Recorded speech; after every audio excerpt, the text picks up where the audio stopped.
Good morning, good afternoon, good evening. We're live from the Philippines. It is Saturday, September 28th, 7:30 in the morning, and it is 81 degrees. What's everyone up to? I know, an impromptu live, right? I've kind of been doing a lot more impromptu, not a lot of scheduling, just kind of popping in and doing some lives. But it'd been a while since I did a live. Buddy of mine, Kevin, reached out and said, "Hey, when are you going to do your next live?" And I said, "Yeah, it'd been a while." So I figured I'd hop on and try to live. The other thing I'm looking at are the times of day that kind of I want to do it. So yeah, man, just kind of testing the waters, right? Yes. Let's see, a couple of announcements that I have that I wanted to bring up. One of them, shout out to you, Chris. A buddy of mine, Chris, who's another tech geek, brought up a really cool feature in the latest iOS that is on the calculator, and really, really cool. So if you pull up your calculator, you go in the bottom. If you have the latest iOS, you can click on that little icon there, and at the bottom there's a convert, and convert, and you can select the currency. But right here, it allows you to convert dollars to pesos on your phone with the latest iOS. So phenomenal little tip. Thank buddy Chris for showing me that.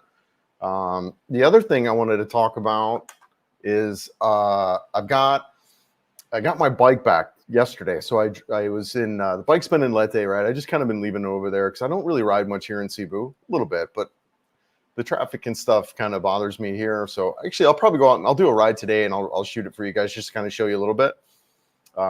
Anyways, I got the bike back. I brought it back. I got this new I'll show you here real quick. Company called Auchi. And man, I'm so excited about this. They're not a sponsor, right? But they shipped me this product for free, which, I mean, come on, that is so rock star. They shipped me this for free. They said, "Hey Chris, would you like to do a review on this and tell us your thoughts?" I was like, "Absolutely," right? You know, if you guys don't know, as an IT geek for, most of my professional career since really the late 90s. And so technology and gadgets and stuff is right up my alley. So they shipped me this device.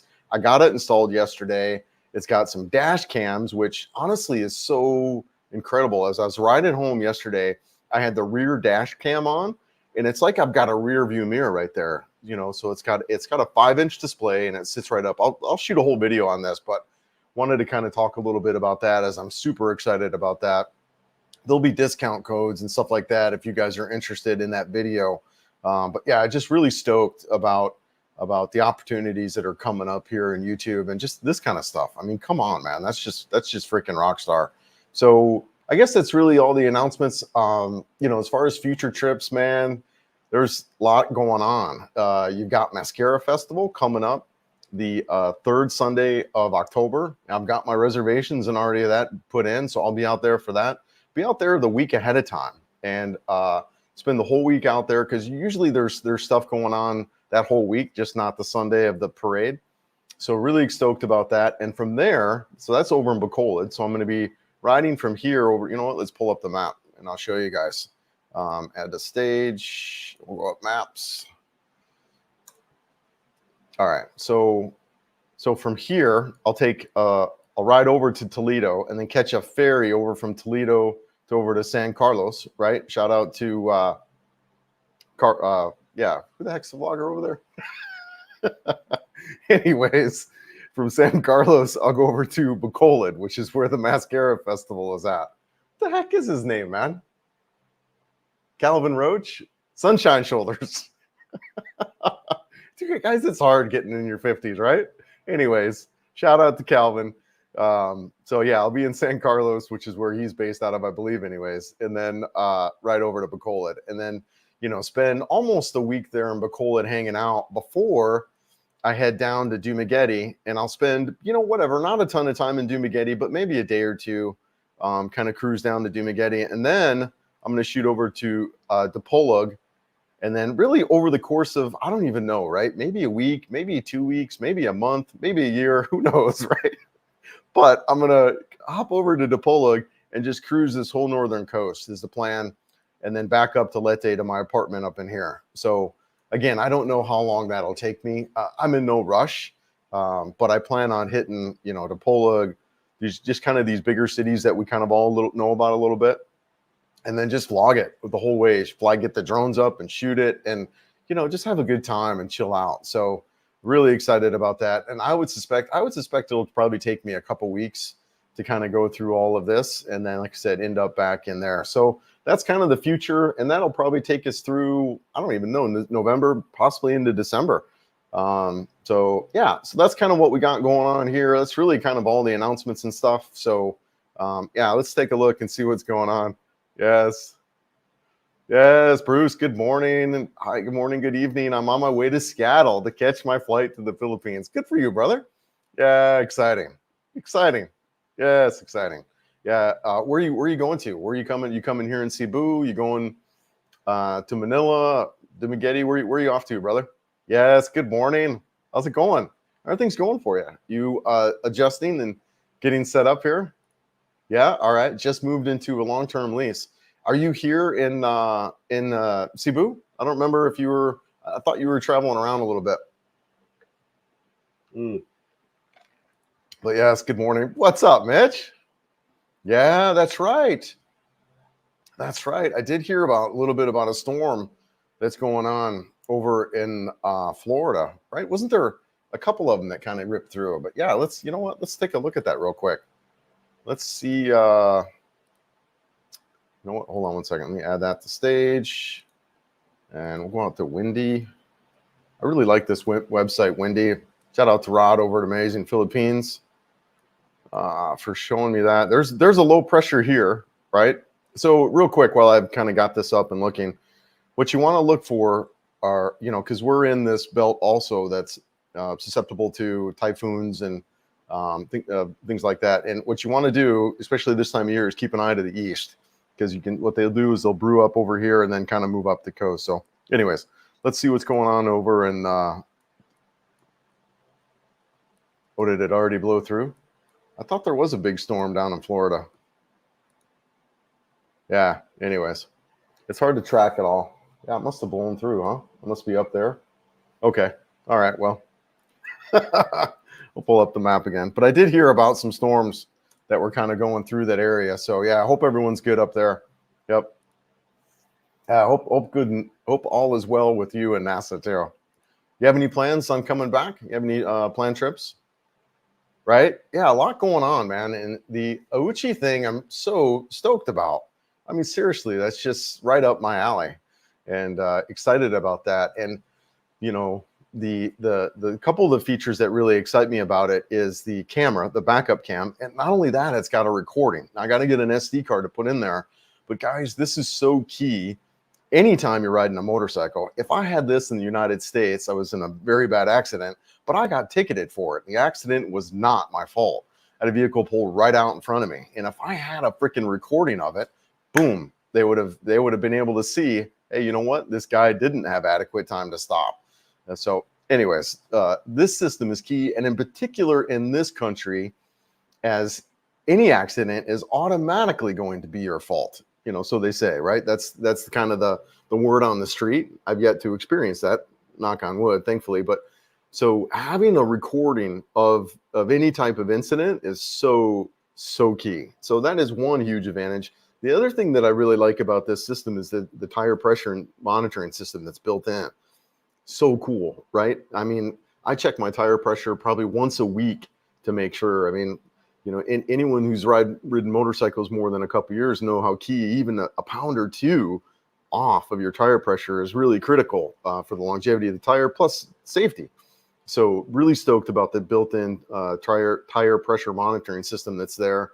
And yeah, just the whole CarPlay feature. I experimented a little bit with that yesterday too. So I got my phone hooked up to that. So I got my maps built right in there, and I could really remove my phone from my handlebar, which I've had phones that I've had to replace like 3 different times the camera, because the vibration from the motorcycle ruins the camera. So really excited about pulling my camera off my handlebar, and then yeah, just everything about it, man. It's a good fit. Yes, yeah, Mitch. Hope everyone's good down there. Yeah. I have been watching a little bit. I've heard a little bit. It participated in some groups where people were talking about it, so I was aware of the storm that was going on over there.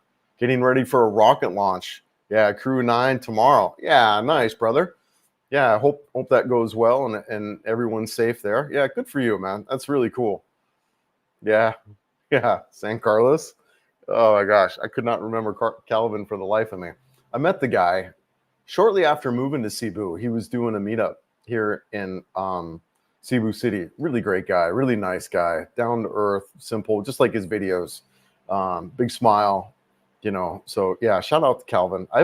Admittedly, I have not watched. I didn't watch a lot of his content before coming over here. Every now and then I'd catch a video, and I don't really watch much vloggers since I live here. Probably Rod with Amazing Philippines, just because it's pertinent to me living here. He does put out some good information. Plus, he's just a good dude.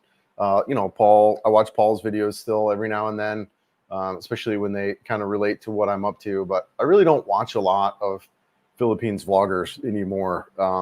I watch a lot of stuff on how to grow my YouTube channel. I watch a lot of stuff on drones. Gosh, one of the things, guys, too, is I bought a new drone. Let's see if I can go grab it real quick here.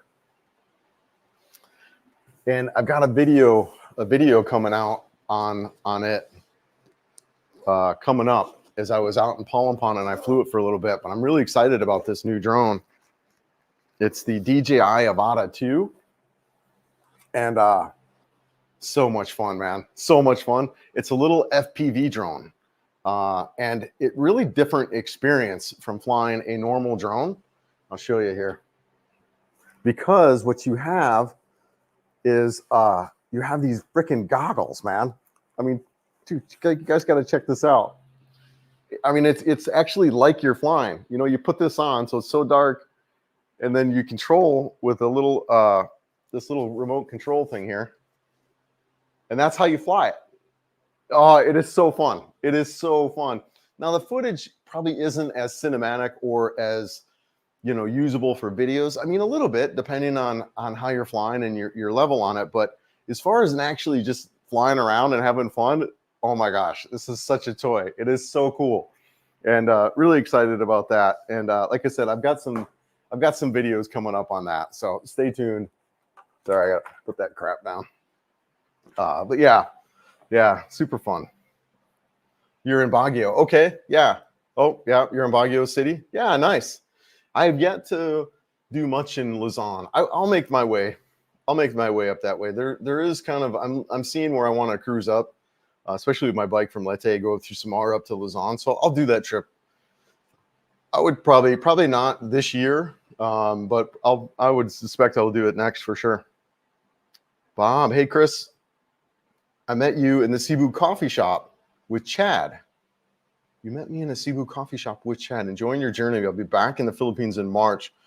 Hope to join one of your rides. My rookie ass will be behind the pack. Yeah, no worries, Bob. Yeah, man, let's go. Yeah, I'm really, I've taken so many guys out on rides now. We just did another ride, as you guys see in the videos that are coming out now. We went up to Biliran and rode around there. Went to Ulan Ulan Falls and cruised around. That island is just gorgeous. But yeah, man, absolutely. And if anyone wants to do some rides and stuff, reach out. I would love to. I would love to go on some rides with people. It is definitely, a passion of mine, motorcycling, and I'm just so stoked to have my kit. My bike is decked out. I've got my panniers. I've got my, all the storage stuff. I've got my GPS and navigation. So I've got my cameras mounted. I really feel all of it's coming together now. I'm just stoked about really this trip coming up October, November, kind of going through some stuff. But yeah, let me know, Bob. Let's do some trips, man. How do you get the drone? How do you get the drone looking footage?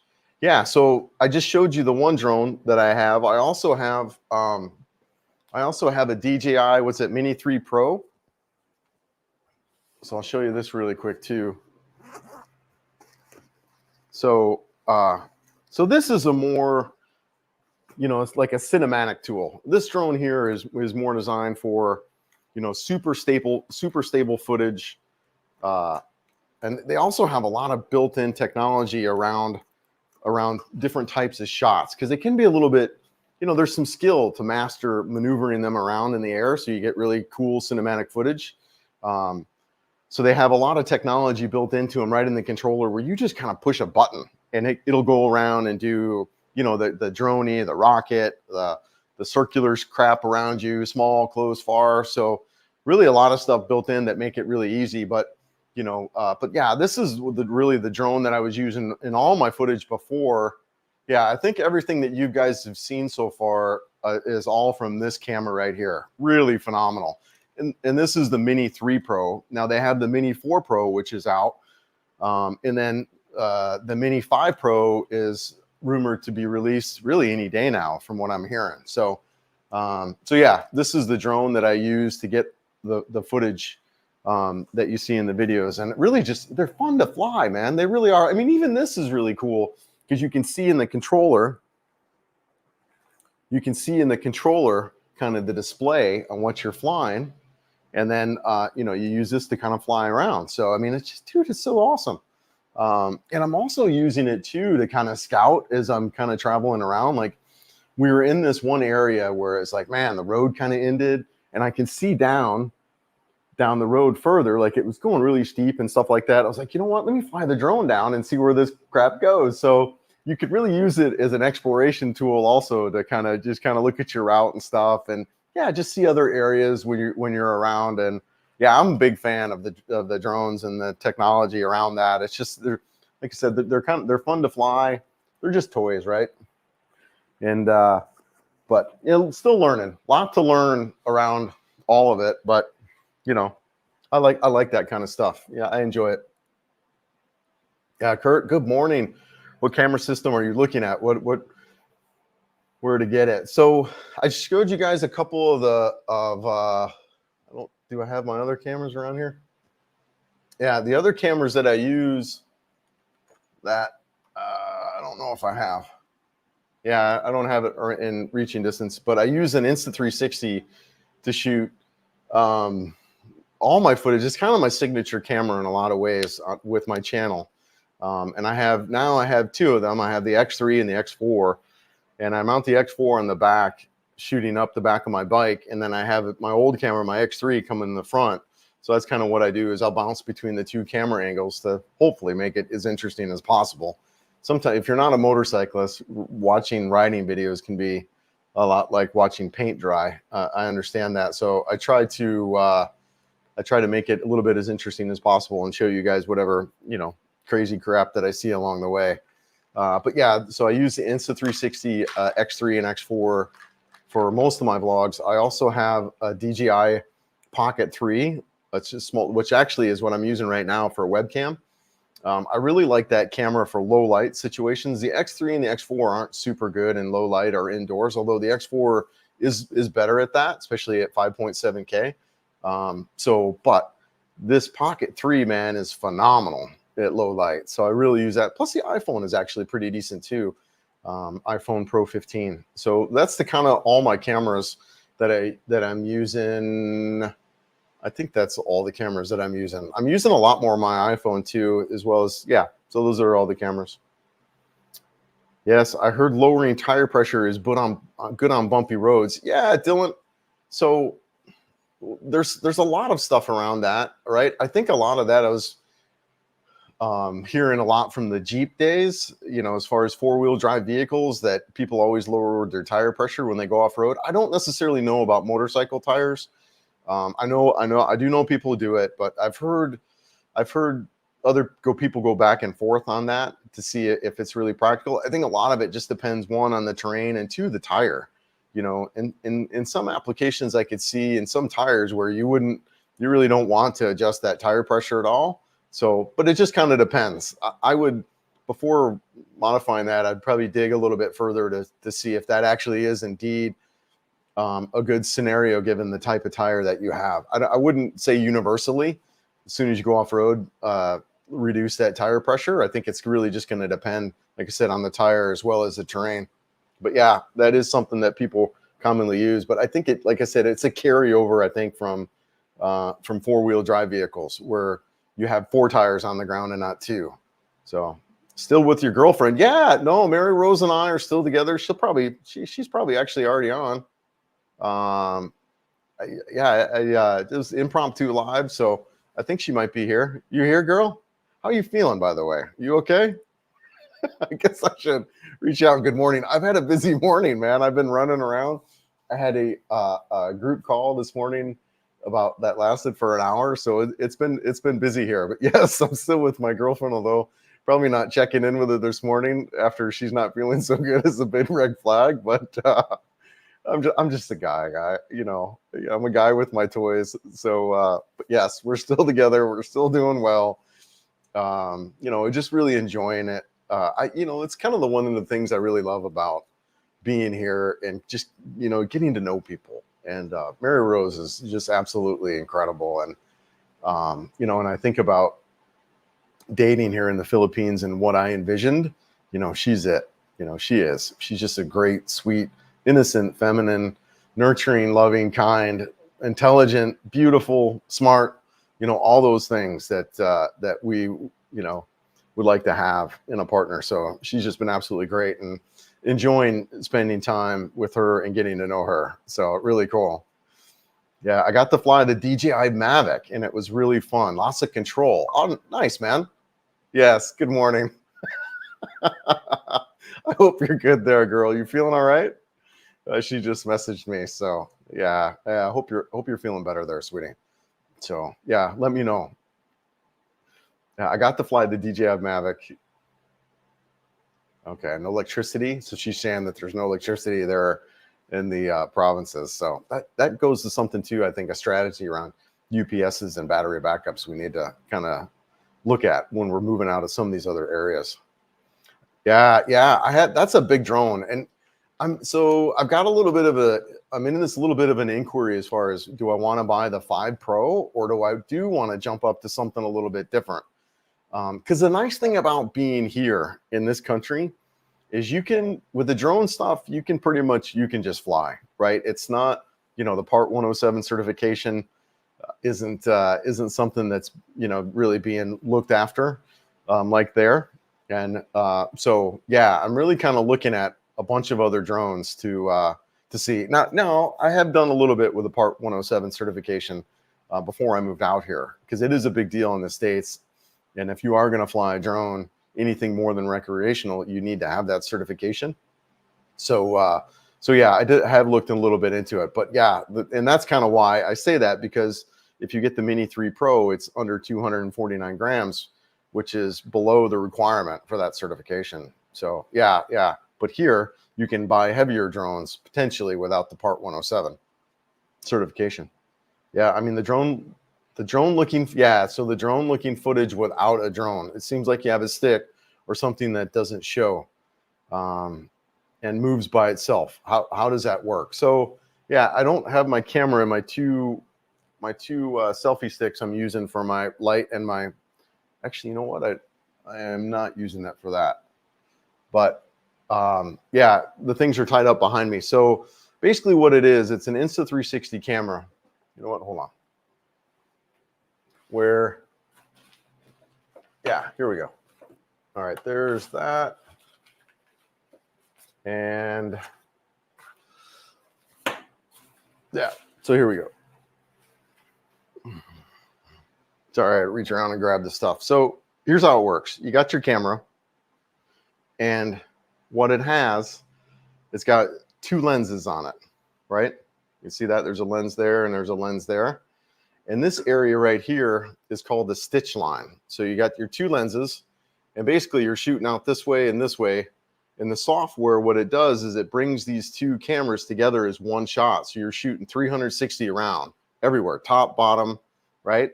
And what happens is you can attach a selfie stick to this, and this extends out, right? So this part of the software, what it does, it calls this the stitch line. So this is where the 2 cameras are stitched together. Well, anything below this stitch line here disappears. So if you have it calibrated properly. So the selfie stick, you know, that will have extended out, you know, it disappears. So you can hold it out behind you, you know, wherever, right? So that's kind of how I shoot my stuff, is with this camera and the technology that's built in. Like I said, I have 2 of these cameras because I had one when I moved here, and then Insta360 came out with the next 4 whatever, several months ago. So I picked this up, given, like I said, it's pretty much my signature camera, what I use for my channel, just because I'm a big fan of it. Now, it does require a lot of work in this. So there's really 2 edit processes. So most times when you shoot with a normal camera, you just shoot and, you know, you can edit the footage. With this, you have to import it into Insta360 software. Then you have to edit it there because you're shooting 360. So what I do is I point the camera. So that takes some time. So you really double your workload with this camera in a lot of ways. Now there's some tricks and workflows and ways you can improve tracking and things like that. But yeah, it's a lot of work, but it's fun. I really enjoy the footage from that. It makes it really simple. In the video I got coming out where I'm flying the drones, you'll see as I'm walking around, I can just track myself the whole way around. So it's really fun. I enjoy it. Good times. Yeah. Hey, Chris, back in Cebu, I see. Yes. What's a good starter drone if you need a controller with a built-in display? Yeah, Jimmy, I would say the Mini 3 Pro, or I'm sorry, hold on. I would say this Mini Pro series is what I would get. Now, like I was saying, the 5 is speculated to be released here any day now. So I would hold off until the 5 comes out. And then I would either buy the 5, so you have the latest and greatest, or buy the 4 at a discount, right? So here's the 3 right here. So, and to me, when it comes to technology, there's a couple ways of thoughts around that, right? So first of all, I was an IT professional my whole life, and I coached attorneys most of that career in the area of technology. And one of the things that I told them around that, and the same kind of stuff around Apple iPhones, around laptops and all that, when this kind of things happened, I personally go for the latest and greatest, because then you've got all the technology that's built into it. However, if you're more of a budget-minded individual, it is a good time to buy like last year's model, and you can save a couple bucks. But you really kind of have to weigh what are the features of the new device that you bought versus kind of the bucks. So sometimes they're really so a lot of people talking about the upgrade from the 3 to the 4, there really wasn't a big jump in technology. So in a way, when the 4 came out, you could have bought the 3 and saved a couple bucks, right? Sometimes though, the technology jump, like they're speculating from the 4 to the 5, is going to be really big. So you really want to look at everything that's coming out. But to answer your question, this would be the drone that I would start with. Super easy to fly. And it really good battery life in there. And especially if you're looking to get into like more photography or videography, this I would suggest to fly. Now, if you're looking to like more of an entertainment kind of deal, like, you just want to fly and you have fun, and, you're not so much interested in cinematography or videography, then this little guy, man, is an absolute blast to fly. It is so much fun. You're zipping around, you got the freaking goggles on. It's like you're flying yourself. And I don't get dizzy at all with this. It's just really a fun experience. And the battery life though is substantially little. So you definitely want to get like the Fly More pack, which has 3 batteries. But I have fun with this. It's a really good time. So it just depends. If you're more into creating videos and that kind of deal, I would go with the mini series. If you're more into just, hey, you know what, I want to fly and have fun and be like an 8-year-old, then I would go this, because it's a good time. I enjoy it. And you can get cinematic footage from that. You can get really good stuff. It's just it's different for a beginner too. But it also is a very beginner-friendly drone, especially with that kind of rig and setup. Yeah, great question, Jimmy.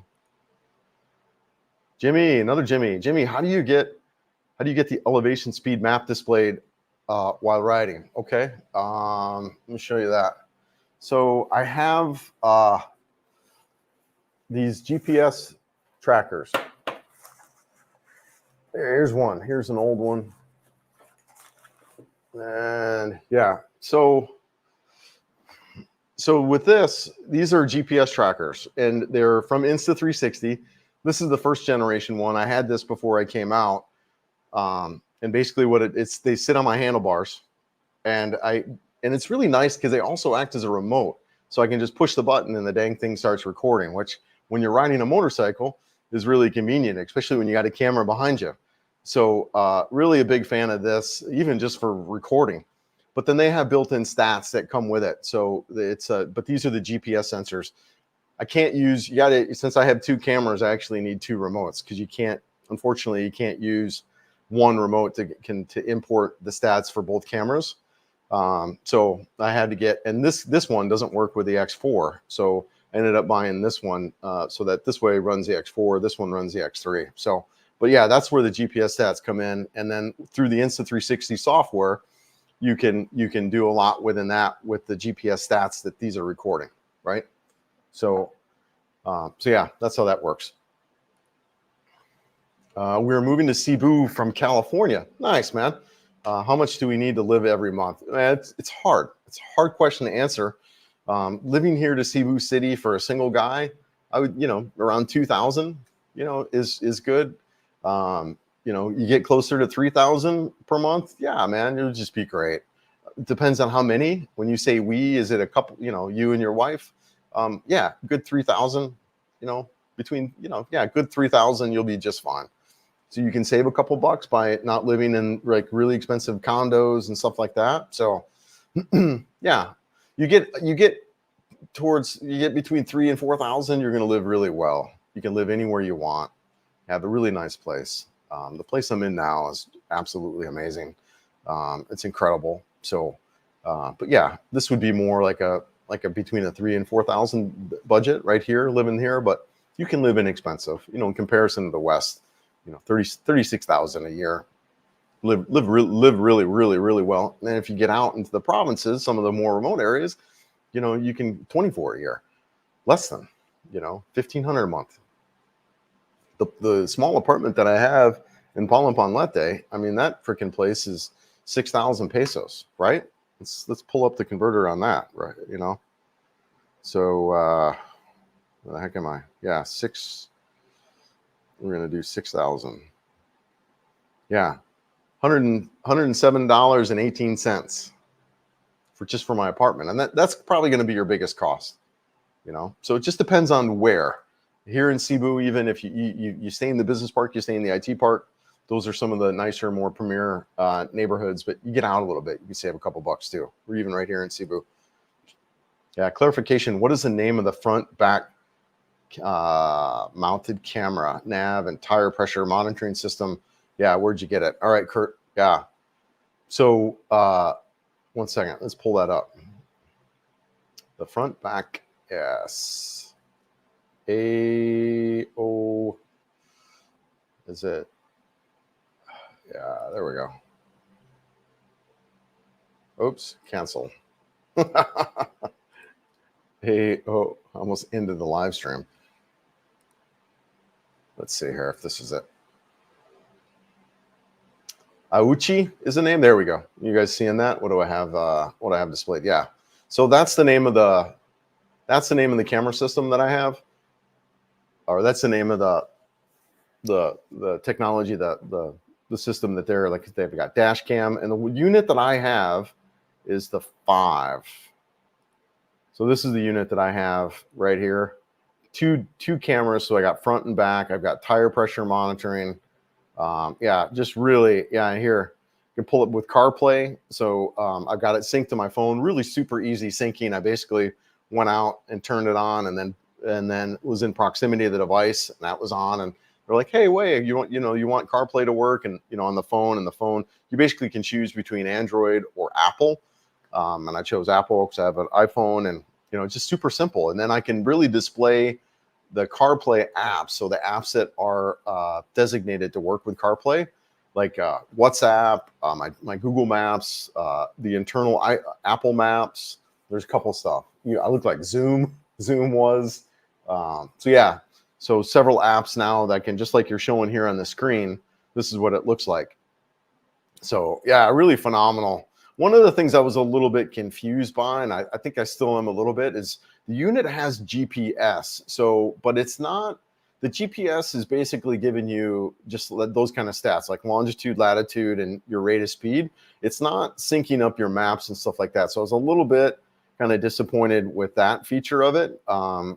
I just didn't understand it fully. But yeah, anyways, that's the unit. That's where it's at. And I've got discount codes, like 30 something % off for links and stuff. And then obviously they give me a percentage of it too. So I'll have a bunch of information on that here real soon as I do a video. I'm just really kind of diving into it. I got it yesterday. I've got everything hooked up now too. I got the lock on my top box. I got my center stand. So the bike's really decked out. The bike's ready to roll, man. Super stoked about that, Kurt. Hope that answers your question. I arrive in 5 weeks and we'll base in CDO. Yeah, beautiful, dude. We'll buy an ADV 160. Yep. Hope you make it to Mindanao in November for some exploring. Yeah, I love riding. Love riding in my 60s. I'm going to be around there, Jimmy. I think it'll be before. Actually, you know what, dude? I will be in CDO right around that time. Because let's look at that, right? Let's pull up the calendar. Because the Mascara Festival is October 27th. So if we look at today, 1, 2, 3, 4, 5.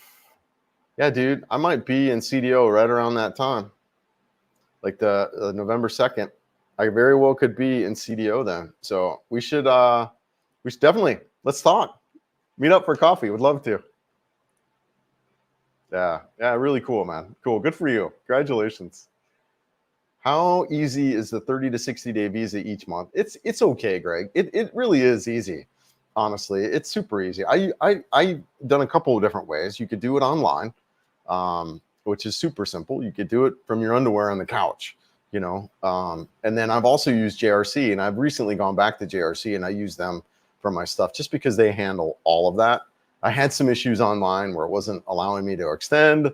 So, but the visas are easy. There's a little bit of stuff around that because they used to allow you to 6 months and now they don't. And now there's conversations about doing interviews if you're here more than a year, like, hey, why are you here? So there are some changes. When I first got here, it was, hey, you know what? You're good for 3 years and, you can do 6 months extensions and, leave the country for the weekend, whatever, go to Bangkok or Kuala Lumpur, whatever, and come back and it resets. So that's changing where they're like, hey, you know what are you doing here? What are you up to? And I get it. And, I don't want to create alarm or anything like that. But, we just, we want to be mindful now than when I was here 2 years ago. I was, whatever, it's really easy. And it is still easy. It's easier than other countries.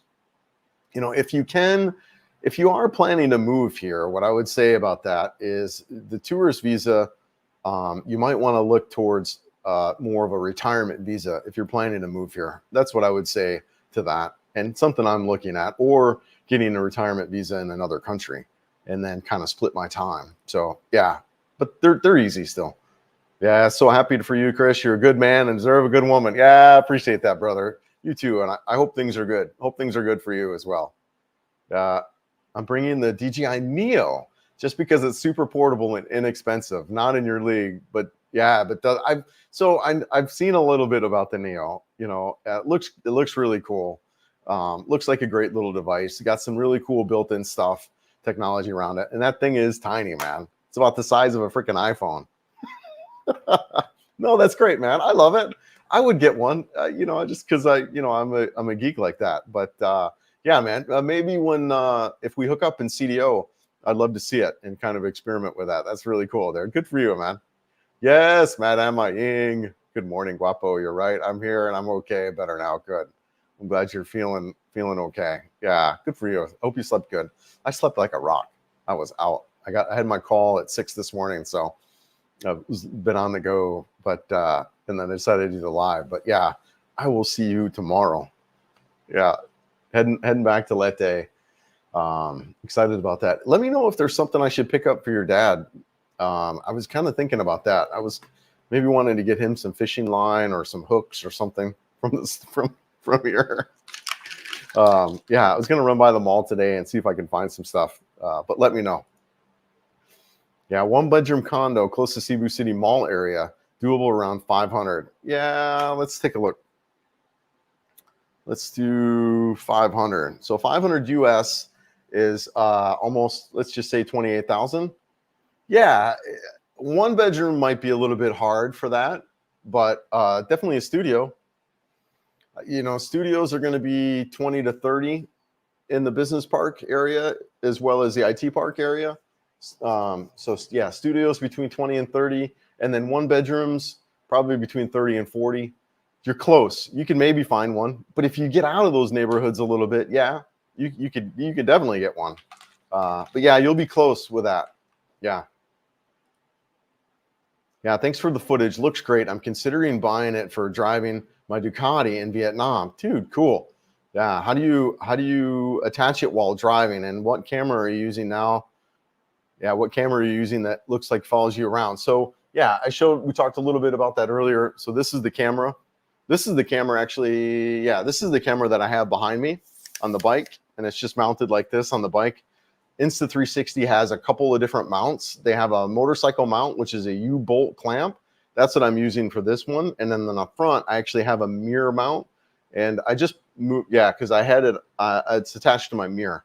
So those are the mounts that I use. This is the camera. But yeah. So they've got Insta360 has got mounts available, and it's a little bit tricky. The mounting takes, admittedly, I probably have maybe 2 different mounts now that I've tried. Some of them work better than the other, but the U-bolt clamp works really good. If you got a good place to mount it on, my Royal Enfield with that rack I had on the back, I had some really good attach points, but on my NX500, I've actually struggled a little bit finding good attach points, but I think I got that nailed down yesterday. But yeah.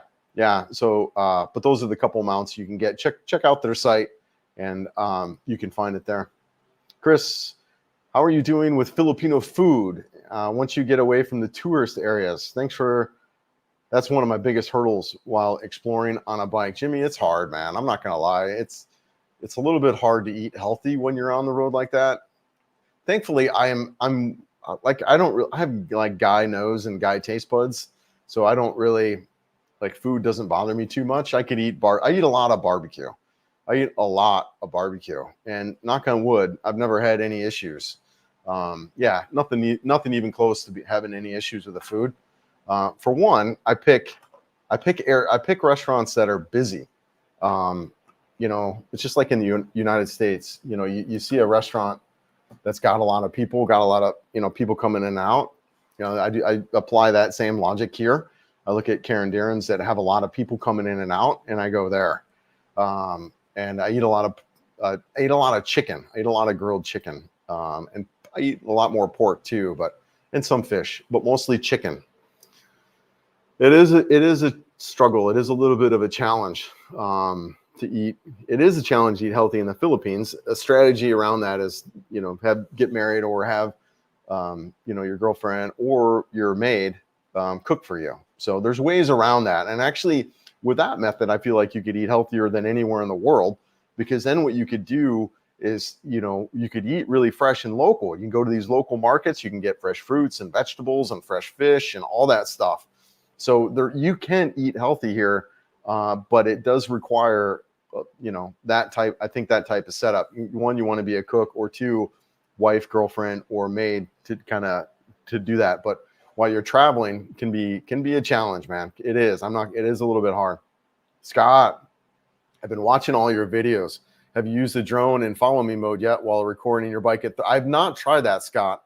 So, but I'm looking at how that works. Now that I've got my tank bag, on my NX500 now, I got a tank bag. And what I can do is I think I can set this remote controller in that tank bag there. And then I can, kind of look whatever to make sure that I'm being followed by. I've watched some other guys though, some other bloggers on that kind of stuff. I can't remember the channel. Anyways, I've watched some guys, and the tracking really isn't that good, or you open yourself up to the drone crashing. So now that I've got a couple of the drones, I might be more kind of willing to risk it kind of deal. But I have not tried that. I will be trying that. There's a couple of areas that I've been like out and by on a couple of these roads. I'm like, man, that would be so cool to have a drone tracking me up these areas. So it is a shot that I'm going to be attempting to make here soon. And maybe with the DJI 5 Pro that's suspectedly coming out here soon. And if that's one of an improved feature, I might look to do get that drone and do a lot more of that. But it is a shot I want to do. Absolutely, man. Absolutely. It creates a more immersive kind of video where you're in it with me. And I really kind of see it too. Like when we're out in bye in this really huge landscape, then just kind of, if I can get up and out, right. And then kind of show you guys riding up, because there's beautiful landscapes with the water. And yeah, no, it is a shot I'm looking to do and can't wait to do. Especially now that I got my setup. Filipina vlogger. Hey, what's up, girl? Yes. Hey, how are you? Yeah, I'll be in Dipolog. I'll probably be in Dipolog. So yeah, Mascara Festival ends, either late October or early November. So I'll be in your neighborhood. I'm going to drive down after the Mascara Festival and spend a couple nights in Dumaguete, then come over to Dipolog. So yeah, we could do a collaborate video if you want. Yes, at Greg, I finished studio condo and all utilities. I pay $490. Yep, a furnished studio. Yep, that sounds about right. Yep. Yeah, I think I was paying. What was I paying over at Selenia? 20,000, I think it was, and that was a studio. So let's see here. 20,000. Yeah, $357. So. And that did not include my electric. It did not include my internet, but everything else it included. Actually, water too. So it didn't include electric, water. So let's see, my internet was 1,500 pesos. My electric was around, let's say, 3,000. So let's just say 25,000.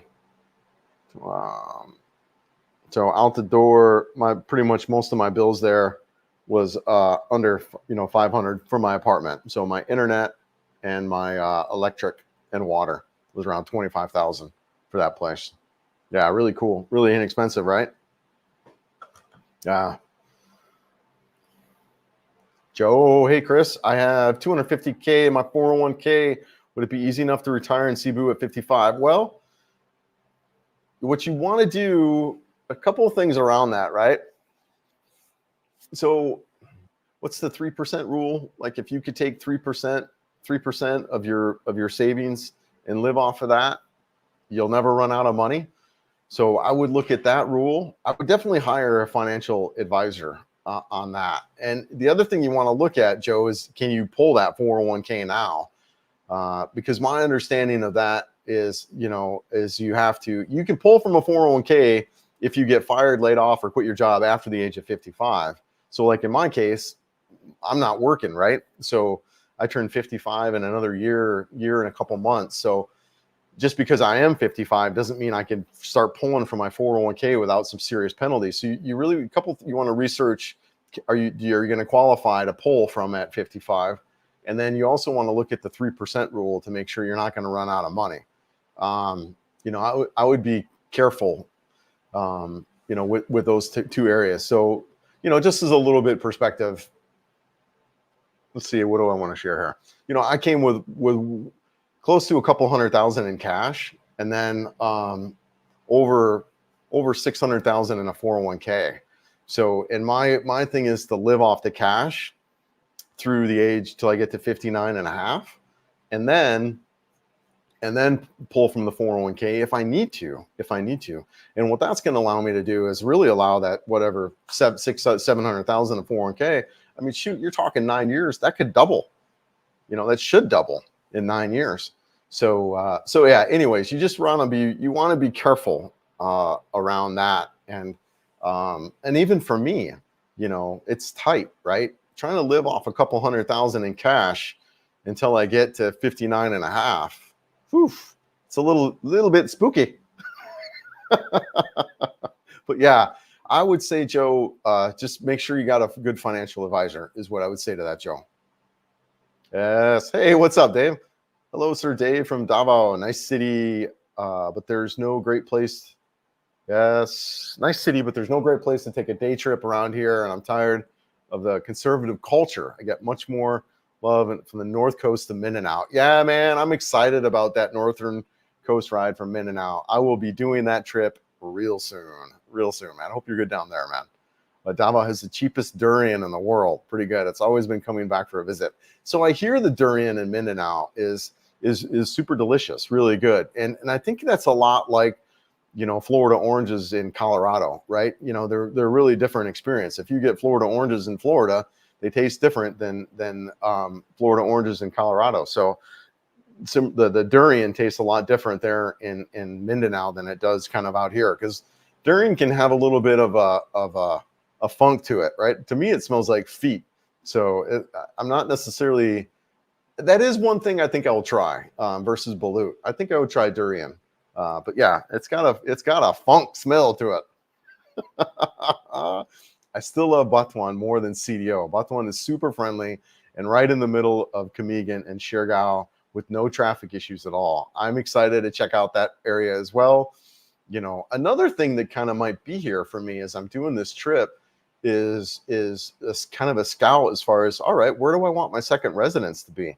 My lease is up here in February. Do I want to continue time in Cebu City, or do I want to get a place, fully move on to Cebu City and get a place maybe in Mindanao? And yeah, Butuan sounds great, man. Sounds really good. I mean, what are the camera that you're streaming with right now that follows you around? Yeah, so that's the DJI Osmos. What the heck is this one? DJI Osmo Pocket 3, right? Is that what it is? I think so.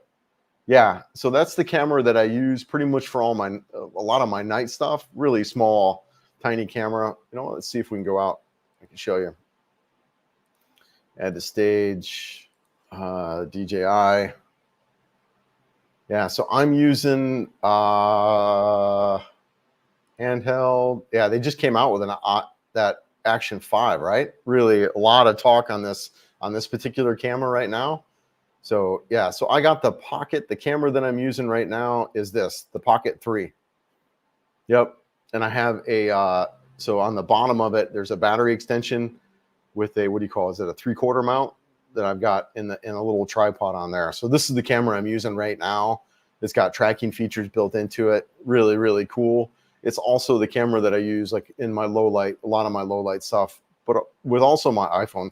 The thing I don't like about the iPhone is you'll see when you're doing some night stuff, you'll see these kind of like these green light strings and stuff like that, where the Osmo does not have that problem. So yeah, so that's the camera I'm using right now. Yeah, sorry about that, dude. Sometimes I try to, I read through stuff and I try to go through things fast. Like I really don't want to waste your time. And sometimes I'll misread it. Sometimes it's even a little bit, maybe I have mild dyslexia where I kind of mix things up. But yeah, so sometimes I'll miss stuff and I apologize, or I'll misread it. That's just me being human and me trying to be concerned about your time and trying to go fast. And, as I'm saying this, it's just like, all right, got to slow down, don't worry so much about, getting through it all or trying to answer correctly or all that. Just be human, right? So I apologize if I miss your guys' comment or if I misread it or misunderstand it. That's just me being human and being live. Hope all is well in the Philippines. 5 more weeks here in Canada. Oh yes, we'll have snow. Do you have snow already, Scott? I bet, right? Late September, we'd have snow in Colorado. At least probably have 1 snow.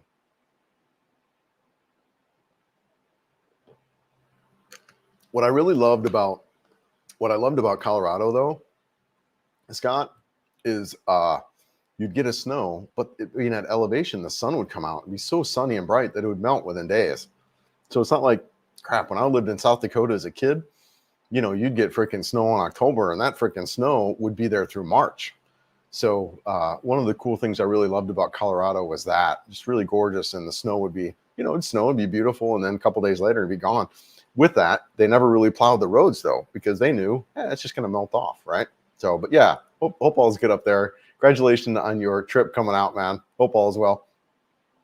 Hey, I'm intrigued to know how come the sound is still good even when you ride, and what comms are you using? Yeah, so I have this microphone that I have on right now is it's the DJI Rode, not DJI, Rode wireless professional mount. So let's see if we can pull up their website, right? Rode microphones. Yeah. So let's add the stage. So I've actually switched microphones because I was having a little bit of problems. Whatever. So I use the lav mic. Yeah, right here. So this is the mic I was using for a long time. Or is it the one I'm using now? No, I don't think so. But anyways, this is the mic I was using for a super long time. And yeah, so this is the mic I have now. But they have a couple different versions of it. Yeah, okay, got it. So the Lav Go and the Lav. So I was using this Lav Go for a long time. And one of the problems that I had with it, I think I bought 3 of them, is right here at the base of the microphone or base of this insert, the freaking cable would start to fray. And then I would have no audio. And so I had really a lot of problem with it. So I upgraded to the Lav 2, which is a little bit more. So this is the microphone I have on right now and that I'm using in my videos. But I'm struggling a little bit with my recent videos with some wind noise, and you're going to hear it. You've heard it in a couple. You're about ready to hear it, one that's coming out here soon. And one of the strategies that I'm trying is I'm moving this part of the microphone to me, like, because there's the mic, right? And if you can see here, it'll be kind of outward, but instead of having it being outward, I'm going to try inward. So that's the strategy I'm trying right now. But yeah, so this is the mic. And the other thing I'm going to do, if that doesn't work, I'll put on this big old freaking windsock thing that's there.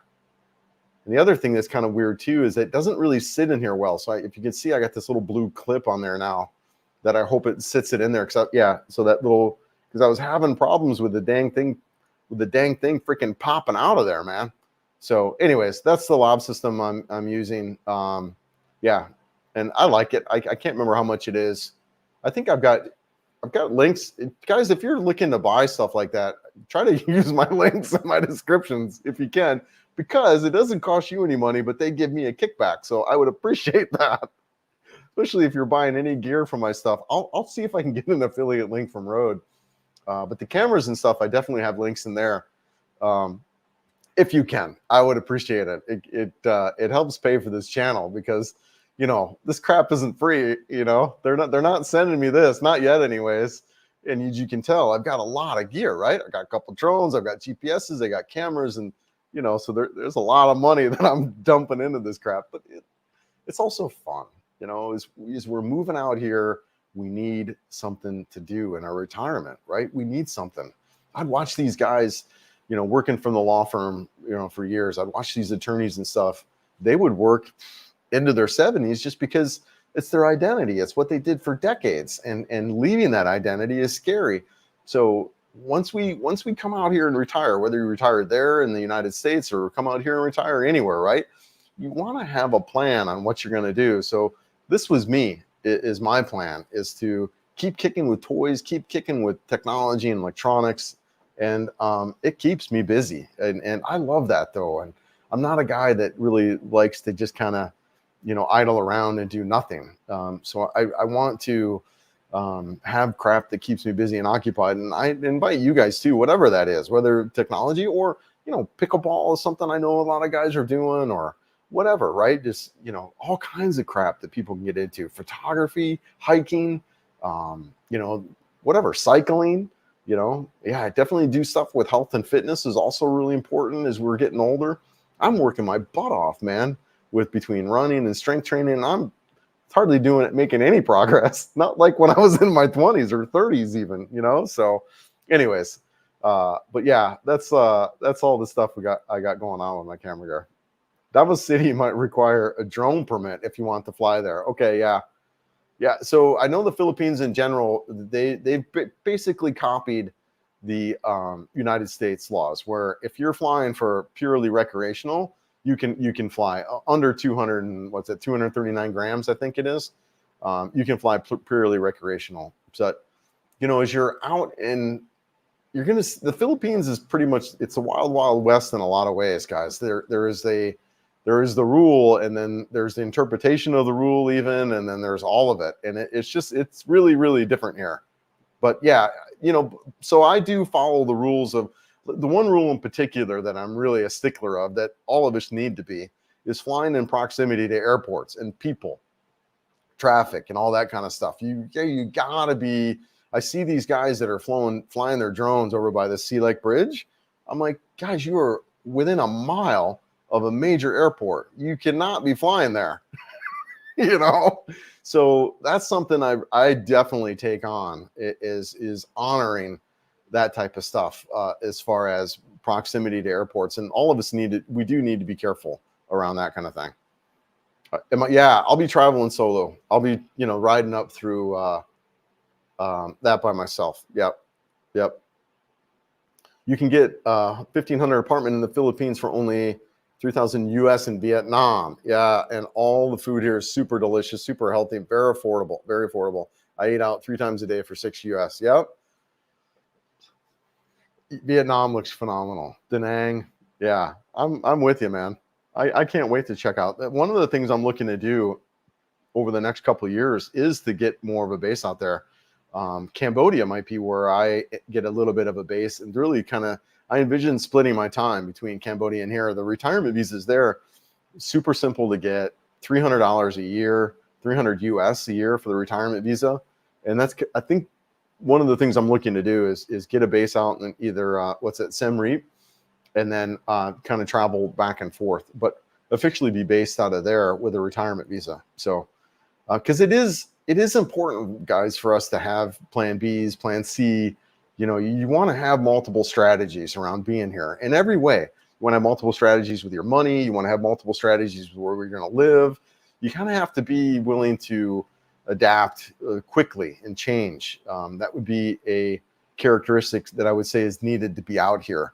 You're going to want to move fast and be willing to adapt. Yeah. And that's kind of mine is creating now this year, creating a strategy where I can get to another country if I needed to, or, the ring of fire here, right? Natural disasters, earthquakes, typhoons, tsunamis, and then visa stuff. We just don't know. There's a lot of reasons why we really want to have a strategy for a different country if needed. Yep. Vietnam is on my list, as well as Cambodia. And English is not a problem. Okay, in Vietnam, all right, and much cleaner, civilized than the Philippines. I'm with you, GS. I'm with you. I can't wait to check out more of Southeast Asia. I've got a lot going on here in the Philippines where I can see, I'm going to be busy here for quite a while in this country, touring around. I'm also at a stage where I don't mind kind of the more outdoorsy stuff. I lived in Colorado for a lot of years. I really enjoy the outdoors, so. I kind of relate to the Philippines as kind of glorified camping in a lot of ways, but I like that. I like the outdoors and don't mind, laying on a hammock between a couple trees on the beach somewhere. I like that, right? With not a lot of people, not a lot of stuff going on.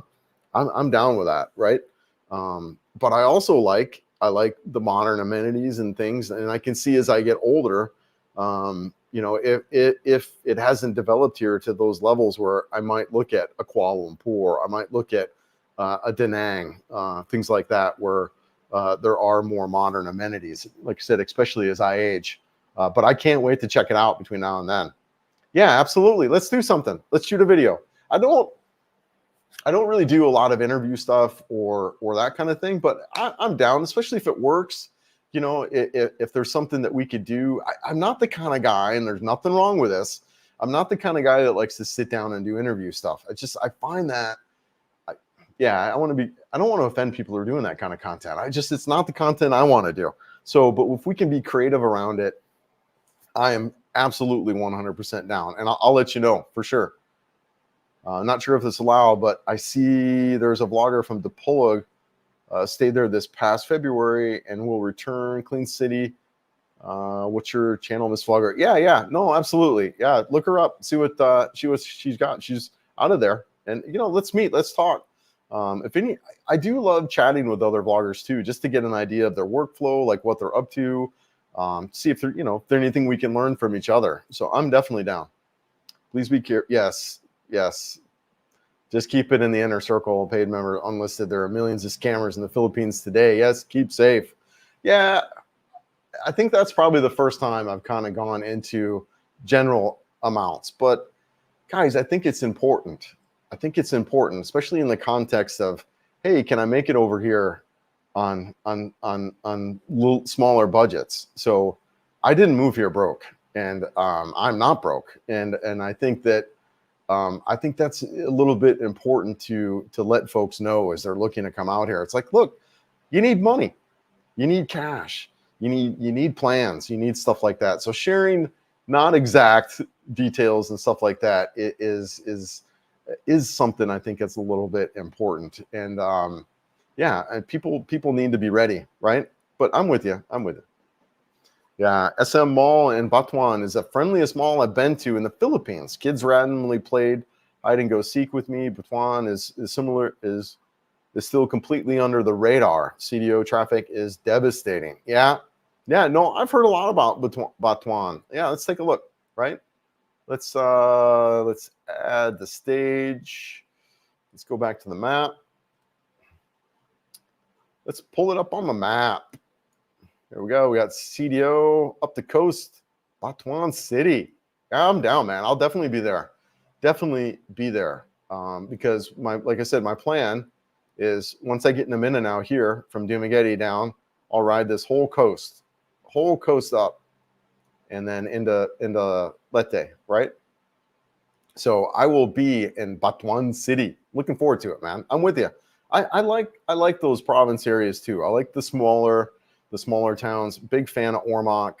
I like that smaller area. So the nice thing about Ormoc too is it's super easy to get to from CDO. You know, let's pull back the map again.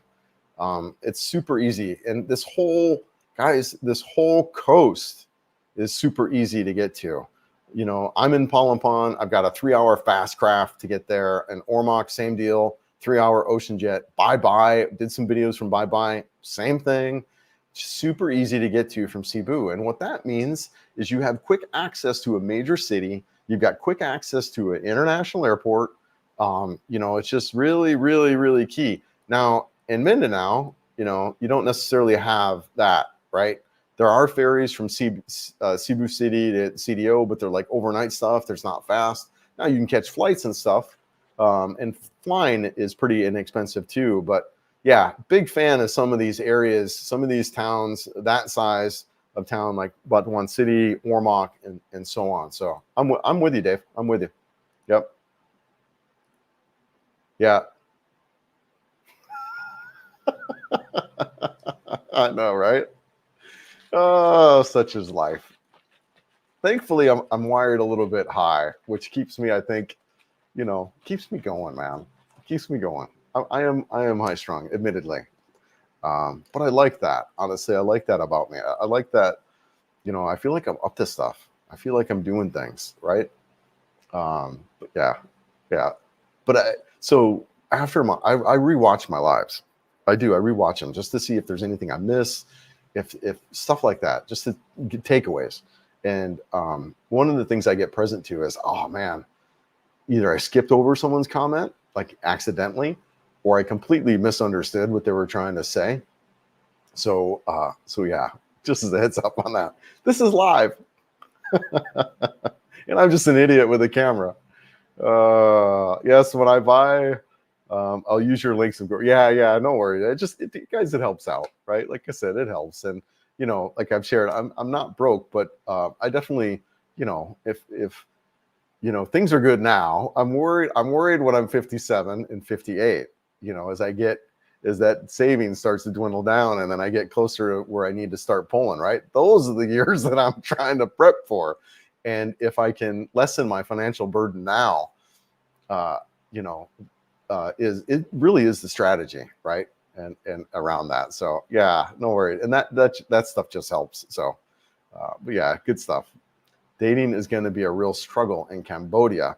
I recommend guys to take. Yeah, I think that's what a lot of strategies guys do in Thailand, Vietnam, whatever. They'll maybe get a Filipino wife or girlfriend, and then, you know, go over to a different country. So yeah.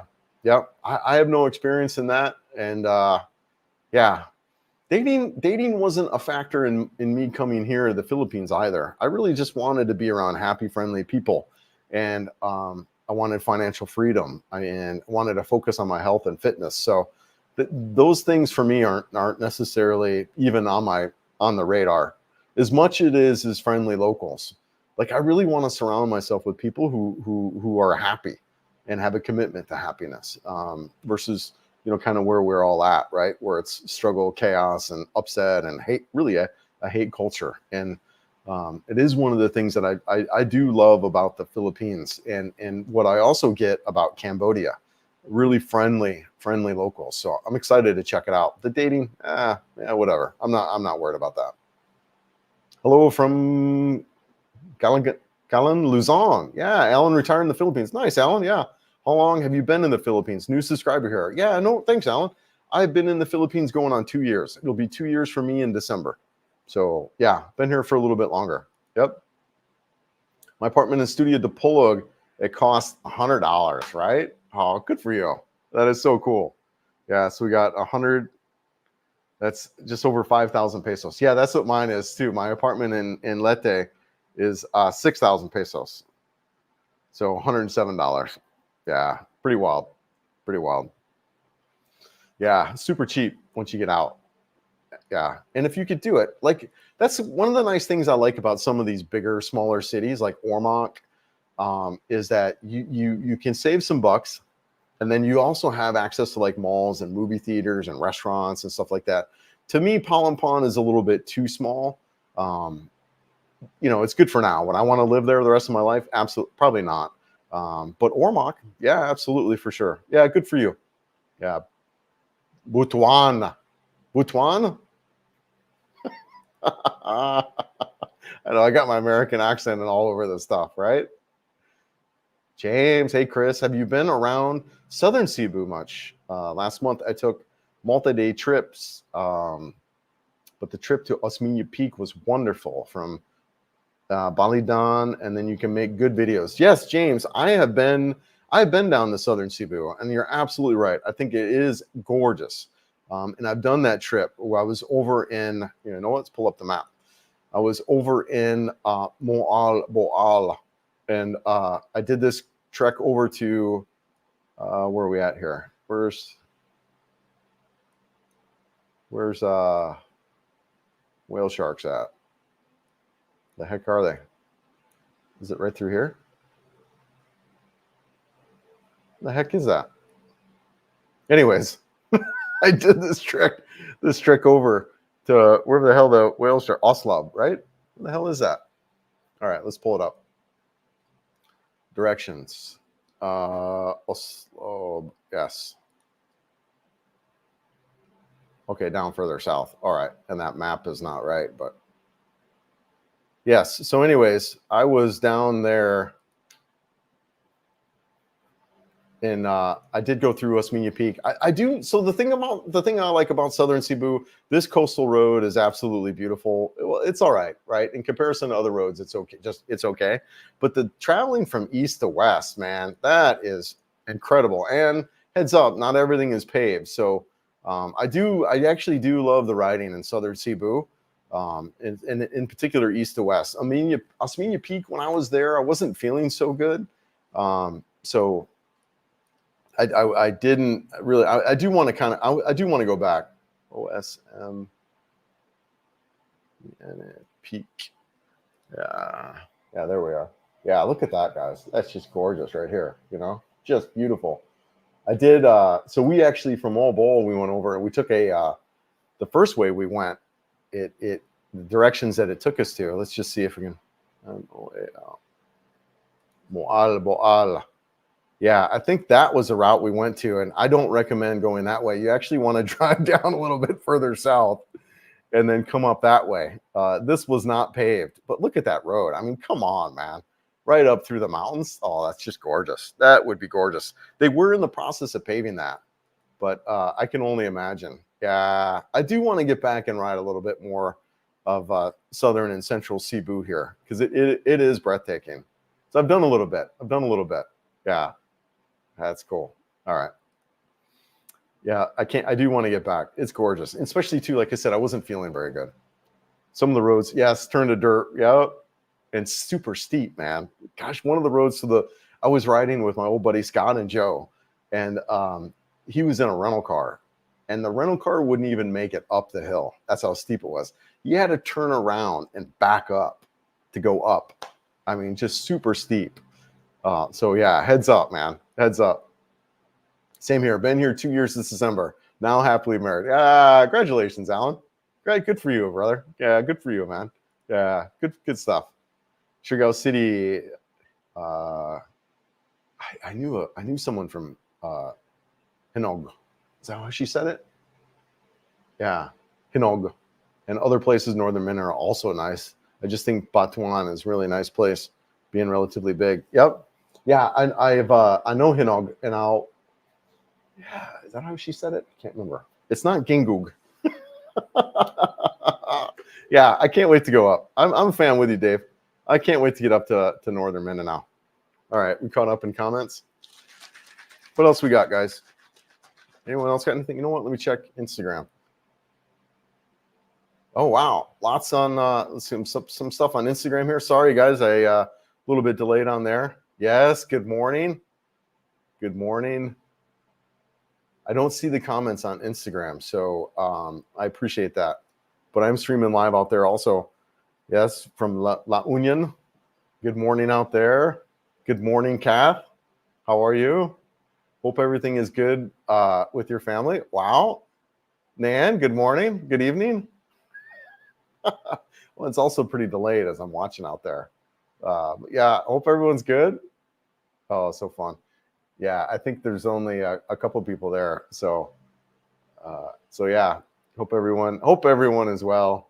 Yeah, I really trying to stream out on a bunch of other platforms. I'm on Facebook, Instagram. I've actually recently started posting stuff on TikTok, so I'm really just kind of branching out with a lot of other platforms. Yes, Hinog. Yeah, I knew it wasn't Gingug. So one of the first people that I've met when I was still in the United States and just kind of thinking about this, she was from there. Yeah, she lived there, and I think she's actually in Manila now. But yeah, I know that town a little bit, anyways. I know it from chatting with her, anyways. How many days would one need to explore Bohol on a motorbike? Can of beans. Yeah, great question. Let's talk about Bohol because that is also on my radar and something I will be looking to do myself. So, as I'm kind of thinking through it, it just kind of depends, right? So if we look, let's just go down to Panglao and let's do directions, and let's go up here to let's say Anda, right? India, yeah, Anda Bohol. So, all right, so that's a couple-hour ride up to Anda. So, but if you were to take your time and have fun and really kind of explore it by motorbike, I would say a good week should be sufficient. It just kind of depends on how you want to roll and what you want to do. There's really a bunch of super touristy stuff in Panglao that you can do. I mean, shoot, I could spend a day at Napoleon Reef. Yeah, check. I mean, guys, I've shot some videos from there. Super beautiful, really cool snorkeling right there. If you're into that, I'm just learning all this, but the snorkeling there was amazing. Highly recommend going out there. But yeah, I would say a good week then, given that you could do a couple hours of riding from pretty much north to south. So central, you got the Chocolate Hills through here. Yeah, a week should do it. I would say a week should, I mean, you can stretch that out or make it shorter. I would say a minimum of probably 3 or 4 days and week, 2 weeks. Yeah, that should be good. I'm going to be doing that trip here soon. I'm going to be doing that trip. It's here in my backyard. Yeah, at some point I will definitely be doing that.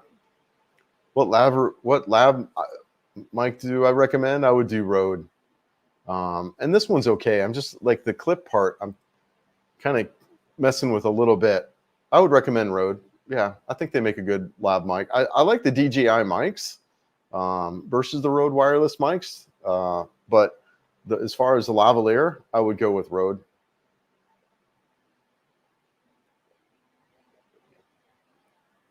I showed it early on to the wireless mic that I would do. The newer one or the more expensive one, the Pro. It's got a little bit bigger connection because this is where I was having problems. I went through 2, maybe 3 of the other ones where this would start to fray, and then boom, I'd have no audio couple of times now I shot whole videos, and because of the cable starting to fray, about 3 or 4 months they would start to go on me. And so I'm trying this one out now. This is the first one I bought. This is the second gen of it. So I'll let you know how that goes. But yeah, I'm a big fan of Rode, the lavaliers. You can also do, if you just get the wireless mics, you can do, yeah, I don't know where that's at. I got a bunch of stuff over here. But if you even just do the wireless mic, you can try. Yeah, hold on. Yeah, here we go. So you can try this also just by using the mic, and you can clip it on. Now, granted, you'd want to put, like, you can get the little wind muff on the end of that. You can just try this, might not even use a lav. But wireless mics, guys, are really key for if you're looking to vlog. They're super, super important. Super important. Good audio is key. That's why I'm really kind of disappointed with my couple of videos that I got out now. I've got wind noise, and I'm not a fan of that. And some of it, I think, is when the NX500, because of that windshield, I'm getting a lot more wind, and I'm traveling faster because the bike is more capable. But I'm getting a lot more wind noise. So I'm currently experimenting with trying to see how I can cut that out. What's up? Are you still Cambodia bound? Your last vlogs were seen it. Keep it up. Yeah, I would say I'm Cambodia bound. As far as, look, I'm bound to all of Southeast Asia here. You know, I'm really up to exploring this whole region, really. There's just so much to do in the Philippines, is why I've kind of been here. And there's a lot more for me to do, but I can see, you know, building a base out in either Phnom Penh or Siem Reap. Yeah, I can definitely do that. Vietnam, also Da Nang area, or just south of Da Nang, is also another area that I can see being in. So yeah, you know, and the nice thing I like about having a base out here, in particular in Cambodia, it's really inexpensive and cheap. But I have access to this whole region. I've got access to Thailand. I've got access to Laos and Vietnam. I can travel all over. So I wouldn't say I'm Cambodia bound, like I'm looking to move there tomorrow and live there full time.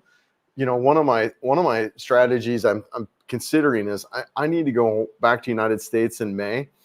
And so one of the things I'm thinking about is, when I leave, ahead of that trip, is spend a week in Cambodia and a couple of days, and then fly out of Bangkok back home. So so that's kind of what I'm thinking about doing, is doing that. I'm also going to Japan for the Formula One race that's going to be out there. So right, a lot of kind of more trips coming up, more towards April, May, June, and then of course back to the United States. So what's up, James? Yeah, you'll be in Cebu November 4th. Only staying 5 days for some mall-seeking shopping. Then off to Iloilo to start my long stay. Yeah, being 74, I want to feel safe walking, looking forward down. Yeah. Yeah, man. November 4th, I think I'll be out of town. I doubt I'll be back in. I mean, who knows, right? Weather and things like that can always be a factor, but I'll probably be on the road back then. Actually, I'll be right next to you, probably in Bacolod. So maybe I'll be in Iloilo. I don't know. It's day by day, right? It really is, which I love that. But yeah, man. So yeah, man, I hope all's good. I mean, Cebu is great. Cebu's safe. You know, I don't think there's really, as long as you have your head on you, and you're situationally aware. I do. I think it's great here. Now people have talked, you don't want to go like downtown in Cebu at night, after, you know, kind of deal. But I mean, you've talked to Rod, Amazing Philippines. He's been all over this town, all hours of night, and so have I. But I think, you know, there's places where you wouldn't want to be, and I could see that. You know, even during the day for me, there was a couple of things where, you know, one of them I could see is just being dressed. You know, if you're in a freaking polo shirt and, you know, you look like you just stepped off the golf course, you know, you want to be careful there, right? You really want to, you don't want to stand out, you know, that kind of deal. And one of the times I saw, yeah, I was dressed like I just stepped off a golf course, and in an area that was, you know, pretty rural. And, you know, in hindsight, those are things you might not want to do. You know, you can be dressed like you just stepped off a golf course, but stay in the business park and stay in IT park and kind of be in that area, right?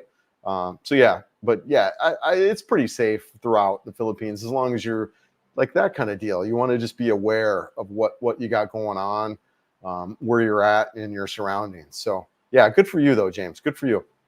I found Bohol to be not the friendliest of places when I explored it by motorbike. Cowichan North Mindanao is the friendliest people in my experience. Yeah, and Dave, I've seen a little bit of that too in certain areas. It really is going to vary depending on where you're at and what you're up to. Even Naval, I felt was just like, you know, not the friendliest of areas. But I mean, I wasn't concerned at all. But you know, there's some areas where like, yeah, kids are coming up, they're saying, "Hey, how are you? Hi." And then there's other areas where they pretty much ignore you. That kind of deal. So it really just does. It depends.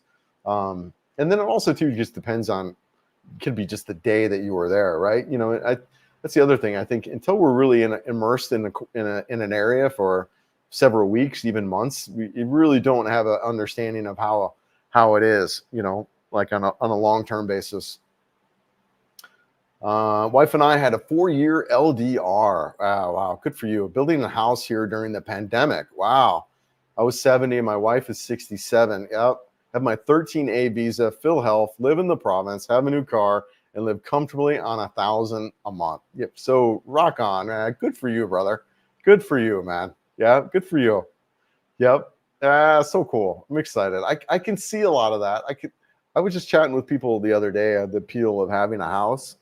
And there are strategies around all of that stuff. So yeah, good for you, man. Really excited for you. Congratulations to both of you. Yeah. Yeah, James. Also, the condo rentals are a little bit cheaper in Iloilo. Just stay away from the mega mall area. Easy to take a trike to get to those places. James, that's exactly the strategy I think you want to employ in most areas. If you can stay out of the foreigner bubbles, you'll save some bucks, man. You'll save some bucks. Now, granted, you're going to have to deal with kind of what you're talking about, where now you've got to transport to those areas, but most of the time that's not a big deal. Yeah, Iloilo looks great. I was just watching, what's that guy, what's his name? I can't remember. Michael out there, who he's pretty much up north now, but I think, you know, he still goes back to Iloilo. He did a video a while back with a guy who's had this really big, like whatever, 4-bedroom house. Looked amazing for whatever, next to nothing, really inexpensive. So yeah, I'm with you. I'm with you. With September almost in the books, are you seeing a lot of Christmas decorations up? I'll be back for Christmas. Is there anything you recommend seeing? Yeah, James. So definitely Christmas is in the air. You're hearing the songs, you're seeing the ornaments, stuff like that. It's starting to come out. So yes, definitely seeing some of that stuff. Anything I recommend seeing for Christmas? Yeah, I mean, I think, you know, just the malls are really usually fun around there. They're fully festive. They're really decked up. The Iowa Mall, though, in the business park, is going under a big renovation. So I don't know if they'll be done by then, but it's pretty cut up. Which is unfortunate because that is, with the lights there at the mall, super beautiful, gorgeous. Yeah, and travel around, going up to the top of Cebu, which is recently redone too. I don't know if you were up there, James, but the top of Cebu is a really breathtaking view of the city. I'll try to do some videos like that too before I'm out of here full time. But yeah, man, there's some really cool things to see here.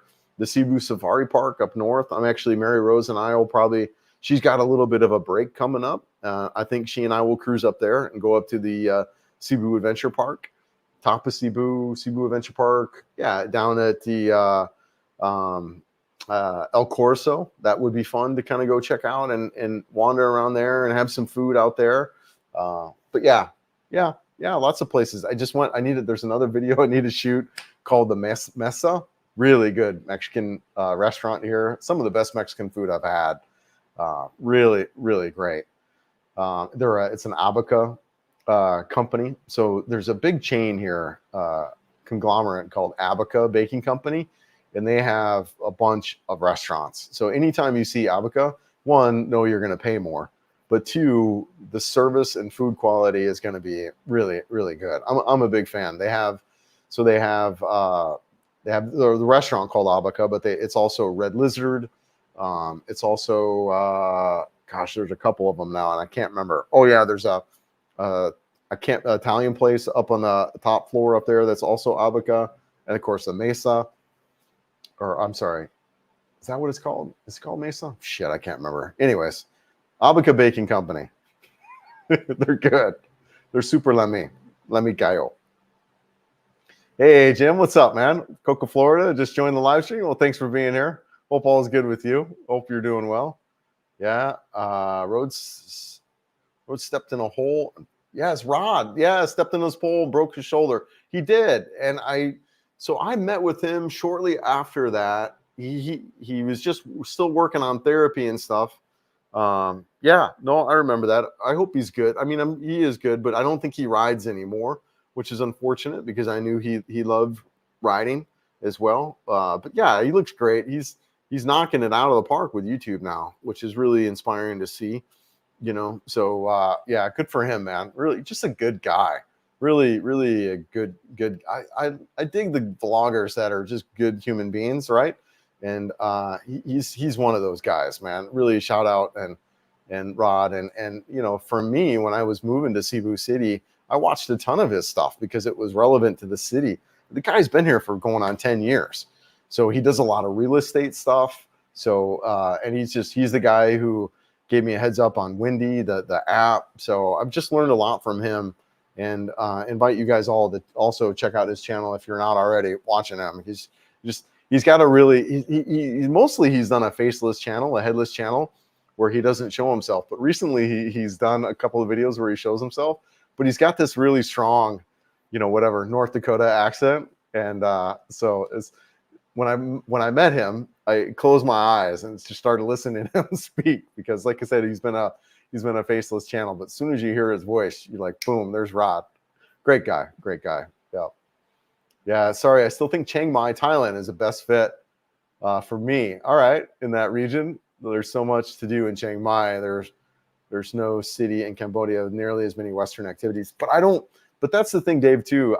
I'm kind of, I like the fact where I'm immersed with more locals than Westerners. That's kind of one of the things I don't really like about Cebu, that I think is good for a new guy, a new person coming in here, because you can easily dip your feet in. But the fact that it's not as Western, I really dig, man. I dig that, right? The thing that also I don't like about Chiang Mai is the burn season, and just the pollutants, Thailand in general, but really in Chiang Mai too. So what I know, a strategy that a lot of guys do that live there is they just leave for those, whatever, 3 or 4 months that's going on. So Chiang Mai I want to check out, but as far as the place I'd want to live, I'm not sure. You know, super touristy places, Boracay and Siargao and those kind of things. It's like, I'm glad I went to Boracay, but I don't have any desire to go back, like zero. It's just, I don't really like that kind of deal. And not that that's good, bad, right or wrong, or Boracay's bad. It's just not my speed, you know? So, but that super Westerner stuff, super touristy thing, I mean, yeah, I don't know. I mean, people do them and you can check it out. But for me, once I kind of do that thing once, I'm like, I'm kind of out of it. My daughter-in-law and family lives in Antigua and want me to visit. So there's another reason to move there. Yeah, absolutely, James. Yeah, beautiful. Camiguin, yes. I can't wait to check out Camiguin. Yes. Yep. Right north of CDO there. Let's pull up the map. Yeah, I can't wait to check out Camiguin. Right. Yeah. I will be, I don't know if I'll make it on this trip or not. I might, right? If I can find a good place to leave my bike, you know, maybe I'll make it over to Camiguin. Actually, I know a buddy who's got a family resort out there. I'll maybe reach out to him. Dan, if you're watching, let me know if you want me to shoot a video out from that resort out there. And he actually also has a resort out in Batuan. So, yeah, man. Yeah, I'm with you. I definitely want. Oops, I didn't add that to the stage. I thought I had it. Yeah, so I'll show you guys. Camiguin Island. Yeah, so there we go, right there, right off of CDO. Beautiful, absolutely beautiful island. I can't wait to go there and check it out. Sorry about that. I thought I added that.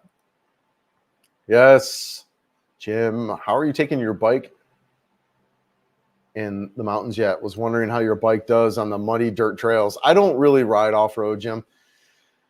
Mud is an animal for off-road. It's an absolute animal. It's just a beast. And you know, trying to navigate mud and sand, it requires a whole almost different bike just to tackle that environment.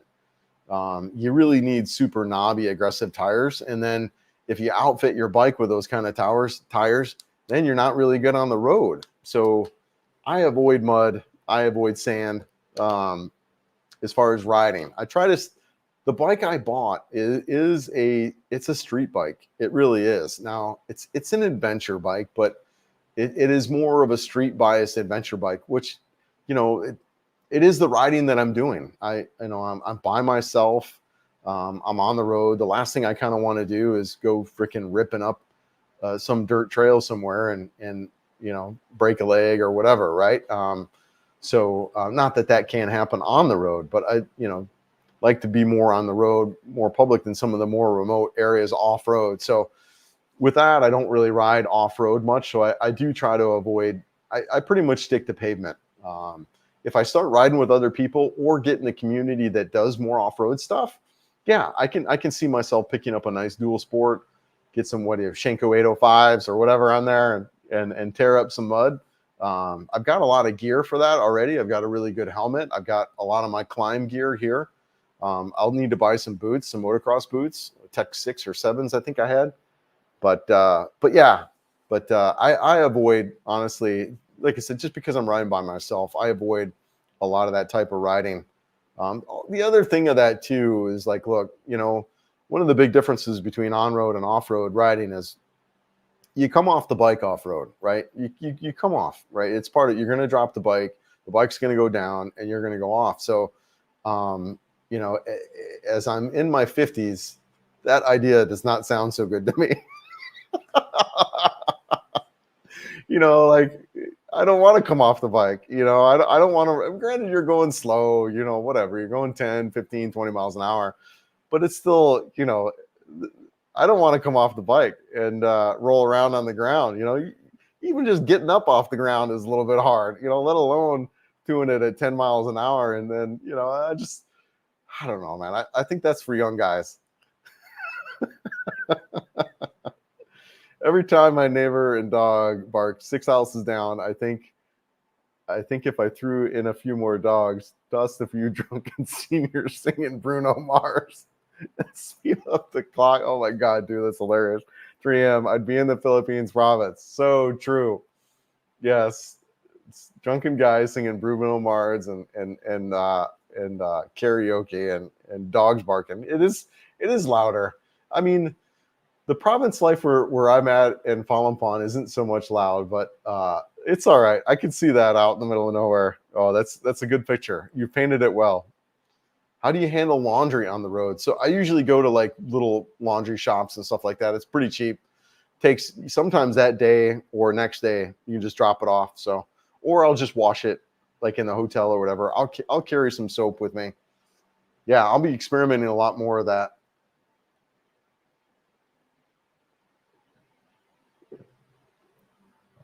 But you bring up another good point, which is gear. Because what's the saying? There's no such thing as bad weather, just bad gear. And guys, that is super, super important and key.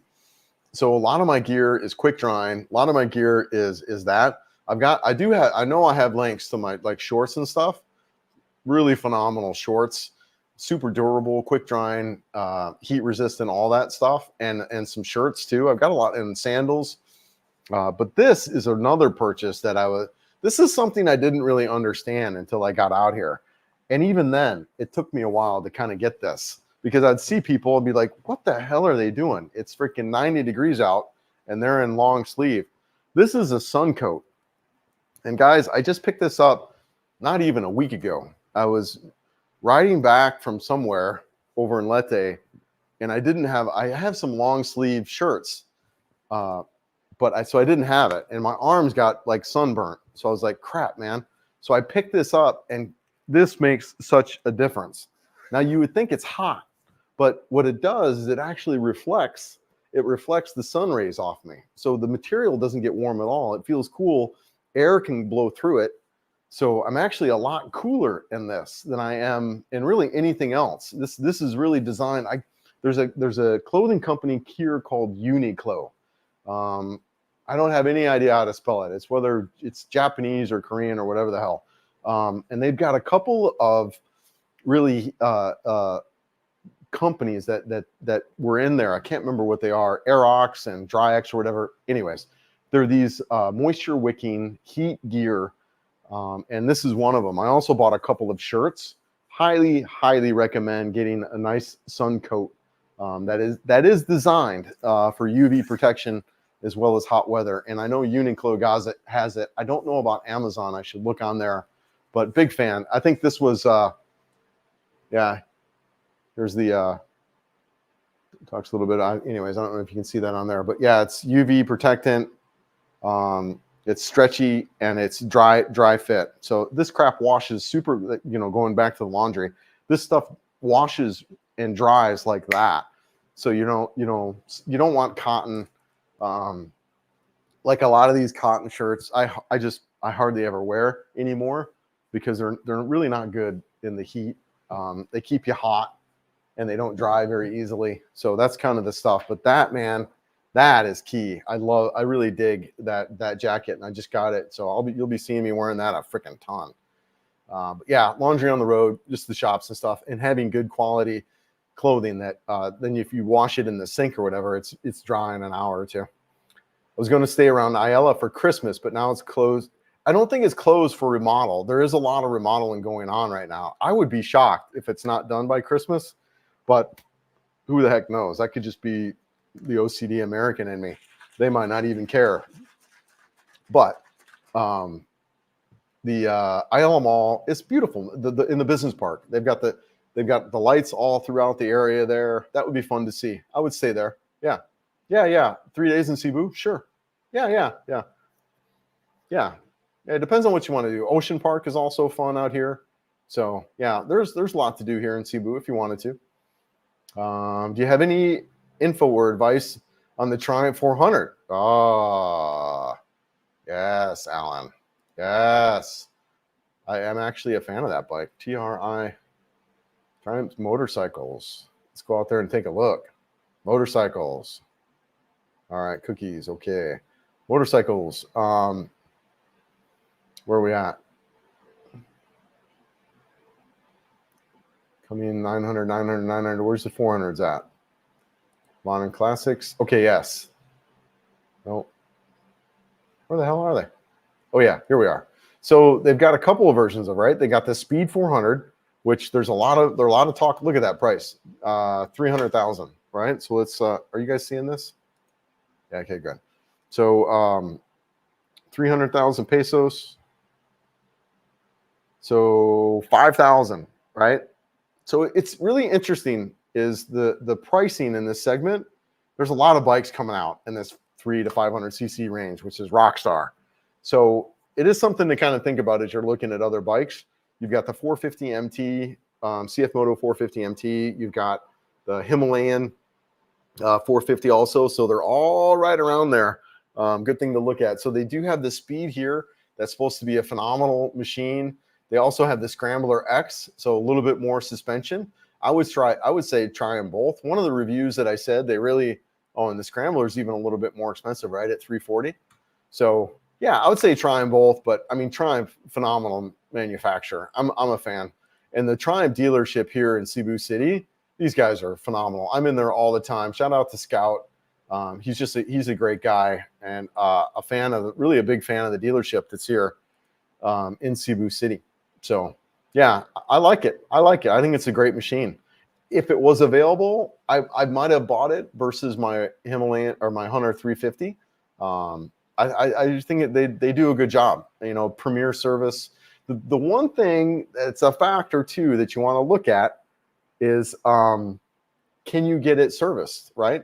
So for me, I've got a service center in Cebu, so that's not an issue. But that's kind of why I bought the NX 500. Is I can go Honda big bike. I can go in a lot of places. I can get it serviced here in Cebu. I can get it serviced in Manila. I can get it serviced in Davao, and get it serviced in a lot of these bigger cities, CDO, right? The Triumph, you might be stuck to Cebu, you might be stuck to Manila, maybe Davao. I don't know, right? It is a factor, and it's one of the reasons, like I said, why I chose the bike that I did. But yeah, as far as a machine, incredible. Really, really, really good bike. Big fan of it, really. What is the mesa that had the Mexican food? Yes, Jim, let's see if we can find that, because that place is so good. Is it called Mesa? I need to do a video on that. It's right around 88th. Let's see if I can add the map. Let's see if I can find it. Where's no, I don't want to go there. Where's here we are. That's the ILS Center. Here's IT Park, and it's right around, is it 88th? Main Hotel. Where the hell is it? I thought it was right around here. Right across from the mall. All right, you cut through there. Yeah, walk over here. I don't know where that is, man. Is it right here?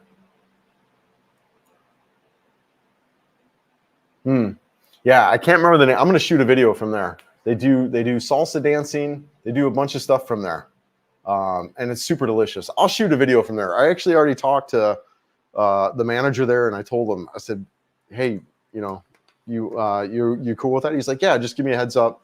He said they've got salsa dancing on Wednesday and Saturdays. So I think what I'll do is maybe I'll wait for Mary Rose, and then we can go salsa dancing, and we could eat some Mexican food.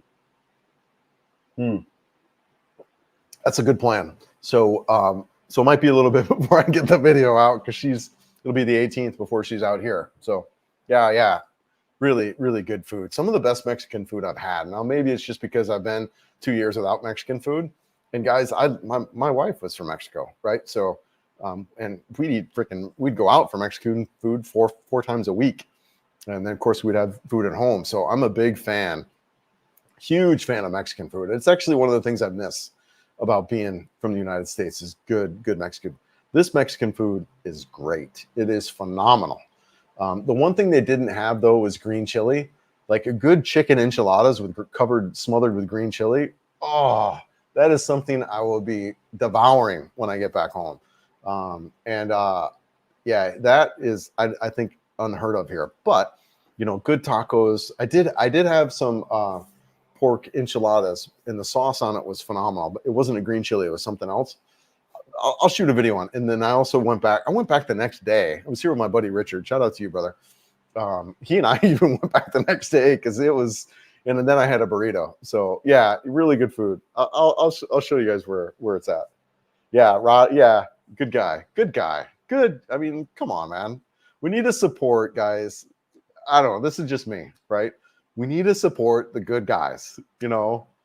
We need to support the good guys and give those guys a thumbs up. Watch their content all the way through. Give them a thumbs up. They're the good guys, right? We're out here, the guys that are traveling around sleeping with teenagers, maybe not watch their content. I'm just saying, man. I'm just saying. Oh, and some of them you don't even know that's what they're up to, man. Just crazy. Just really just kind of cringe factor. Chiang Mai has yes, the most toxic air in the world. Not all the time, but definitely days. It's not. Yeah, I don't. Yeah, Chiang Mai, I don't, because of that, and a lot of Thailand because of that. That burn season, man, almost the whole country is smoking. It's plumy. Even in Bangkok, I'm hearing that burn season will come down and impact them too. So. Yeah, it is one of the kind of couple factors that, as I really don't have a desire to live in Thailand. I really don't. To visit whatever, that kind of deal. But the Philippines still for me is my top destination. I can't wait to look more towards Vietnam and Cambodia.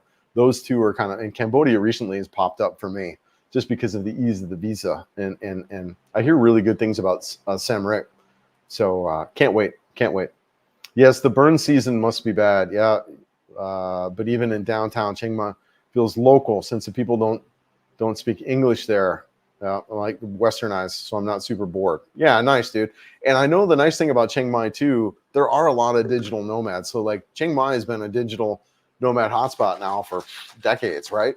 So I mean, I like that kind of stuff. Don't get me wrong. I'm here in Cebu City and I've been here for 2 years. I do like it, but I like the opportunity to kind of get out and remove from it. So I like it, brother. I'm with you. Yeah, it's okay. Yeah, Kamigan is way friendlier than Sikihor. I've not been to Sikihor yet. I do want to check out Sikihor also. But yeah, Kamigan looks right up my radar. Really excited about checking that out. Yes, thank you for your feedback and sharing. Very personable and knowledgeable channel. Thank you. I appreciate it. I try to be entertaining too. I try. Again, I can be pretty boring though.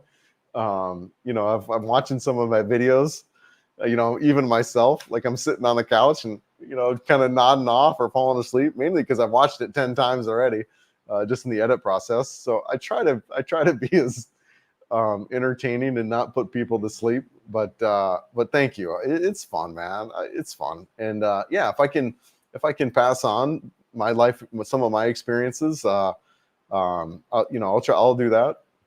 Ever go to Dumaguete very much? I've been down there one time, and about a year ago I was down there. I think it was like November. I was there. I was considering moving there. So my lease was up in Selenia in December of last year. So I was like, you know what? I'll go out to Dumaguete. I'll meet the guys. I'll travel around Dumaguete. I'll get a place out there and that. So I went out there for scouting. I stayed almost a week. It was great meeting the guys. Shout out to Paul and Mike. Honestly, Mike and Janet, they showed me around a lot. At that time, we were pretty close. And then I met up with Paul, and yeah, I was just blown away. Right, I was on Paul's channel and did some stuff, and that was like a dream come true. Right? I mean, come on, man, so cool to just be out there sitting with Paul on his channel, and you know, he is really incredible. He's a stand-up guy, just like his videos. Just really, really great guy. So, anyways. But you know, as far as living in Dumaguete, I discovered really quickly that it wasn't a place for me to live. And a couple of things around that. With one is the housing. I just could not find anything that was absolutely disgusting. You know, there was just really run down and worn and old, or like, you know, like you'd have this house that was cut up into like 4 different apartments. And yeah, it was just really kind of one place that we looked at. It was just reeked of urine. It was just gross, man. And yeah, so I didn't see anything that I would even consider renting. And here, and on the flip side, Cebu, man, and Rod talked about this in one of his recent videos. There is a housing surplus here. There is so much housing. It's just, you can get a place like that so easy here in Cebu City to get a place. You freaking walk into a condominium and say, hey, any places for rent? And you'll get a list of 5 different owners. Or in my community group, we've got a guy, Michael, who's a real estate broker, and Ram. So I got a couple. There's just real estate everywhere here. It's very easy to find, and I get that that's kind of unique to the Cebu City, but that was one of my things I did not like about Dumaguete was the housing and just the challenges around that. The other thing I didn't like about Dumaguete is it was too small town for me. And just the whole, like everyone lives outside of the town. Like you've got this Dumaguete center, and then everyone kind of lives way out, and then they all drive into town and hang out and go away. So yeah, I don't know. I didn't have a good vibe for me. It just didn't. The housing was kind of, I would say, probably the main turnoff. Everything else was okay, but like Warmock for me, yeah, it's still a small town. It's a lot bigger though. I think it's twice the size population wise, but you do have more of a mall there. You got movie theaters and stuff like that. A lot less Westerners there. But, and then I feel like, yeah, to me, and it's easier to get back to Cebu, like a 3-hour ferry and I'm back here in Cebu versus Dumaguete. Yeah, you can hop on a plane and get here, but you know, or you can take 5 hours to do a bus ferry. It's not easy to get to Cebu from here, which doesn't necessarily mean much other than if you wanted to fly out or get access to a big city. So it's okay. It's okay. But it's not. There are probably several other cities I'd rather live in than Dumaguete, and that's me, right? That's like what I want or like. That doesn't make Dumaguete bad and wrong, or the people that live there. Yeah, no worries, Rob. Yep, answered and then some, right? Gotta go off. Where are we at time-wise? Oh, wow, we're at 2 hours. Oh, my microphone's looking. Ooh, my microphone is almost dead. 1 second. 1 second. I need to plug that in. Yes, or switch. Let's switch. 1 second, guys. I'm going to switch microphones. Since we're all caught up on comments. Yes, that's there.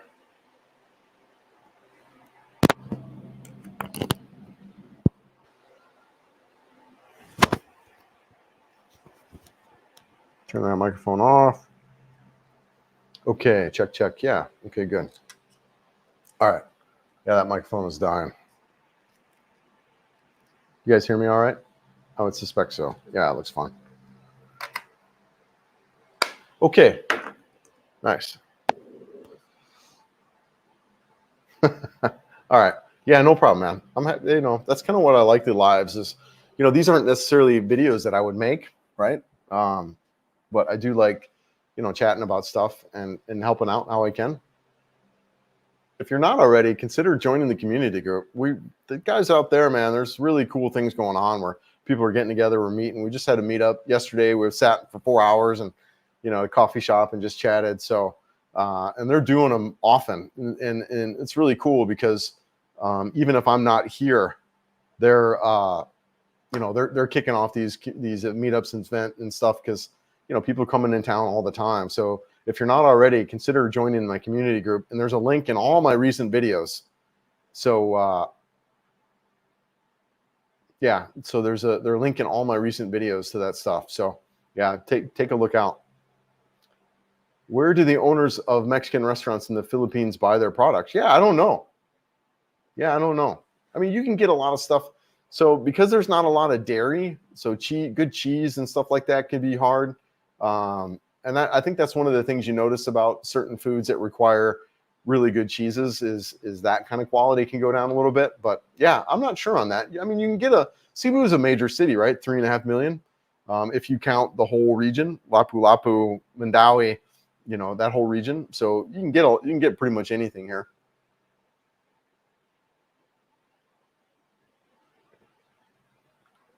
Yep. You can get pretty much anything here. Filipina Simple Life. Karen, is that you? Yeah, oh, nice, sweetie. Yeah, if this is you. Hope you're good there in Toledo. I've spent some time in Toledo. Love your little town. Beautiful. Nindo kayo. Hope you and your channel are well. If you guys don't already follow her, she's a sweet, adorable little Filipina out of the Toledo area. She does a lot of live streams and stuff like that. Check her out if that's you. Yeah, I watched a little bit of your channel before I moved out to the Philippines. Philippine multitasking, I think it was. And she's also a cousin to Marianne, I believe. So, yeah, Marianne does Filipino Wanderer. So I think, is your cousin pregnant? Anyways, so hope you're good. Hope your family's good. Hope life is well. And I'll show up on your live because you pop up. And I'll say hey to you. Yeah, hope you're well. Mesa SMC side. So that's a little bit different, Scott. I know I'm saying this wrong. I know the one you're talking about, because Mesa, there have been, I went to the one in Iloilo in the SM Mall there. That is also really good. It's a Filipino-style restaurant. Crap, I wish Richard was on because he would know it in a heartbeat. I forgot the name of the dang place, but it is delicious. This is the Abaca one. So yeah, it's not Mesa, the one I'm thinking about. I'll do a video on it and I'll let you guys know for sure. But yeah. But yeah, Mess is also good. I've shot a video from there, the one in Iloilo. 3 hour time limit on my question. Does that mean it took me 3 hours to answer your question, or what? Or have I not answered your question yet? Like I said before, man, I'll often read something and interpret it completely different from what was said. Oh man, lovely how the mind works, right? Mm. And the mouth works as I not really drink my liquid here. Yeah, no worries. Yeah, I'm good, sweetie. I'm good. How are you doing there? How is life in Toledo? How's your channel doing? How's your channel? Are things going well?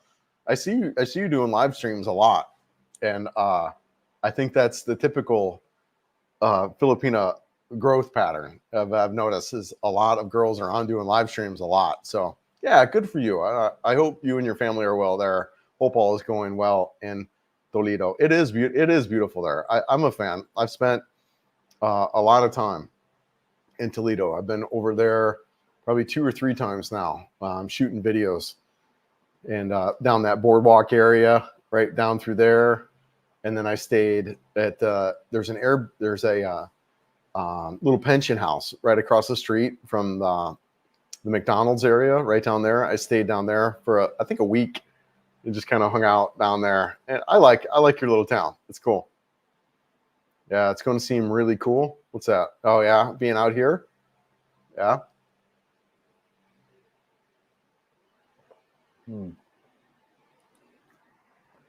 I do. I love it out here. I do. It's just the visas are a little bit concerned for me, but other than that, I love every aspect about being out here. Why Scott? Yeah, so that's a little bit different. The Mesa, unfortunately, it's not the place. That's good too, though. I recommend it. I do recommend the Mesa. It's really good, but that's a Filipino style food. Crap. Let's see if we can find one more time here. Let's take a look. See, we got time. It's right off of the Ayala Mall.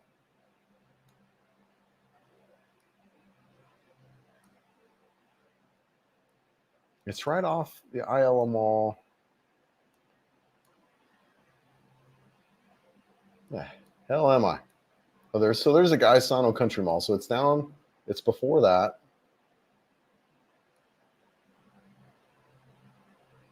And Holiday Inn Spa. I thought it was here.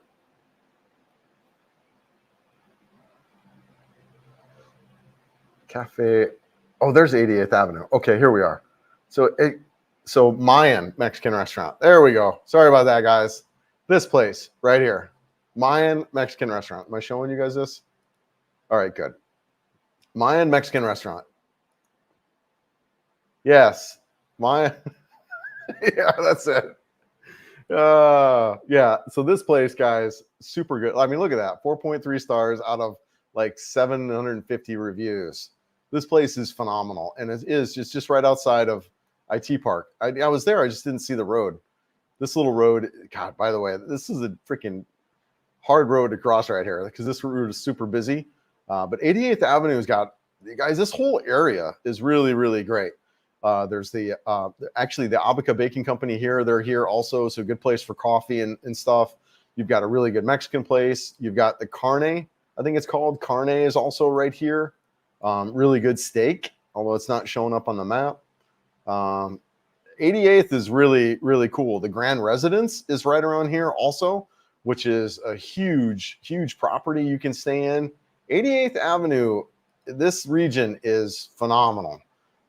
It is a place I would consider moving to too, because you can get access to, you're just outside of IT Park, so you're going to get a little bit cheaper living expenses, and you've got really great restaurants there. So highly recommend that region. Yeah, you've got good Mexican, you got good Mexican, you got a really good Italian place also right there, a good pizza place. Carne actually might be a little bit up, but Carne is another good restaurant. Yeah, really cool. Yep. Yeah. Oh no, I thought I was asking about Chat GBT. Mexican. Oh yeah, we can look up Chat GBT. I've been experimenting more and more with Chat GBT.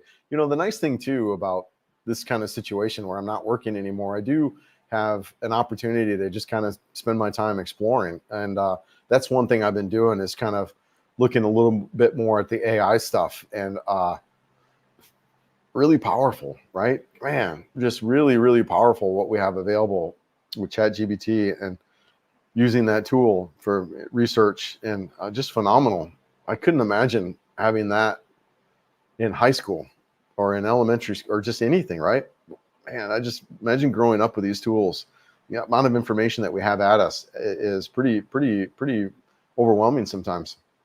Yeah, no joking. Yeah. Mike, what's up, man? What's up? Good evening. Just a quick question about big day coming. Can I wear flip-flops with my tux? Absolutely, brother. You should wear with my big day. Dude, I no marriage on the horizon for me, man. But that we're both very on the same page with that. So not a problem. But yes, if you can wear flip-flops with your tux, brother, anytime you want, and I invite you to. Yeah, hey, welcome back, dude. I haven't seen you in a while, but yeah.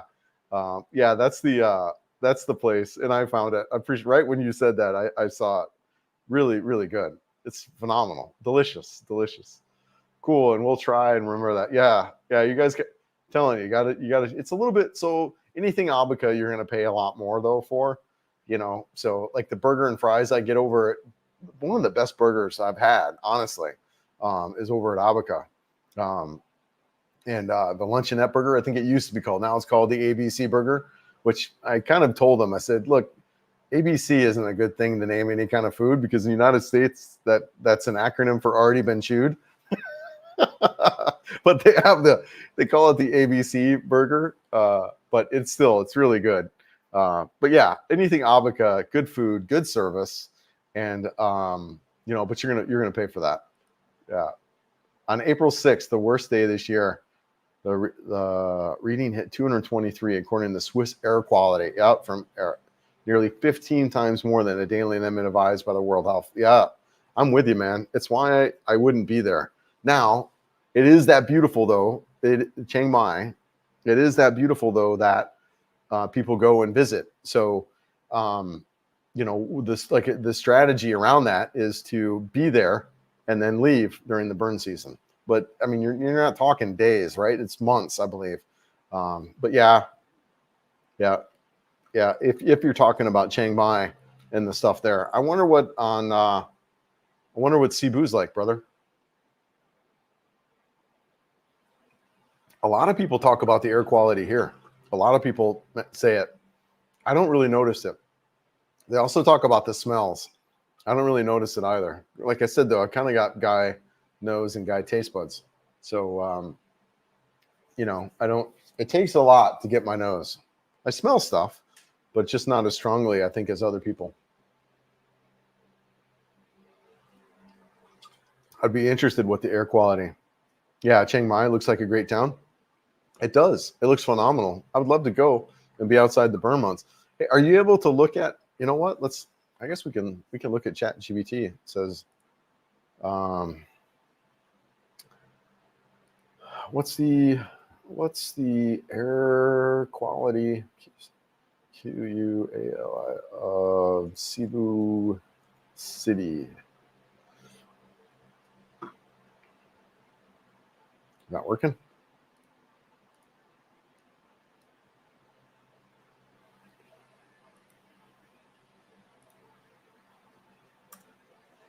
All right. Pulling up, what's the air quality of Cebu City?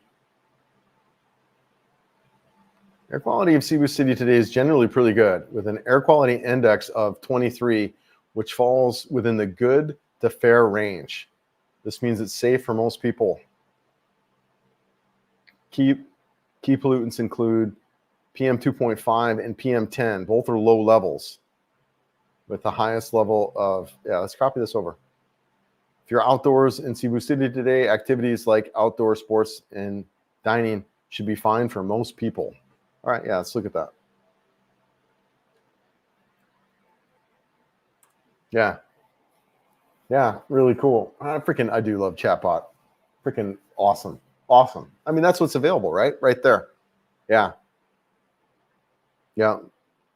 Yeah, air quality in Cebu, and a lot of people. So people make issue of the air quality here and the traffic, and I get the traffic, right? But look, I've lived in major cities throughout the United States. I actually don't think it's any worse than any of those major cities, and in fact, I actually think it's better. You know, in Denver, when I lived in Denver, man, when I first moved there in the late '90s, you would get traffic, but you could avoid it, right? Like you could go out off hours and stuff like that. Um, Here, you can definitely avoid it. There is a rush hour, you know, the typical rush hours, right? But like I go out there on the weekends on Saturday and Sunday, especially on Sunday, there's no traffic. In Denver, it was 7 days a week, 24 hours a day, you could hit traffic. So, I mean, you would have to get up. Like there were times I'd get up at like 4 in the morning to go into downtown, and I'm still hitting traffic. So, seriously, the traffic here, I think, is a little bit blown out of proportion. Now, is there traffic? Absolutely. There's also no interstates. So, but the same thing in Manila, right? When I was flying in and out of Manila, this is actually a pro tip, guys, that that you want to know when you're traveling around. Even here in the like for me, I'm getting ready to go over to Leyte tomorrow on Sunday, right? I'm going to go on Sunday just because there's no traffic. So travel on Sundays, even in Manila. Like if you go to the airport on Manila on a Sunday, dude, you're in and out. You are in and out, and or late at night or early in the morning and that kind of stuff. You can avoid the traffic, which I think is different than a lot of cities, especially the cities that I went to in the West. So yeah, do not remember smelling anything in Cebu, but there were days that the smog from the diesel engine was bad in Cebu City. Yeah, I get a little bit when I'm out walking around or even riding. I'll get behind a car that maybe is super exhaust, but for the most part, I don't really notice it. Yeah, that's me. Yeah, yeah, yeah. I guess your local air is better by 10 to 11 actually compared to Chiang Mai. Yeah, yep, yeah. Yeah, and in Denver, we had the inversion stuff, right? So you would have all the freaking smog and stuff get pushed down into the city, and you'd have super bad air quality days where they didn't even recommend doing anything really outdoors, stay indoors. So, yeah, sorry, 69, 8 times I think. What's where are we at here? Air quality of 23 for Cebu right now. It says 69. What's 69? What are we talking about? The air quality? Is that Chiang Mai that we're saying? Air quality alert is, yeah. What are you talking, Ethan? I know so I apologize. I got a 20-something second time out. I apologize for that. It's just what that does is it keeps people from freaking like spamming. It would keep, like, if someone who coming in with bad intentions, just kind of like, whatever. I had a person who was just like ding, ding, ding, ding, ding one time. Like they did a whole sentence in one letter at a time. I was like, dude, what, So I put in the time for that purposes. I don't have people here who moderate. So I try to, that's one of the ways I do it. So I apologize because right now you're probably trying to type and you can't, but it's just, I do that for a reason. Let's see if there's anything out on Instagram. Yeah, I can't really see the watching from La Union. That might have been a while, but yeah, sorry about that. And it's delayed. I can see right now that it's super delayed out there. All right. Yeah, it doesn't say. Yeah, I'll just go ahead and end it over there in the Instagram feed. All right. What else do we want to talk about, guys? Anything else going on exciting? Checking out here. Let's see what we got. Just checking on a couple things real quick. Jim, we always have a sea breeze here in Cocoa Beach. Yeah, Cocoa, Florida. The only time we've had bad air quality was when there were large fires. Yeah, in Colorado, where I lived the past 20 years, so much that I actually bought an air filter, and I'm a fan of that. I have one here too, because of all this fires and stuff. Even if we didn't have fires in Colorado, Colorado would have bad air quality from just California and all the other fires. So I'm kind of used to bad air quality, and as a result, having indoor filter systems. So if anything, I feel like the air quality is better here than it was in Denver because of the inversion as well as all the fires and stuff. So yeah, Chiang Mai looks eclectic. Yeah, okay. Yeah, I do want to go. I want to check out Thailand. I want to check out Chiang Mai. And if I look, that would be one of my top destinations in Thailand. I would love to go to Chiang Mai. And I would love to ride through Thailand. I would love to hop on a motorcycle and go, man. That looks beautiful out there too. Yeah. No, I'll be there soon. Like one of the things I see that I would do is probably fly out of Bangkok back home, and, or look to coordinate my return flights out of Bangkok somehow. So I think I'll be there. What else do we want to talk about? 2 hours and 16 minutes. I typically go 2 hours. We could wrap it up. We got 30 something people in. So anything else you guys want to ask or talk about or chat about before we call it? Anything on your, what else do I got for me? For me, I got a lot of trips coming up. What about any kind of videos you guys want me to see or do? Yeah, anything that's going on? Going once? Bueller. Oh.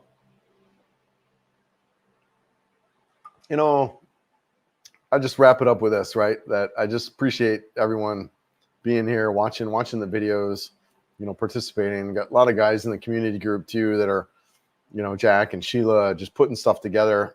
Just good stuff, man. Good stuff. I just really inspired by kind of what we got going on, and just really grateful and thankful for everyone being a part of it. It's been a good time, and I'm looking forward to the future of it. Really, this is just the beginning. Just the beginning. Dollar peso rate. What do we got? Where are we at with the dollar peso? I think that was better if I pulled it up in Safari. Yeah, that bookmarked. 1 second. Convert dollars to pesos. Yeah, 56.01, I think is the current rate. One of the things that around that though that's there for me is this topic comes up is I've recently switched to Wise to move money around. Big fan of Wise, and I know a lot of guys talk about that. I was using Remitly before, and I think it's good to have a couple different ways to move money around. But I'm really a big fan of Wise and the ease of using that and moving money from accounts. It's really fast. Remitly was good when I was using my debit card to move money around, but even just Wise, when I just attach it to my bank, even bank-to-bank kind of transfers, it's instant and fast. Remitly was 5 to 6 business days, and I wasn't getting the best exchange rate. So with Remitly or with Wise, I'm getting a better exchange rate, and the fees aren't as much, and it's faster. So definitely like Wise as a way to move money around. Just made scrambled eggs in Davao. Listen to the stream. Appreciate you, Dave. Yeah, no, appreciate you, man. You've got good insights on, you've been traveling Southeast Asia for decades, man. So I appreciate your insights on stuff. Granted, we might think differently and that kind of deal, but that ain't a problem with that, right? I appreciate your perspective on stuff. You've provided a lot of that. Your thoughts on Iloilo, I remember. Yeah, just a lot of it. Your thoughts on some of the more Muslim regions that you've been in, and how they make you feel. So, and Thailand, right? So, thank you. I appreciate it. Really do. Yep. Yeah, I've been taking more zinc lately. What you brought up? No smell. I thought of zinc. Yeah, interesting. I take a couple things now. I was watching this guy. I can't remember him. He's kind of an overtop sports scientist, whatever. He's got a PhD. He's a bodybuilder. I can't remember what his channel was, but I've started watching him, and he was talking about supplements that he takes that he thinks everyone should take, or that are important. And one was a really good multivitamin. So I started taking a good multivitamin again. I was kind of under the thought that just pissing all that stuff out, but as we talk about the food here in this country and not the most nutritious, I have started taking a multivitamin again. I also take creatine, and that was one of the things he also said just the benefits of creatine, not only from a performance and strength training, but also to memory and the mental function is massive with creatine. That there's a lot of stuff coming out, and it's safe, done appropriately. So I take a good multivitamin. I take creatine. I've also switched recently from Viagra to Cialis, and so Viagra is more of a is a in like a pre thing, right? So whatever hour, 45 minutes before you take that. The nice thing I like about Cialis is the fact that it's just once a day, and I can take it. And I bring it up also too because I actually feel some of the side effects, the health benefits. I actually feel more like it increases my blood flow, right? And I feel like I don't fatigue as easily in my workouts. And as I've talking to more and more people about it, they talk about, most bodybuilders and strength trainers and even athletes are taking Cialis. So a big fan of that. I really liking that. It's expensive here though. I think it was like, when I did the math on it, it was like four, almost $5 a pill. So I'm currently on a 5 milligram dosage I take daily. And, and then of course, as far as the performance side, the intimate side of it, it's very similar to Viagra, where, it just gives you your full potential, as we age and things like that. That was one of the things I noticed is it made me my full, I'm trying to be PG-13 here. And so that was kind of one of the things I noticed. Also, too, it took kind of the mental stuff out for me. As I just hadn't dated in like 4 or 5 years. So, that was kind of some of that anxiety around dating again. And, and so it kind of removes all that. So that way you can take this part of it out of it. Like it's like you're 18 again. The wind can blow the wrong way, and, things happen with the Cialis or Viagra. So if you have other things going on mentally where, it might get in the way, that helps with that. So, but so those are the things I'm kind of taking every day now. And really, like I said, big fan of the creatine and the multivitamin and the Cialis. And I could just feel it, right? I could feel my muscles. I can, like, my veins even too. I'm a little more predominant. I could see them more just because I can feel that increased blood flow. Really big fan of Cialis. There's a wild 19-year-old here who I think likes me. Been following advice from YouTube dating coaches on what to say to women. All right, yeah. Talk more about that, Dave. What's been some of your advice on what to say to women? And, as I look at that dynamic here in this country in dating, it is an adjustment. And as a guy who came over here with really no confidence in dating, and I didn't move over here for that, but I really didn't have that. I could see it's just being real, just walking up to girls and saying, "Hey, how are you?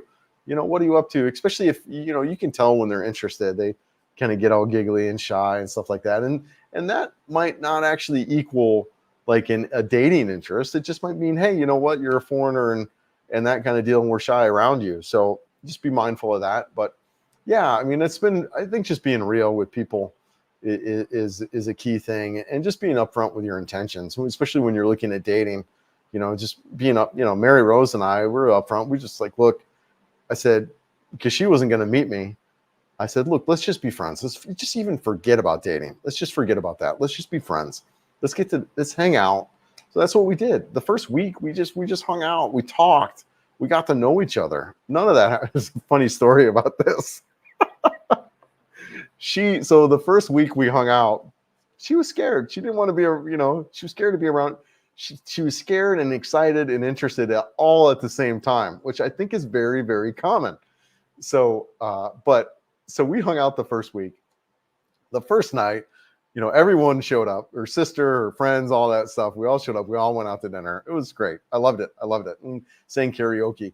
But even that first week, there were people around the first couple of times, but then when it was just her and I, so like we'd go back and we watch Avatar on Netflix. But she shared afterwards, she goes, "Chris, I don't know if you realize this, but I never took off my shoes." And she says, "Yeah, that way if I needed to run, I could leave like that." I just laughing so hard at that. And she's like, but she was nervous. She was really shy. And, but, just making them at ease, making them feel comfortable. And that was really the first week. Yeah, it took her a week to take off her shoes because if she had to run, she was able to. Yeah, really, really fun story about her and I. And I think really, too, the typical province good girl dating experience, so anyways, that's all on that. Too funny though. It just makes me laugh. Yeah. Parula is an interesting zinc related to a condition. Okay. Been looking into zinc, feeling the benefits. All right. Yeah. Zinc, right? My ex was big on zinc too, especially as a immune support. I think some of the supplements that I have here have a lot of zinc in them. Let's see here. My multivitamin. I found this on Amazon. I get it. It's got some zinc in there, I think. Holy bifocals, Batman. Yeah, can't really read that. I'm trying to read the back label. But yeah, I found this on Amazon. I get it delivered here. And then I think Geo may have turned me on to this. It's a probiotic. One of the things about the pandemic that I was looking at was, health, right? Immunity.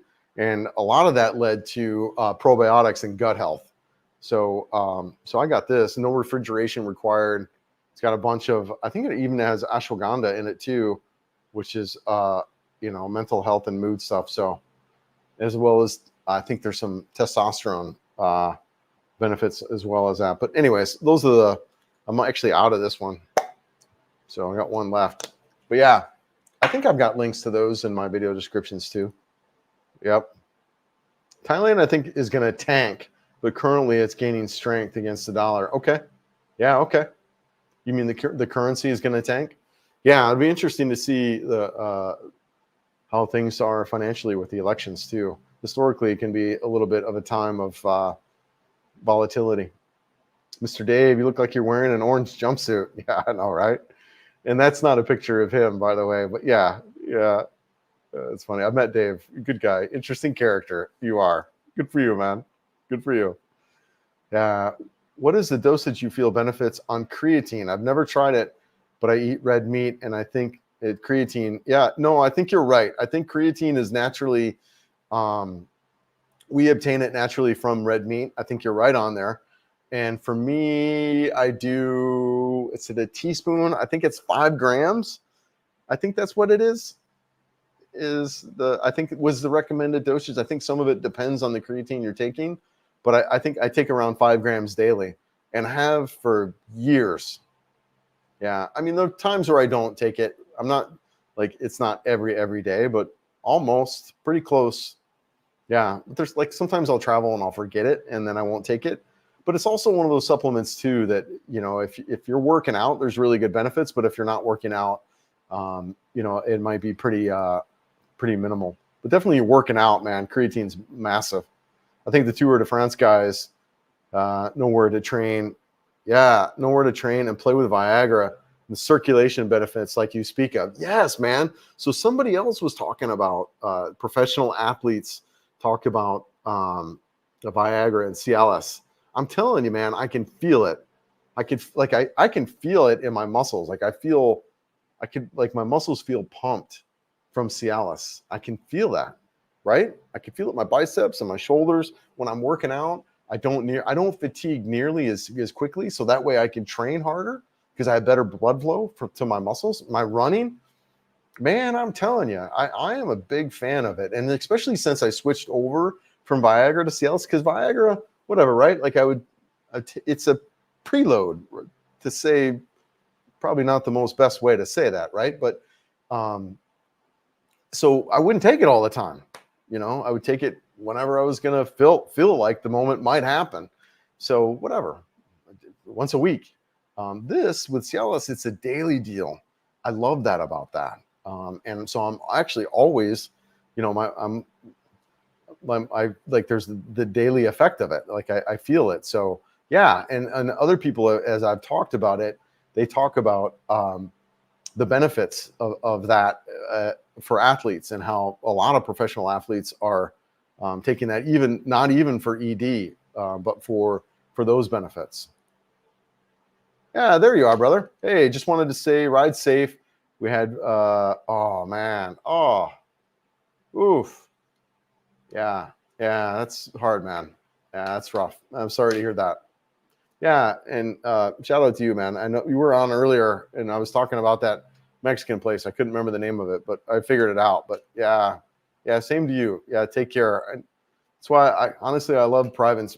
That's why I don't ride in the city, and ride in the province areas. I'm not a fan of the city riding. I'm just not, especially after my accident. So but yeah, yeah. Hope all is good up there. Yeah.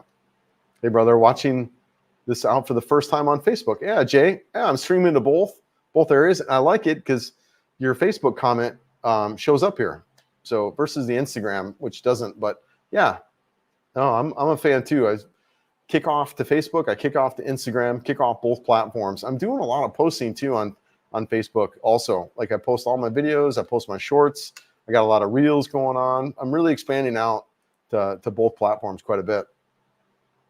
Most guys who get 30 matches, pre-arrival solve, or up to 3 or so girls actually meet. Oh, most guys get 300 matches. Okay, pre-arrival. You're talking about dating matches. Yep.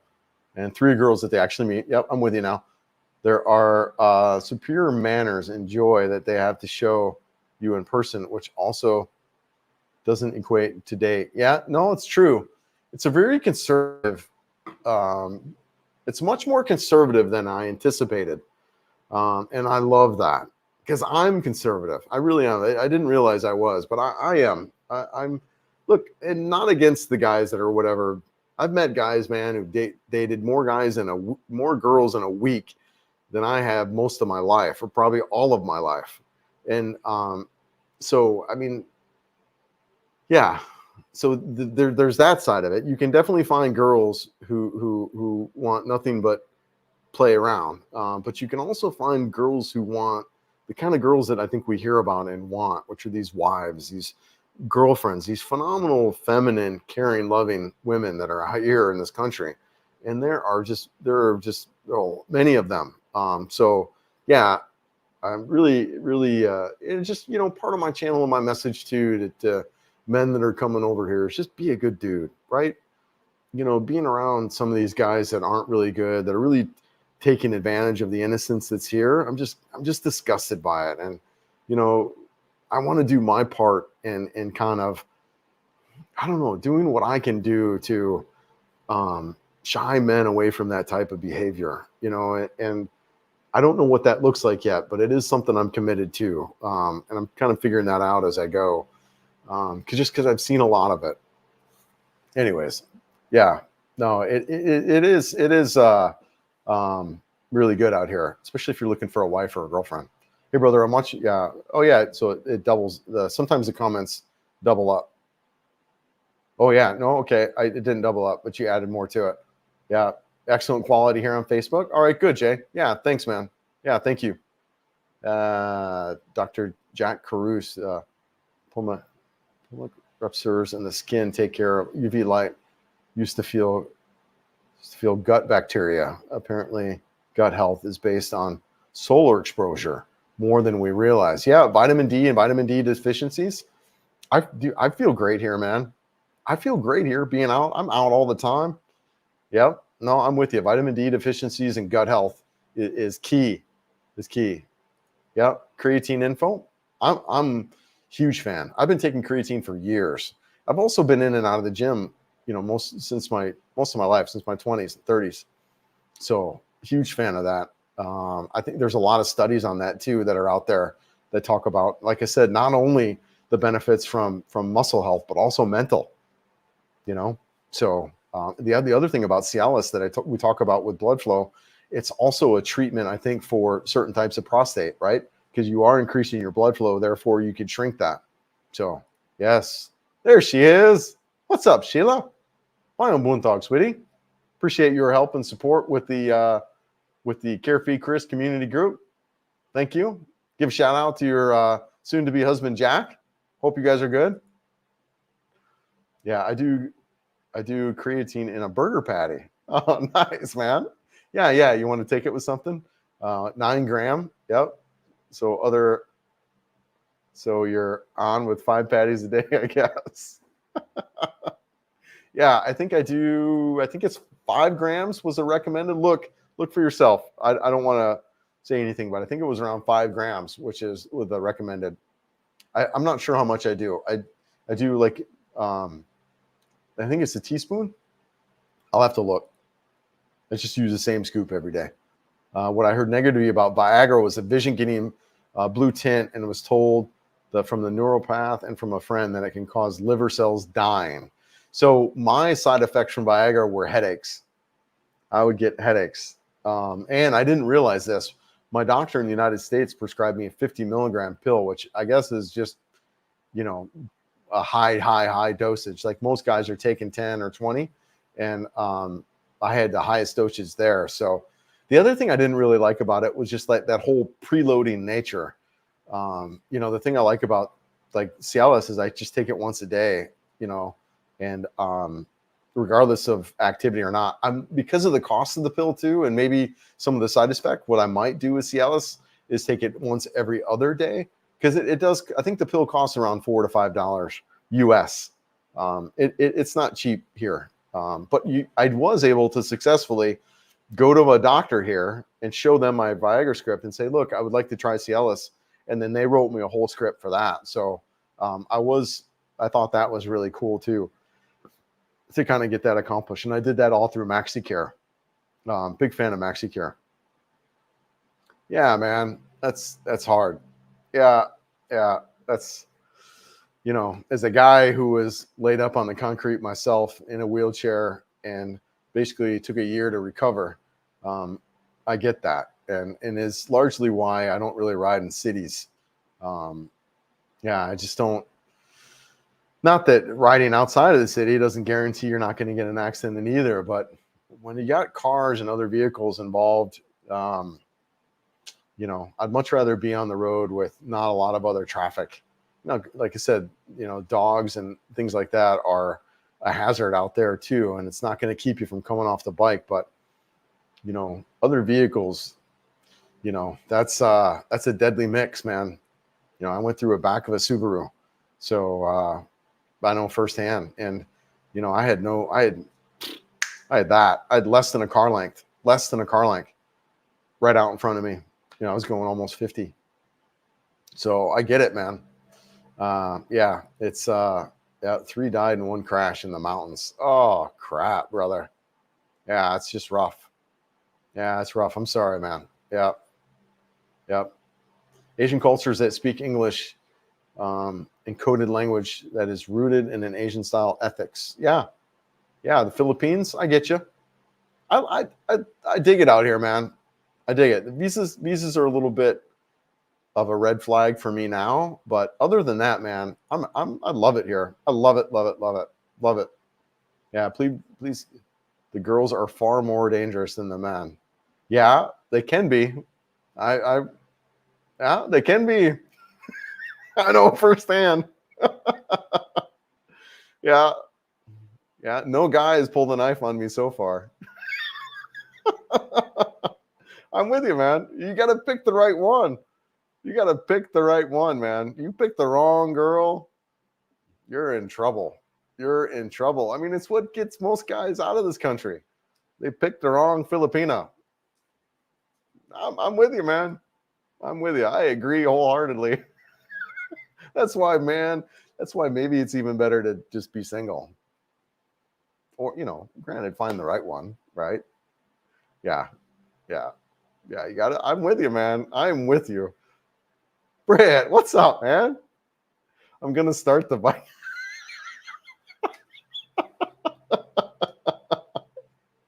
Oh, dude. This guy, man. He was in one of my videos, right? Yeah. Oh, too funny. So the Vikings is a big buffet here. It's out in SM City. And I think they have them all, and a lot of the SM malls will have the big buffet. Really, really phenomenal buffet.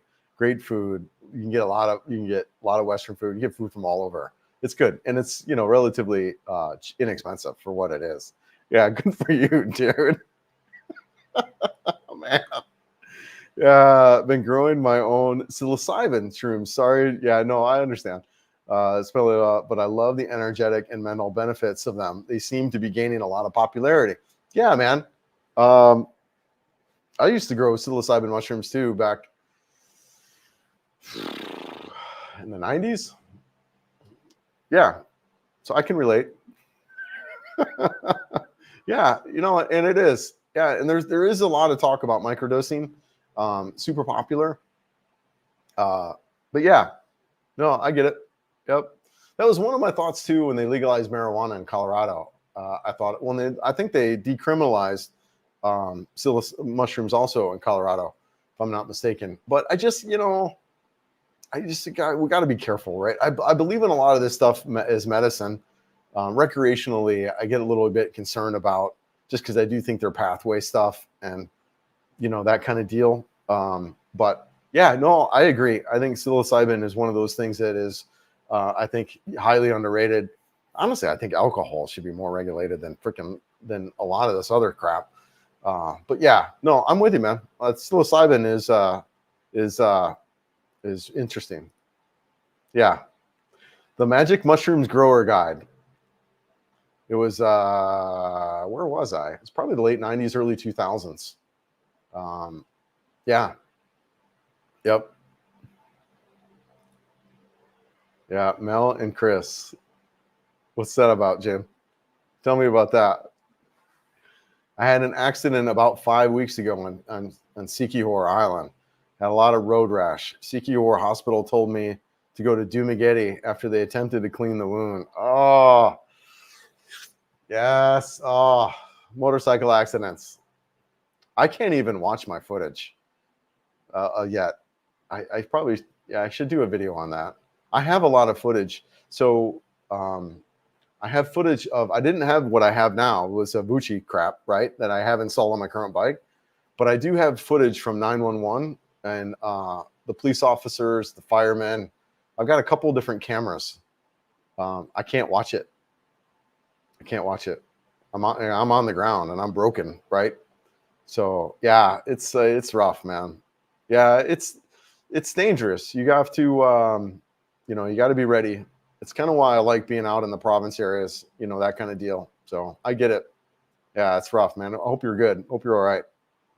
Yeah, I don't think there are any mouse living in the mushrooms. I need a guide to the life me coach, but the micros seem medicinal. Yeah, I don't think there are any living in them. Yeah, but the micros seem medicinal. Yeah, yeah. No, I understand. Yeah, there's a lot of talk about microdosing and what Steve Jobs, right? A lot of guys are talking about that. Of course, too, with PTSD, that kind of deal with treatments on there. So I get it. It's nothing that I experiment with now. I'm actually sober. I don't drink alcohol. I don't do any of that. But altering your perspective on things, I think, is key. I actually do a lot of conversations on ontology and the studies of being. One of the things I actually was in this conversation recently that I kind of got was, here, I'll give you guys, here, I'll put this out. Really just kind of mind blowing in a way, and a place to come from is this. Things don't upset me. I upset me. Nothing outside of me makes me upset. So this is kind of the conversations and things that I do now, and things that I participate in that get me thinking outside of myself. So yeah, I'm all about that, and have been my whole life. But yeah, yep, yeah, dangerous women. I know, right? I'm telling you, I think that's what gets most of us out of this country. I would say a good percentage of us is the relationships and just getting in a bad one, and then, oh crap, because a lot of guys move here for that, right? They move here for the dating, they move here for the women, and then they get in a bad one, and they're like, now what? Oh, it's no better here, I need to go, right? So yeah, I wouldn't move here for the relationships. I would move here for yourself. I would move here to kind of start over, but I wouldn't move here for the women. I really wouldn't. And now granted, you can find a great wife and a girlfriend, but yeah, you just got to be careful. Yeah, I wouldn't.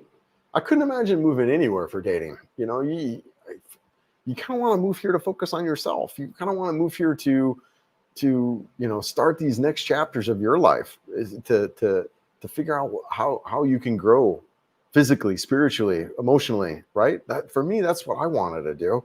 I was tired of freaking getting up and having my life be for somebody else.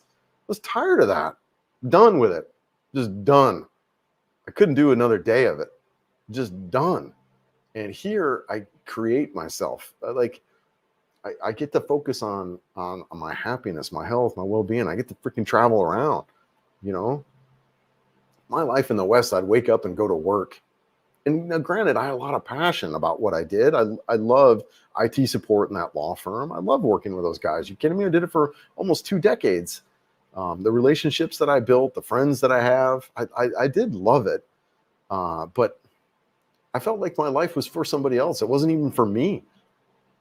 Here I have problems. I have challenges. I have things like that because that's the context of life. But I feel like here I'm creating, I'm living, I'm up to what I want to do in my life. It's extremely spontaneous. Sometimes I don't even know what I'm going to do hours from now, like this live, right? Let's hop on a live and have a random conversation with people all over the world. It's just, come on, man. But that's what I would come over here about, right? Don't have it be about women and dating. Just because I feel like if that's your focus when you come over here, I think you're going to get disappointed eventually. You're going to leave women disappointed, right? Because you're coming over here, you're womanizing, that's not the culture for a lot of these girls. It's just not. And are there girls that are up for that? Sure. Okay. Yeah, probably. Stick to Manila, stick to Cebu City, stick to the dating apps, right? But don't go out in the provinces and do that kind of crap. You'd have problems, right? All right. Next topic. Dangerous, stupid men and danger. Yes, I agree. Yeah, I'm an idiot. I'm a moron. I know you weren't implying that to me, or maybe you were. I don't know, but yeah, no, it is. The thing about me that I realize is I don't have the best picker. One of the things that I like to help people, right, is in my days in technology, my service in the IT industry, in the law firm, it worked well. Like wanting to help people in the area of technology and in a career, wanting to help people, that is extremely valuable. Extremely valuable. You're sought after, people respect and admire. They come to you for solutions and problems. It's also YouTube, right? It's wanting to help people in YouTube. Very valuable. Relationships, not so much. Why? Is because you date people who need help, right? It was something I really learned about myself, within my divorce. Dating, wanting to help people inside of a relationship is not a good dynamic. It's not, because then, like I said, you date people who need help, and then you're like a caregiver, and it's just it's a drama dynamic, So yeah, really, really interesting to have that insight. Is a spirit. Okay.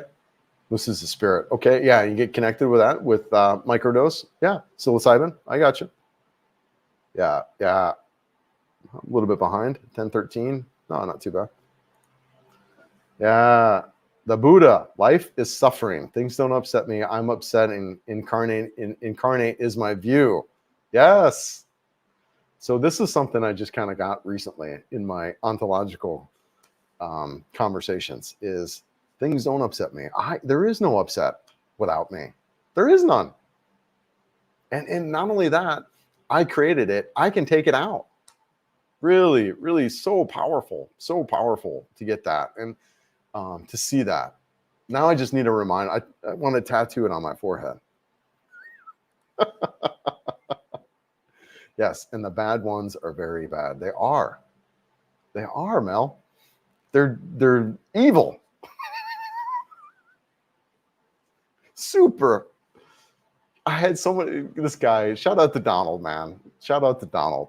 So every guy, when they come here, you should get, even if you can spend an hour with someone who's been here for a long time, save you so much, right? So Donald was that for me. I just moved into Selenia, sitting at the pool, and this guy, you'll see him if you're ever here in Iowa.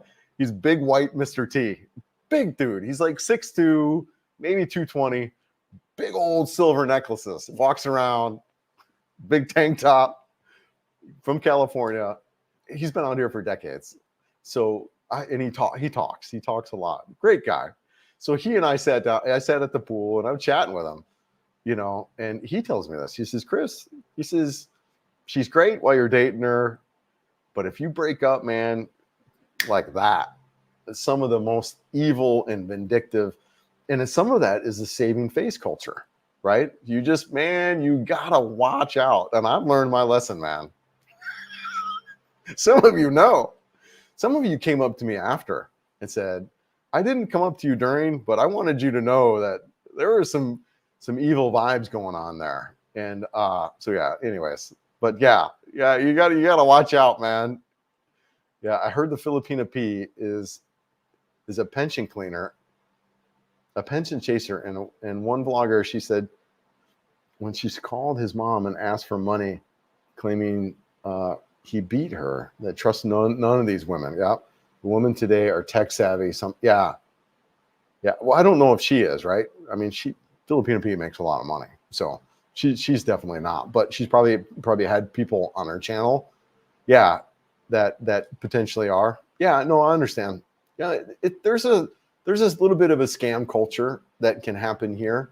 But look, guys, if you're looking for a wife or a girlfriend, probably the best place in the world.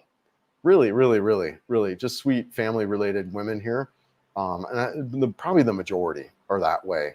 You just got to be good at spotting the ones that aren't. You got to develop good questions. One of the questions that I learned is, do you date Filipinos? If you're around a girl or dating a girl that dates only foreigners, why? Right? Why is that? If no Filipino wants anything to do with her, huge red flag, just like massive. And if you don't meet any of her friends or family, why? Right? Do you just want to be good at asking the right questions? You really do.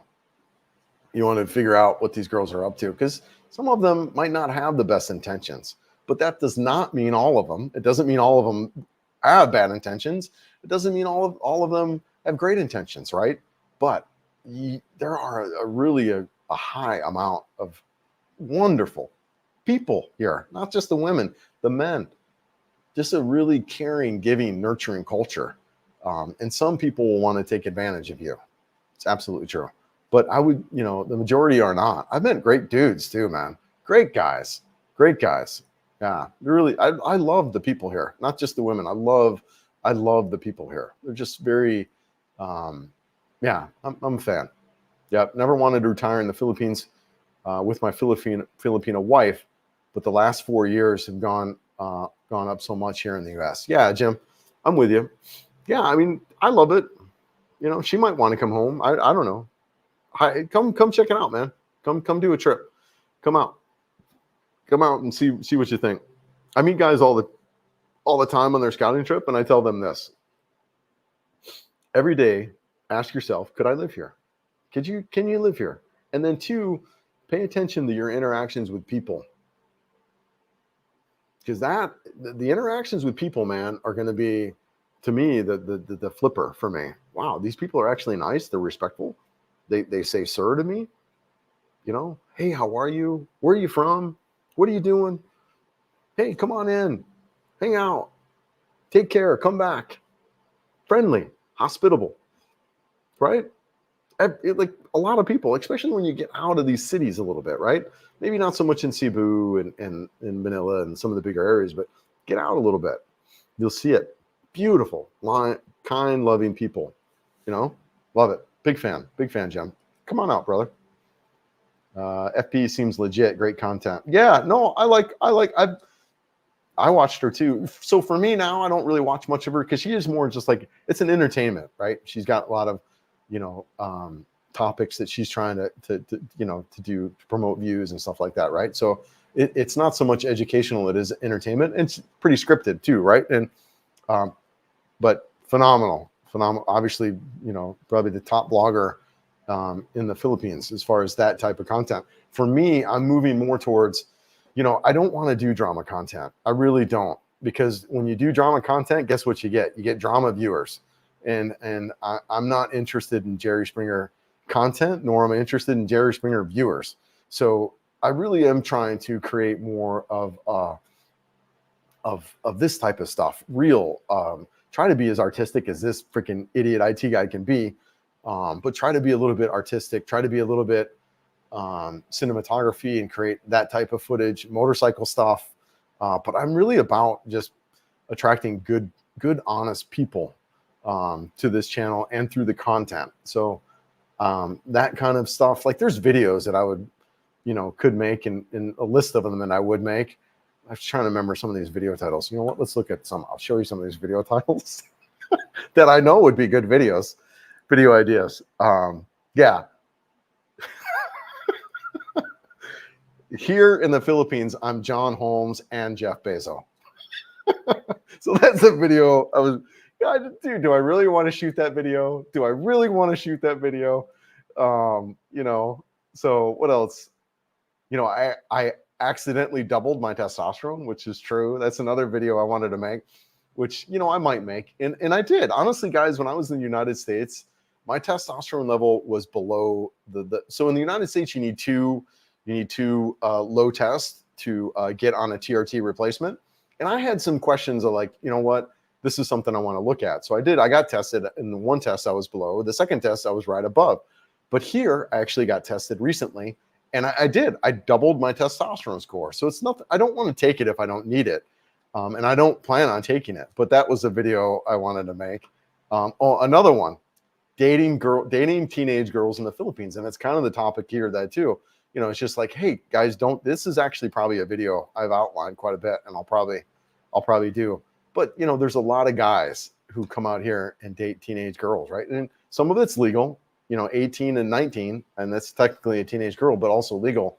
But that's a video I have in the works that, I worry a little bit about creating that Jerry Springer type of content.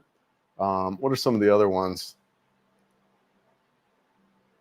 Yeah, here's another one. Sex with a 20-year-old is a lot like legal marijuana. That was another one.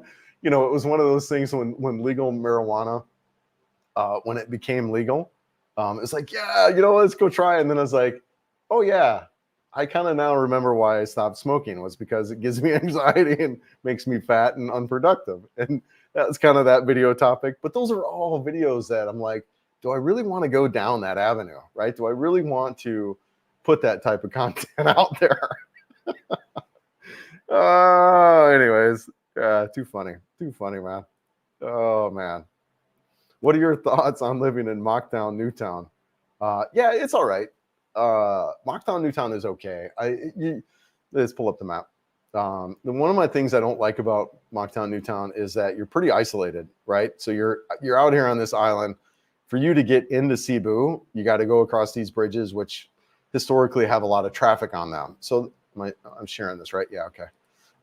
So that's one of the negatives. So you're isolated. You're pretty much on this island. But the other thing is it's got a high Korean population. So that Mocktown, Newtown area in particular is a high Korean population. Now, not that there's anything wrong with that, right? There's good restaurants and stuff like that because of that. But you're also the Korean culture when they're here. That's a big group of people who are around. It's not like they're not friendly towards Westerners or Americans, but they just don't even really acknowledge your existence. So you're in a big tourist community with a culture of people who don't really even say hi or anything to you, right? So that's another negative. One of the benefits, though, is you're in a resort area, so you could potentially have access to some of these resorts, maybe even get like a monthly. So when I was out at Shangri-La, they had a gym out there, and I think you can get access to that gym as a monthly cost. So that would be one of the really cool benefits about being out there, honestly. But I feel you're pretty isolated out there. And if, being a motorcyclist and a guy who likes to get around and ride around and get out of the city, I'd have to go all the way through Cebu to get out. I mean, it would take me 2 hours sometimes just to get out of the city area. Well, it already takes me an hour to get out. So now you've added, 2 hours or so to get out. So that was one of the things for me. It wasn't a good fit, right? But yeah, whatever, Stephen, if those aren't issues for you, then something to look at for sure. Most of the women want money, period. They are not innocent. Mel, I don't agree with that. I know this has come up on a lot of lives. There's a question of intention around that. And I have to say, Mel, in my experience, is what Filipinas want is security. But I don't think it's everything that you think it is. It's not monetary security, and that is an aspect of it. You're right. But if you look at why a lot of these Filipinas date us, it's because they think dating a foreigner is going to give them something different than a Filipino guy. And what is that? What is that? Yes, maybe some security, but also there's another thing that if you listen, they all say, and that is they want emotional stability. They want someone who's not going to cheat on them. They want someone who's going to stay with them. If you listen, you will hear that all the time. You'll hear it everywhere. And that is something I've heard also. So, Mel, I agree with you. Is there a financial aspect? Absolutely. Is it the only thing at play? Absolutely not, man. Now, are there women that is a play at? For sure it is, for sure. But to say that most of them are, or that is the defining reason, I just think is inaccurate in my experience.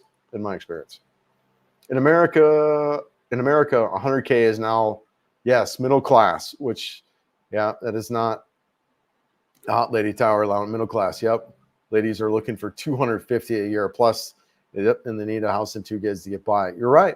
And I was in that price range, guys. I made over 100,000 in the US, and I couldn't afford to freaking rebuy a house. I had a house. I sold it my divorce, but I couldn't rebuy in Denver. I was priced out, making over 100,000.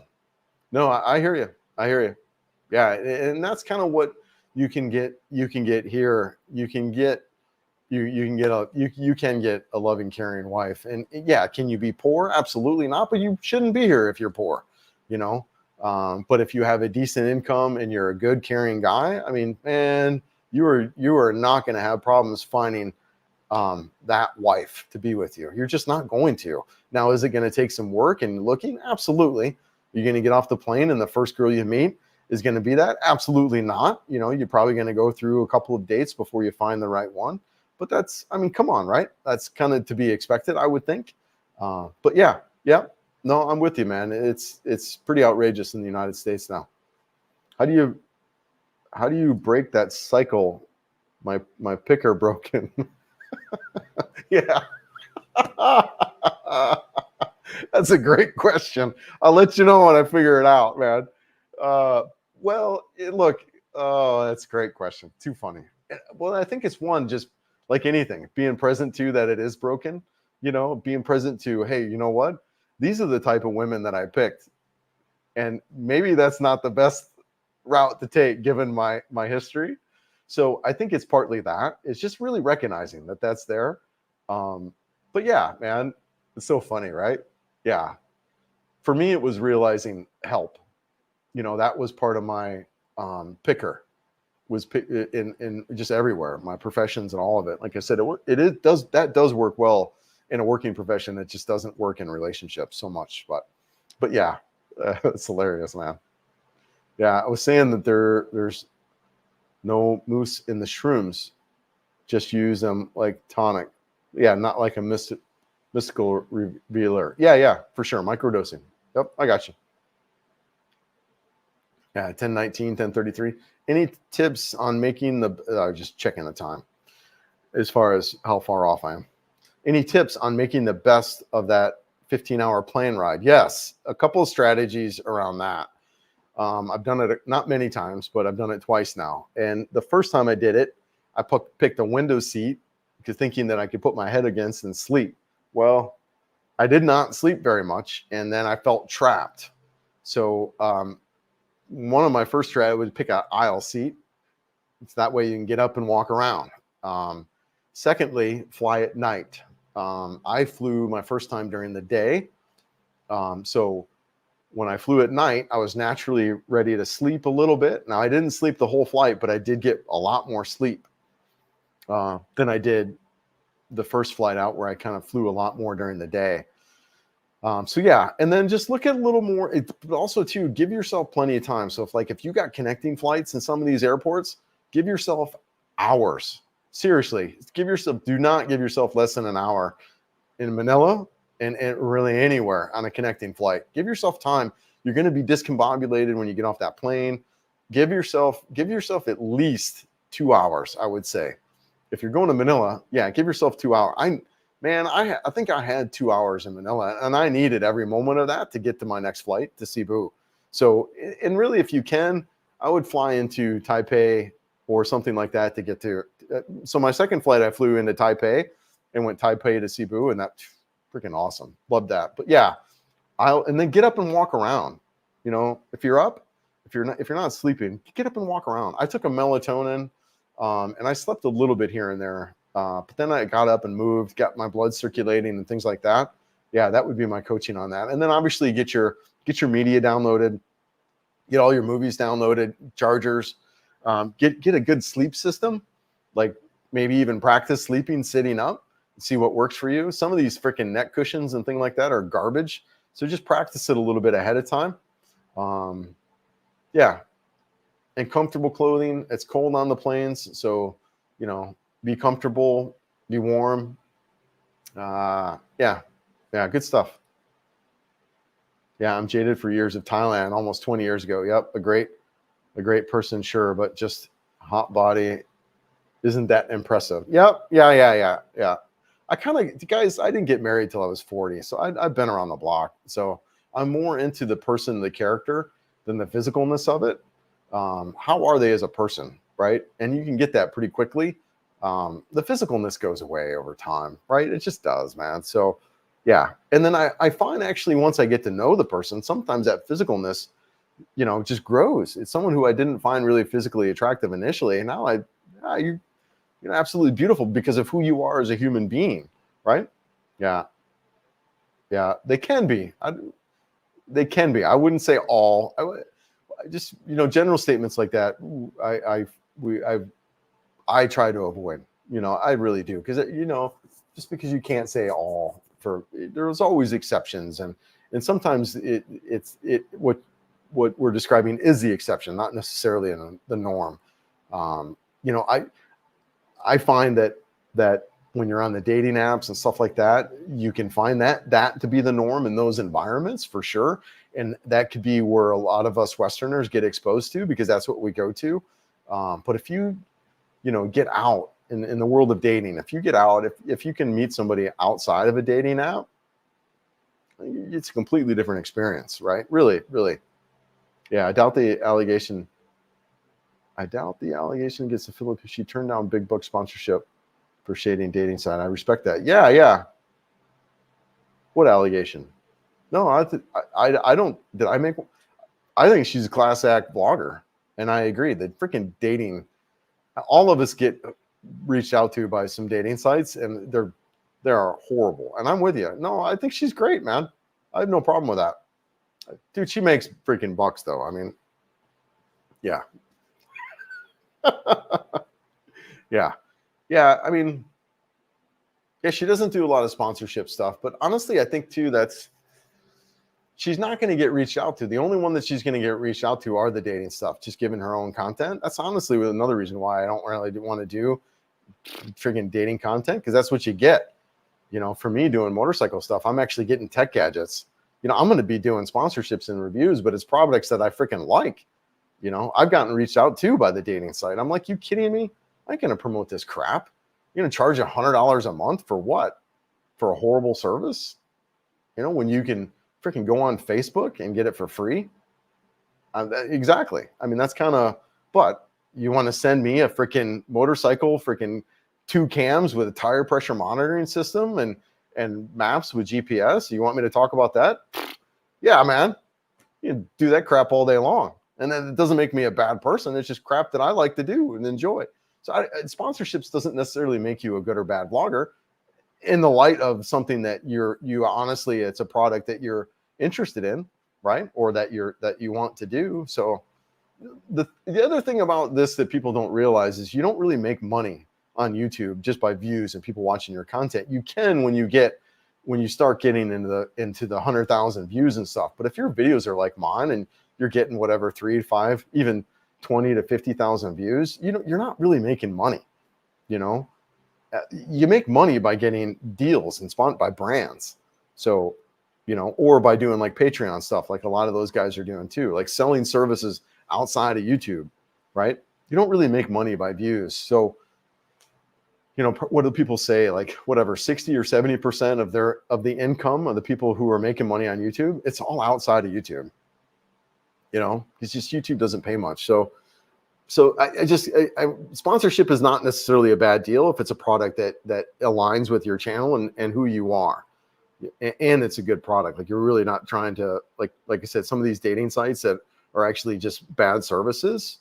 So I have to go back and not really back or forth, but I have a different perspective on it, kind of given where I'm at with it. But as far as her being a vlogger and stand up, 100%, man. I think she is one of the stand-up vloggers that are out here, at least from my experience. I don't know her personally, but that is from what I've seen. You know, I'm a fan. I'm a fan of her as a person from the aspect of her channel, right?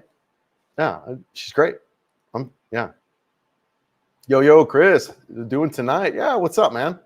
We got Saturday going on Saturday afternoon, 10:40 in the afternoon or in the morning. Friday night, your time. What's up, Bill? Thanks for your comments on the video, by the way. Appreciate it, man. Hope you're good. Hope you're good. Sometimes it's nice to hear a girl doing the commentary while filming and not showing herself. Yeah, sometimes it's nice to hear a guy's girl doing the commentary while not filming and showing themselves. Yeah, I got you. I think I got you. Yeah, Jerry Springer content. Man, Jerry Springer content sells. It sells big time. And if you look, that's the majority. That's not the majority of the content, but it's a lot of the content. It's a lot. It's drama content, right? It's there. And nothing wrong with that. Nothing wrong with Jerry Springer content. Nothing wrong with a show or series. You know, nothing I want to do. I moved here to escape drama. I moved here to get the last thing I'd want to do is create it on my channel, right? The last thing I'd want to do. So I'm really kind of mindful of that whole deal. Yeah, skip the age gap stuff. It's not that interesting. Yeah. I've done my share of it. I've done a little bit of it. I have flip flopped on that, admittedly. Just because you get hooked up, you get where when you're creating videos and stuff, you want people to watch them, you want people to view them, and you see what sells. And you know, as a new guy creating it out there, it's hard not to dabble in that sometimes. But you know, a strategy that I'm looking around that is there's videos like that'll put out periodically. But the bulk of my content needs to be around motorcycling and that kind of deal, just because I want to bring in that type of viewership, right? Yeah, no, I'm with you. And I agree. It's just not. And not for the audience that I want either. It's not going to be. So yeah, I appreciate that, man. Yeah, Chiang Mai makes perfect sense. I think as soon as you make four times your woman, she's on cloud 9. One blogger said the waitress is making 17 cents per hour, right? It makes perfect sense. I think as soon as you're me. Yeah, I make 4 times the woman. Yep, or 4 times the amount. I've run into a lot of gold diggers. Just bad. No, Mel. Maybe it depends on where you're meeting them. Yeah, look, it's there. It's there. But there's also a lot of girls that don't even want or need your money. There are, there are, they're out there. A lot of professional, and so that is something that the middle and upper class is a little more hesitant to date us because of some of the stigma that might be there with their own family and that kind of deal. More of a stigma to keep the money within the Philippines, the Filipino culture. So there is a little bit of that. I can see that was one of the things I noticed with Iloilo right away. Iloilo's got a bigger middle class, and it, so, but something, if you want to look at the class of the Filipino that you're dating, so it's there, but it's not every, and it's not all, right? Those definites we just want to watch out for. But yeah, I mean, if you're out on some of these dating sites and you're out there meeting girls and that kind of deal, yeah, that could be the predominant experience with those types of girls, right? But if you're out there in some of these province areas and things like that, and you're meeting women naturally and organically, I don't know, man. I think that might be different, right? Yeah, it just depends on where, and also the social status of the girl. I've had guys on my channel comment on in these lives. In fact, they're dating upper class Filipinas, and they don't give her a red cent. Nothing. I know that happens a lot. It does. It's just, I think it depends on where you're meeting them too. Moncton Newtown is basically a first world campus on an island that's dirty and appealing. Panglao Bohol is a better choice island for vibe living. I'm with you, Saturn. Big fan of Panglao. Big fan of Panglao. Big fan of Bohol. I like Bohol a lot. I could see myself ending up there too. I see it. Yep. You're creating your own reality there, Chris. I am. I love it. I love my own reality.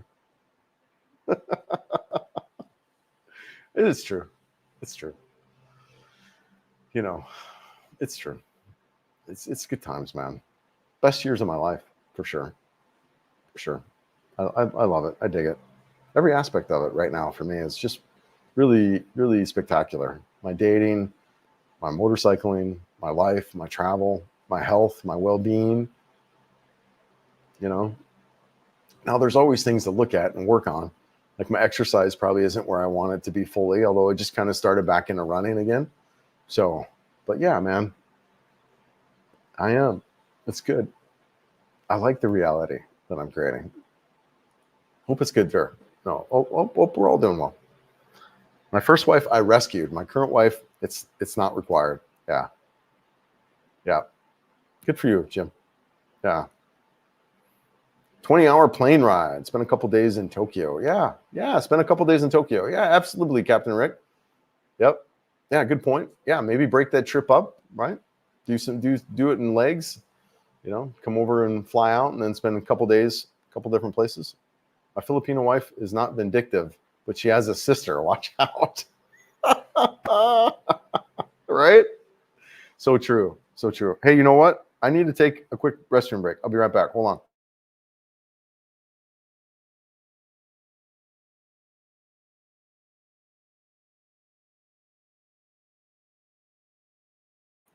Hold on one second. I got to plug this in too. I'll take a restroom break. 1 second. And where's that plug at? It's right here. There we go. Yes. All right. All right. I'll be right back. I got to mute. Oh.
Okay, good. I muted. I was worried about that. I pictured that Naked Gun, Leslie Naked Gun, where he goes in the microphone. Where's the face tracking at? Where he goes in the restroom.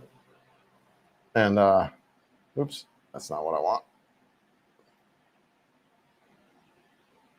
Where he goes in the restroom and has his mic still on. 1.3. There we go. All right, let's face track. How many people did we lose? Not too bad. Not anyone. All right, cool. I got stuff plugged in. All right. And I've unmuted. Okay, good. My Filipino wife, yes, has not been. Yeah, it happened. People like that everywhere. But honestly, I do feel this is a generous culture. The men and the women. They're just good people. Are you going to have people who are not so? Yeah, but I'd say the majority are that. Yeah, the single Filipinos get a lot of subscribers quick, and I'm not interested in the P, but yeah, girl vloggers do really well, especially if they're single. Yeah, I think there's been a big boom of that. The other thing that I'm noticing about the girl vloggers is they do a lot of lives. Like a bulk of their content, if you watch, is a lot of lives. One of my concerns about some of the Filipino vloggers, though, is they're opening themselves up to prostitution. That's kind of one of my concerns about it is, they're at some point they become escorts. And, I hate to see that. And that kind of bothers me a little bit. But, because they're on there, they're getting money. And I mean, they're one step away from, I think, what is that, an OnlyFans kind of deal? So that's one of my concerns about a lot of the female bloggers. Obviously, Filipino P, not even in that category, right? But no, she's great, man. She's great. I enjoy it. It's just, for me, it's just too scripted, and that's my style. People, for me, were like, dude, you need a script. You're way too all over the place. You say stupid shit. You need a script. And for me, that's one of my complaints is I don't like super scripted content. I'm just not a fan of it. I like more natural and organic stuff, right? But that's me, right? It just doesn't make it right or wrong. It's Friday night, Southern California. Yes, Saturday morning here. Yeah, YouTube is $4 per 1,000 views. So if some of that depends on the channel, right? Your CPM, your cost per minute, whatever. It's $20. So just like OnlyFans, their models make 50 US, top two make 25 a year. Yeah, right. It's hard to make, and that's one of the things I let people know if you're considering coming over here and doing a YouTube channel. I don't know, man. In hindsight, I don't think I would do it, honestly. I mean, yes and no. I do. There's a lot of things I do love about it, and the fact that I'm documenting my journey, I do love about that. But you open yourself up, right? Like, so one of the things that's there for me is, am I opening myself up to get freaking deported because of the dang YouTube channel, right? It's just, I think there's a lot of, and then you open yourself up to I don't know, man. There's some things about it that you kind of have to watch out for, and you really don't make. I mean, I don't make any money on this channel. Are you kidding me? I don't make crap on this channel. This channel costs me money. I figured the cost of this YouTube channel cost me around between $300 and $500 a month. I don't make that. I don't make that on this channel. You kidding me? I think my average. Hold on. Where am I at here? YouTube. YouTube Studio.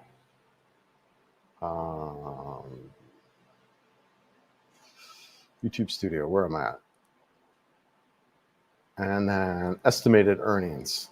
Yeah, $261. Here we go. Revenue, $261. Yeah, you want to see something here? I'll show you guys this. Yeah, here you go. Well, April I made $435. Here, I'll show you this. Check this out.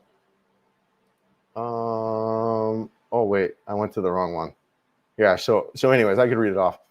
September, $243. August, $334. July, $330. June, $158. In the month of June, $158.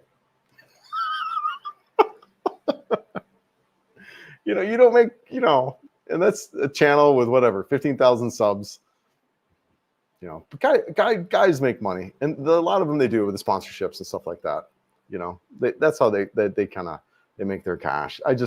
For one, I haven't. I've had dating sites, and I'm just not interested in promoting those dating sites. But now, and even this one I have now, it's not a sponsorship. They just ship me product and said, hey, you know what? Here's free product.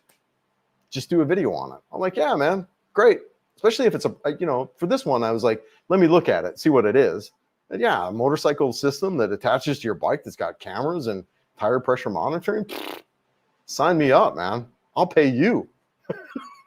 Yeah. Mel, find a girl that works and has siblings that helps support her family. Yeah, find a girl that works and has siblings. Yeah, sure.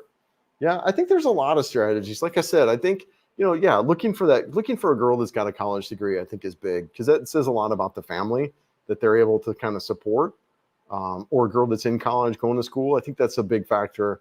But quick, guys, we really do. I mean, granted, some of us like me, right? I hadn't dated in years. I was divorced, so like we got started dating my wife, I think in 2008, and we got married in 2010, and then divorced in 2020. So, I only dated my wife since 2008. So I was admittedly out of practice, but just being real, right? Just being simple and just being, hey, just being honest and straight with people, I think is the key.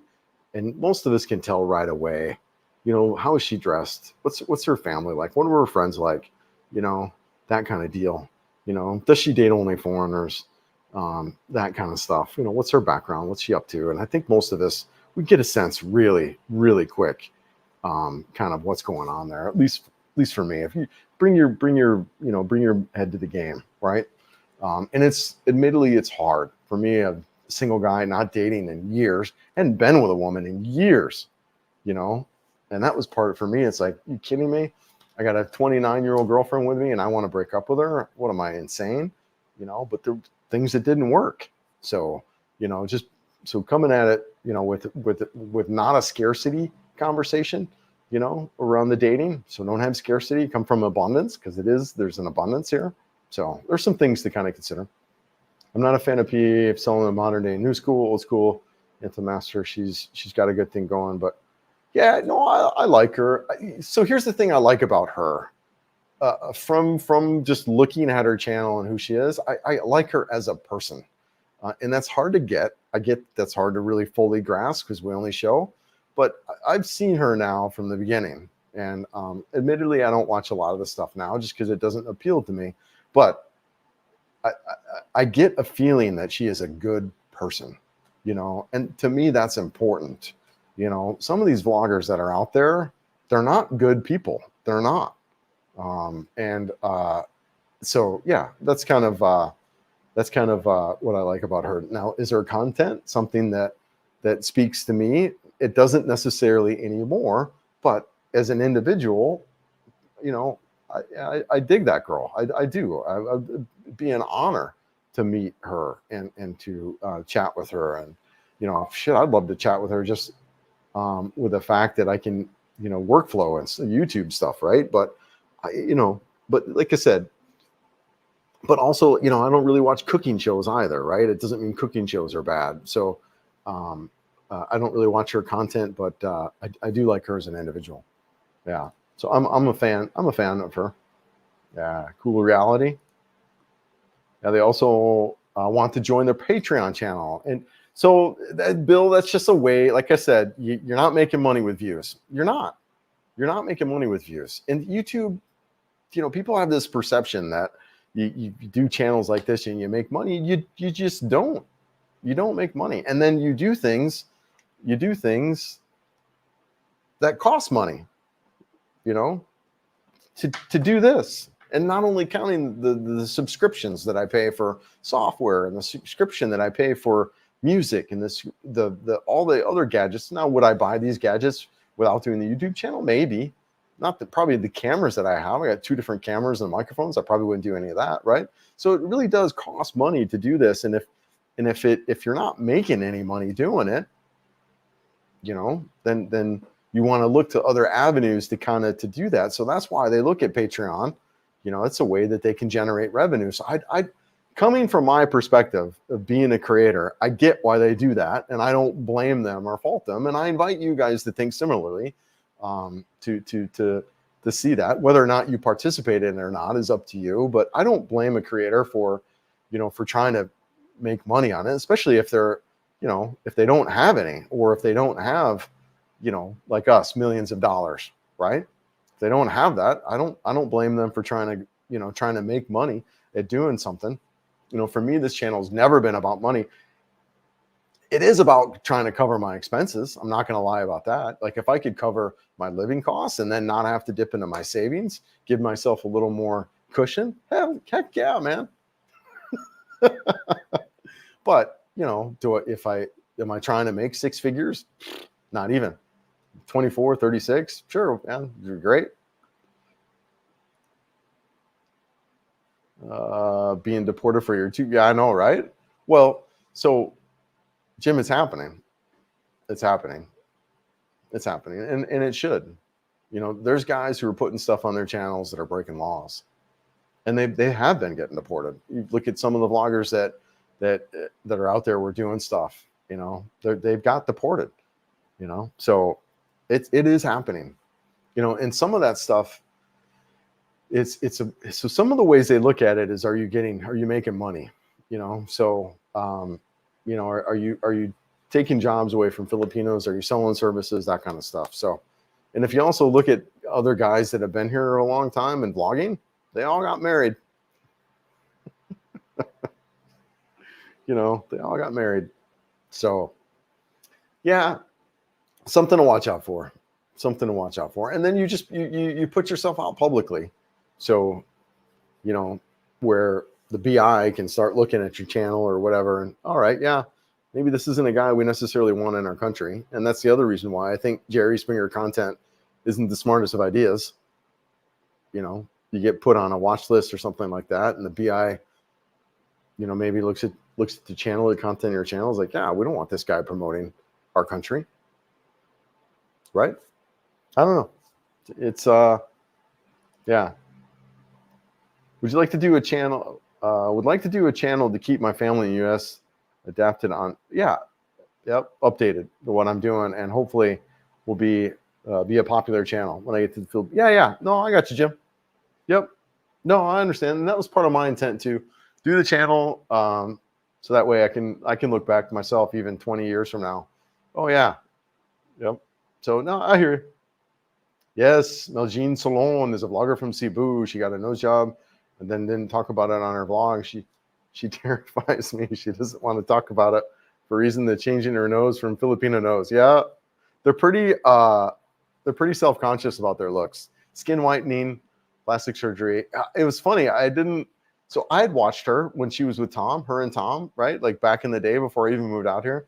So I'd watched a little bit of her, and then somebody was talking about her channel, and I looked back at her channel. I didn't even recognize the girl. She's had more than nose done, but whatever, man, whatever makes you feel good about yourself, right? And, do you need to go under a knife to do that? I don't know, but whatever, to each their own, right? I don't pass judgment on that kind of stuff, but yeah, I admittedly, I haven't watched much of her channel recently too, really since being here.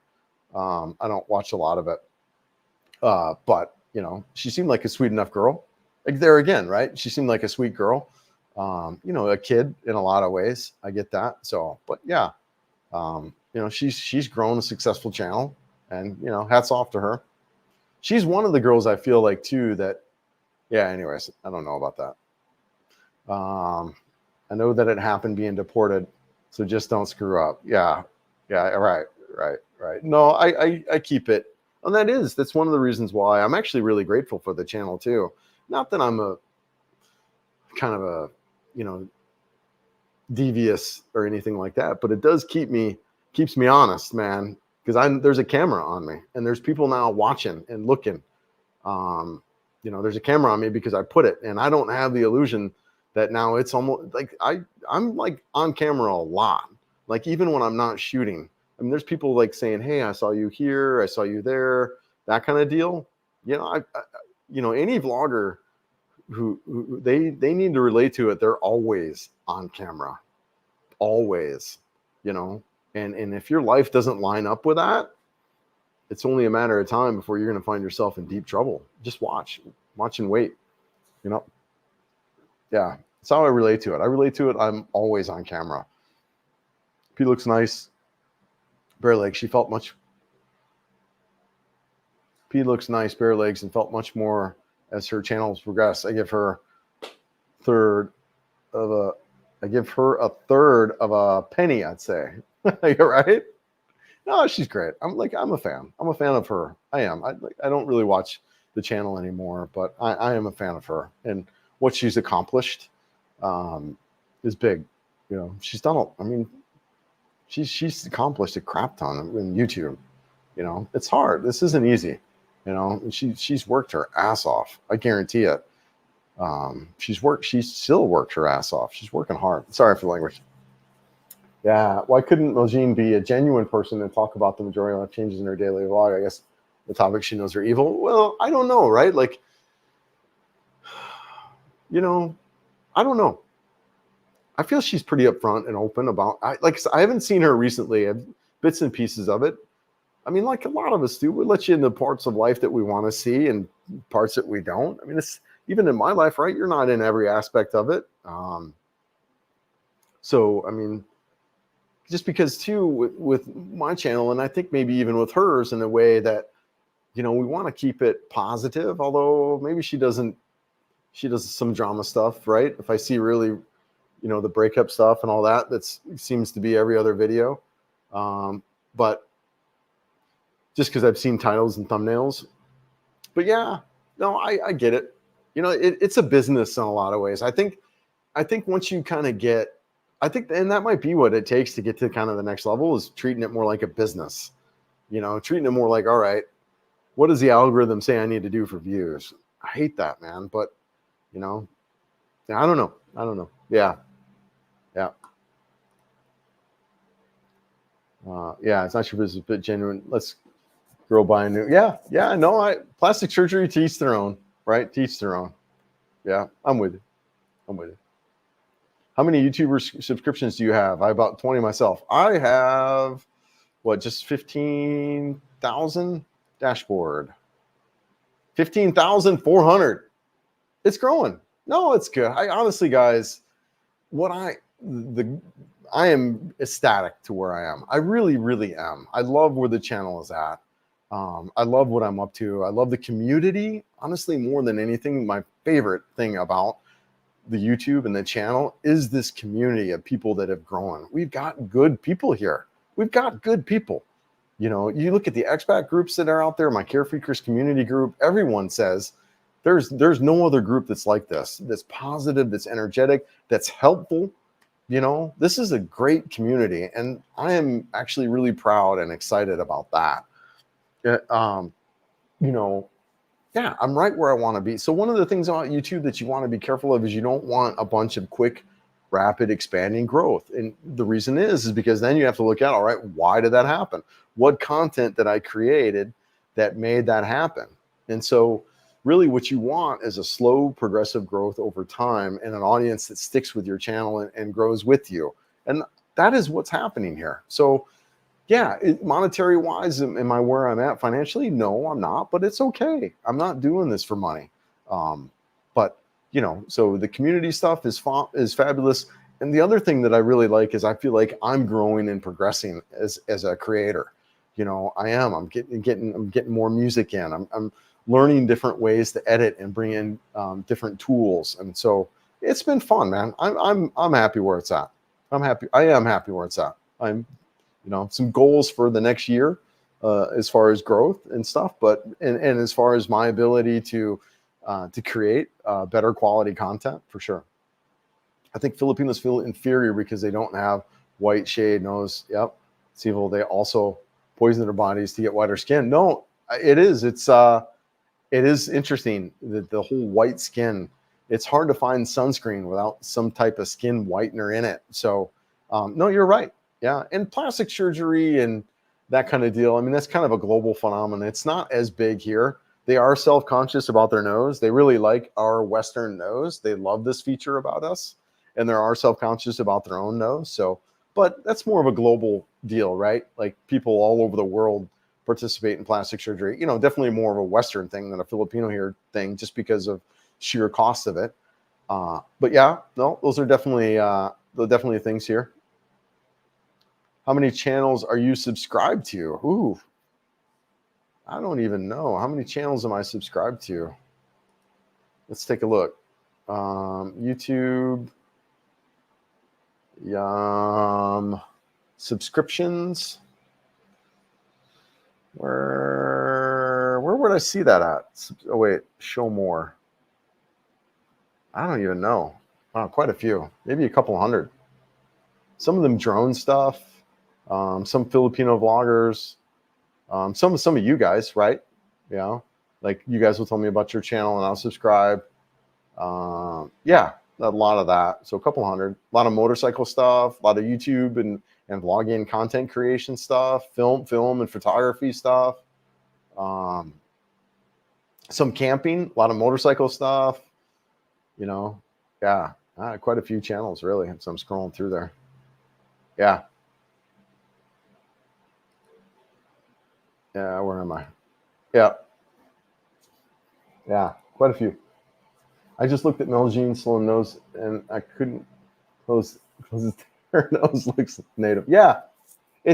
She's had plastic surgery. If you go back earlier in the earliest videos, you'll see she's definitely had some work done. But whatever, man. Whatever. If that makes her feel great, man, no problem. But I did not think it was the same vlogger when I was like, wow. And it'd been maybe a year since I've seen any of her videos. So yeah, but keep doing what you're doing and I'll watch your videos. Thanks, brother. Yeah, Bill. Appreciate it, brother. You too, man. I appreciate it. And I am grateful for this, like what we're creating here. It's really, really powerful. YouTube is good for your Roth contribution. Yeah. YouTube is good. Yeah. Because my income. Yeah. Right. Actually, I have a traditional 401k. I do have a Roth, but it's really small. But mine is all mostly traditional. Yeah. But you're right. Over 100. Yeah, I think I've got quite a few. I have quite a few. Jean, 100% got the last nose job. She was absolutely perfect looking before. I agree. I think she was cute. She's adorable little Filipina, right? I'm with you, man.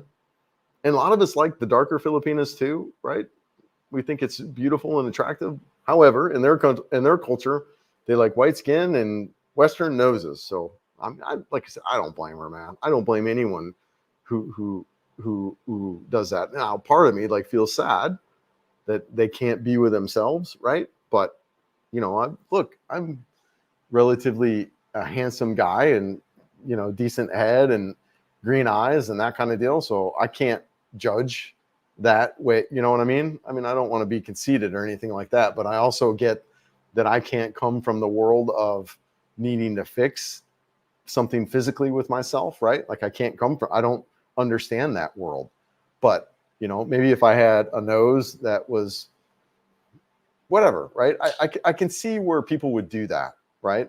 Like I can't fully relate to it, but I can see why people would do that. And like part of me too is there's a little bit of a sadness there that you can't accept yourself in a lot of ways. But like I said too, I come from a pretty fortunate area in that way, right? So, but yeah.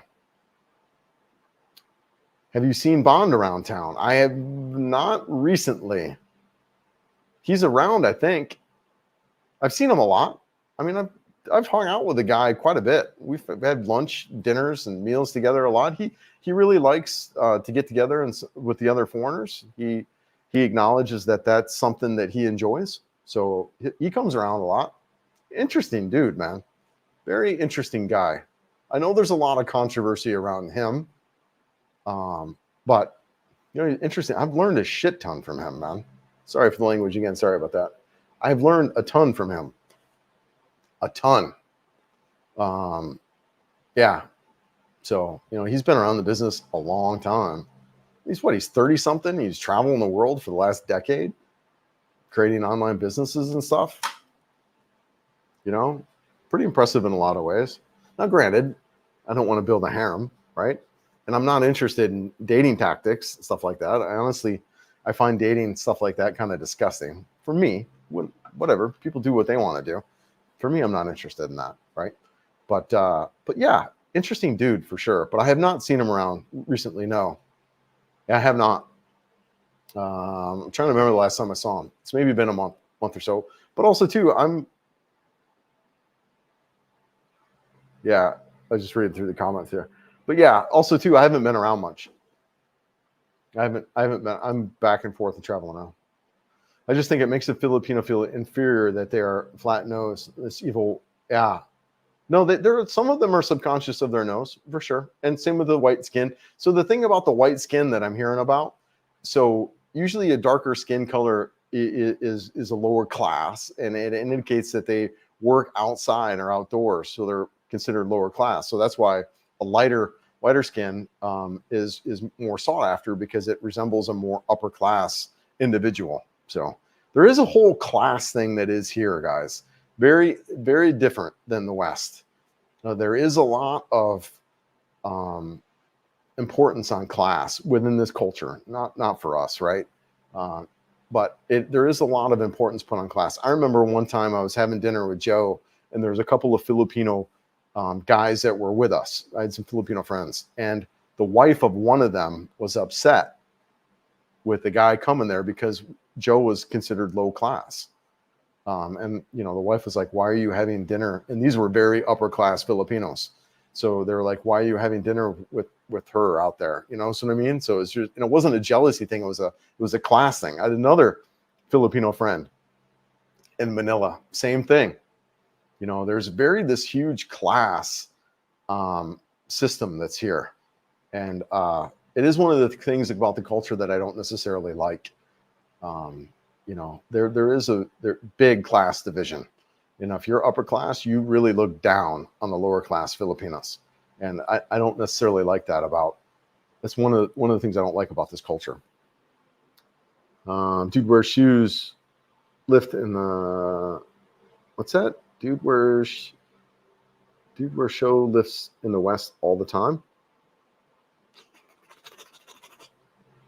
Dude wears shoes lifts. Who's some short guy? Who are we talking about? Oh yeah, David. I don't think he's super short. I think he's my height, right? 5'9", 5'10". Yeah. Agree. Like to see Filipinos that are darker. Yep, my wife is nice, almost black from being outside. I understand. They like being on the lighter shade. Yeah, that's this whole class thing that he equates to. Really interesting, Jim. Yeah, but yeah, I agree. I don't really have a thing on skin. I really did in the United States either. I judge people more by the character, who they are, than by race or gender, for that matter. I really don't care about a lot of that. Whatever, straight, gay, all that. I've actually had a lot of gay friends throughout my life. I'm really more into who you are as an individual than anything about your appearance or your preferences or any of that stuff. You're a good person, I'm down, right? That's more my speed. What feedback have you heard? What feedback have you heard about facial? Oof. Yeah, I'm not sure. Tell me more about that. I'm not sure. She's a vlogger. It's actually here in Cebu. She's been vlogging now for I don't know, 10 years or so, right? I watched her early on. She was dating this top guy. He's another vlogger too. He travels around, but she's just a cute Filipino girl that's here in Cebu. Nice, and been vlogging a very long time. Yeah. Regular guy and Bond guy are lucky. Weirdos, your friends. No. Well, no, I wouldn't say I'm friends. So with Bond, I've hung out with him several times, and I've hung out. We've talked. We've had, like, he likes to be around some foreigners at time to time, so he'll show up at some of my events and stuff. Look, I don't think David is a bad human being. I don't. I think he's a guy who likes dating women, and he's very open and upfront about that. I've met a lot of his girlfriends, and whatever. So, yeah, regular guy. He's just, yeah. I don't know if I want to say anything about that, actually. Yeah, I'll pass on that. The other issues with Miljean is she's married. married a young Filipino. Married. The other thing about Belgique, she's married a younger posh guy, polished guy. They're standard, but it's always pulling for his job. Yeah, right.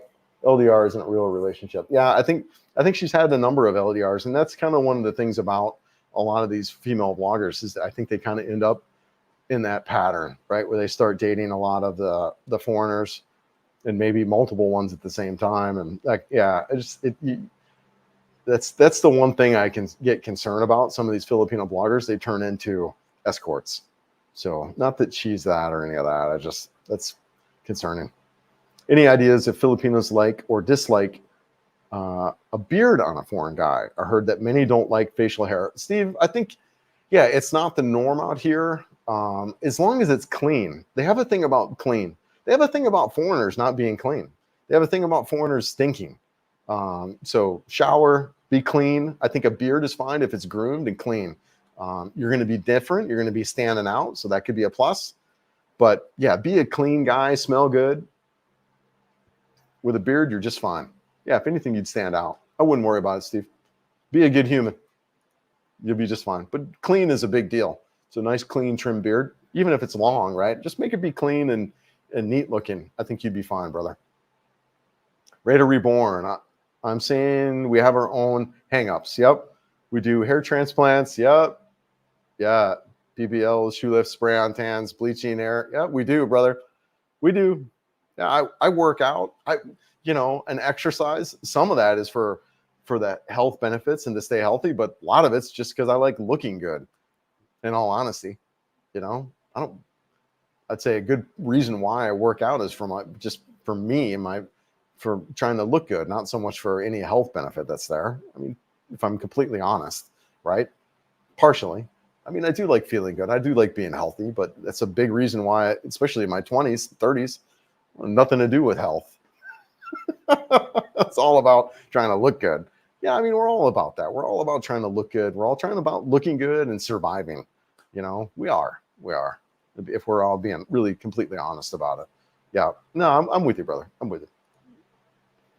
The only people who make nose jobs mistakes seem to be lady boys. They always go for the Michael Jackson nose. That is an interview that I'm actually really dying to make. There's this lady boy that I've seen a lot now. I need to go talk to her. I've seen her in passing. She's really sweet, really cute. But she's always super flirty with me, things like that. I'm dying to get her on it. Stuff like that. I'd love to sit down and chat, right? Put her on camera and just talk. What's it like? What's this life of yours like? And what's the appropriate way, right, to interact? Lady boy, what do you want? Because that's a question I have too. But yeah. But I hear you. Whatever. Plastic surgery is there. What's up, Jack? Good morning, brother. My Ubuntu. How's life in Toledo? How you doing, man? People who can't learn to let other people live.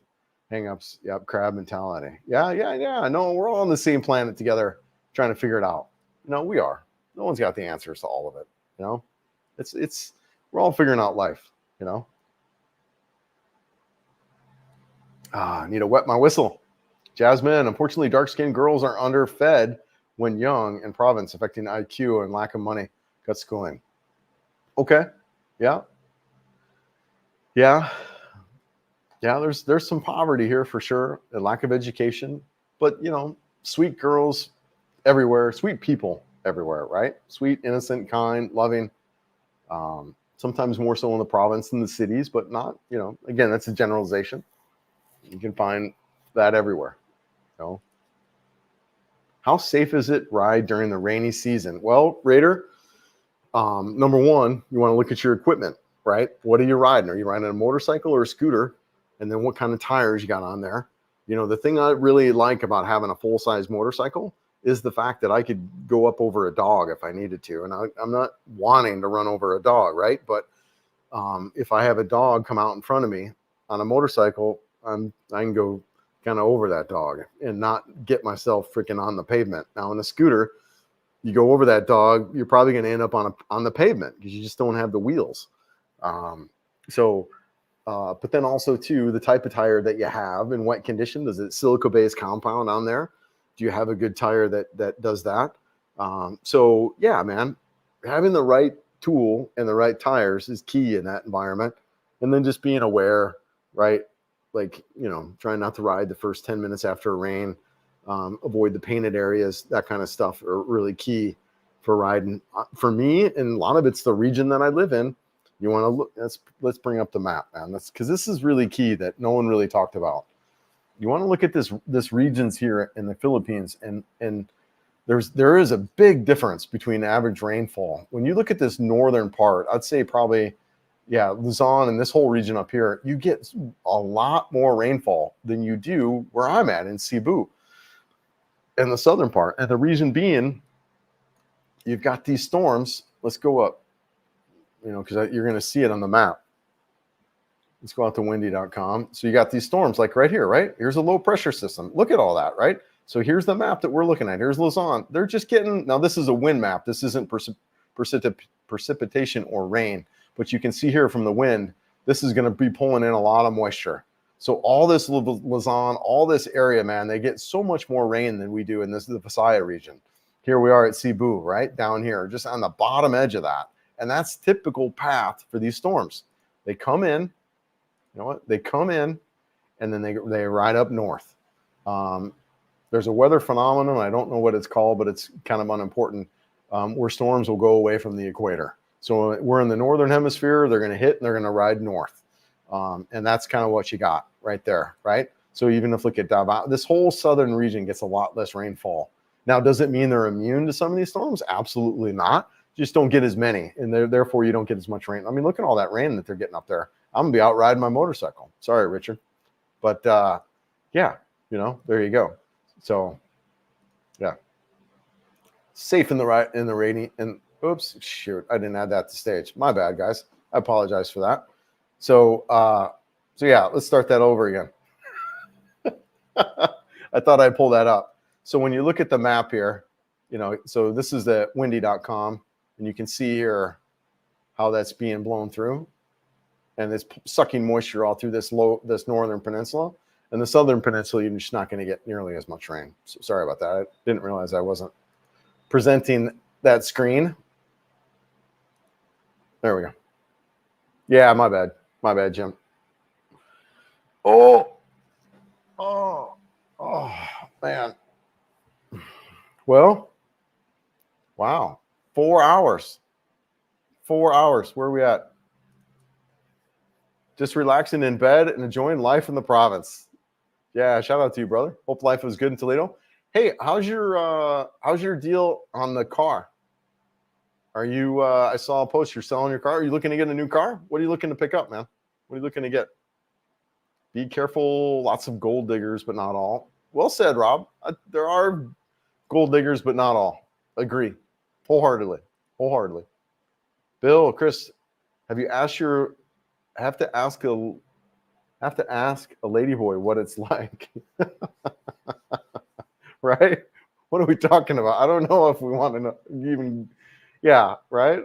Yeah, no, well, so if you're asking what I would like to know about, I just interested in the lifestyle, right? Like, is there hormone replacement that goes on with that? If she's interested in talking, and also too the proper way of addressing her, I'm interested in that. Is she okay with the ladyboy conversation, or prefer a different way of being addressed? Right? I want to be respectful. Granted, I'm not all into this freaking the crazy stuff that goes on in other parts of the world, right? But as far as addressing people as cat or dog or whatever the hell, but I am interested. I don't want to be offensive to people. So yeah, I mean, and then just too, what's life like and that kind of ordeal, right? And dating and so one of the things too that I think a lot of guys are hung up on as Westerners is, am I going to get tricked? Right? Like, am I going to meet this person and hang out with them? And then, I go to find out it's an actual dude. That is a scenario that I don't ever see happening. And from what I'm seeing and hearing, a lot of these girls they're really upfront about who they are and what they're up to. So just kind of a heads up as we're kind of talking about it. Yeah. Ladyboys on occasion have great, man, some of the most So there's a saying here, right? If she's super beautiful and super feminine, you might want to ask, or not, maybe want to ask, but you don't want to assume, right? Ladyboys on occasion have great bods. I'm a fan of the ballet bod or gym fit bod. Yep, I'll probably go there someday. Yeah. What is my one of my butt? It's only gross once or something like that. I don't remember. Anyways.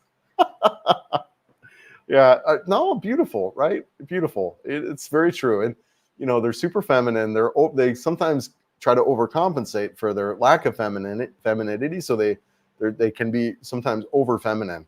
But yeah, there's times where you can't tell. Good advice on riding in the rain. Absolutely, Jim. Yeah, no, I'm far from a riding expert, but I am someone who's very passionate about motorcycling and motorcycle riding. And so I'm on the court learning, right? I'm learning life as I go. Or learning, riding as I go through it versus someone who doesn't ride at all. But yeah, I would not classify myself as an expert. I think I started riding once I got sober. I quit drinking in 2015, and I think I started riding in 2016. And so yeah, I've been riding, not quite 10 years, but when I was living in Colorado, I would put on like 10,000 miles a year. I rode. Like I would get off work. I'd ride to work every day. And then I would get off work at like 4 in the afternoon. I'd try to get off work early. I'd go in at like 6. And then I would spend the next 5 hours riding up in the mountains. I mean, I did this almost every day. I just rode a ton. And, but yeah, I'm a huge motorcycle fan and very passionate about motorcycles and motorcycling.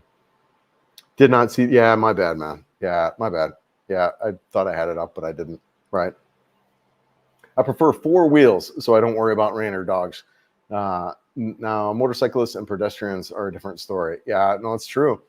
And I don't know if you saw this earlier, Jack, but I got a monitoring system. I'm going to have cameras on the front and back of my motorcycle. They're actually installed. I'll have a monitoring system on my bike. So I don't know if you have that in your car or not. I'm really excited about that, so I can record everything around me in case of an accident. Jasmine, just letting your viewers know the facts. If you hang out with those girls, you will not be treated as well. If you hang out with those girls, you will not be treated as well. You talking about like the lady boys? Yeah, what are we talking about, Jasmine? Let me scroll up. Oh, okay. Fortunately, dark-skinned girls are, yeah, no. You bring up a good point, right? So you're viewed by the girl that you're dating. You're judged by the company you keep, and I was judged by the company I kept. I still am. So a lot of these Filipino friends, whatever friends, don't, because of the Filipinos that I hang out with or I'm dating. That's right. It's really, really interesting. Yeah, sold the Toyota Anza and looking at a brand new Toyota Razir. Okay, or the MGZ. Yeah, beautiful, man. Yep. I'm trying to think here. 1 second, guys. Yeah, so I have a wireless mic, so I'm able to talk in that. I'm going to put on some hot water. But yeah, so the vehicles to buy here are the Japanese vehicles. You don't want to buy anything really American. For one, you're going to pay hefty import fees. 1 second. It's going to get a little loud. For one, you're going to pay hefty. Let me fix my camera. For one, you're going to pay hefty import fees. And 2, getting service on that's going to be a little bit harder on anything American. You're going to want to do Japanese. So your Toyotas, your Suzukis, anything like that is what you want to get. I'm putting on water. I'm still right here. And then also too, yeah, for service. So if you get a Toyota or a Suzuki or something like that, or even Mazda, you're going to find service easily on those bikes versus anything American made. So go those directions for sure. Yeah, man. Nice to let me know what you pick up and how you like it. Oops. Hold on. Where am I? I skipped. Yes.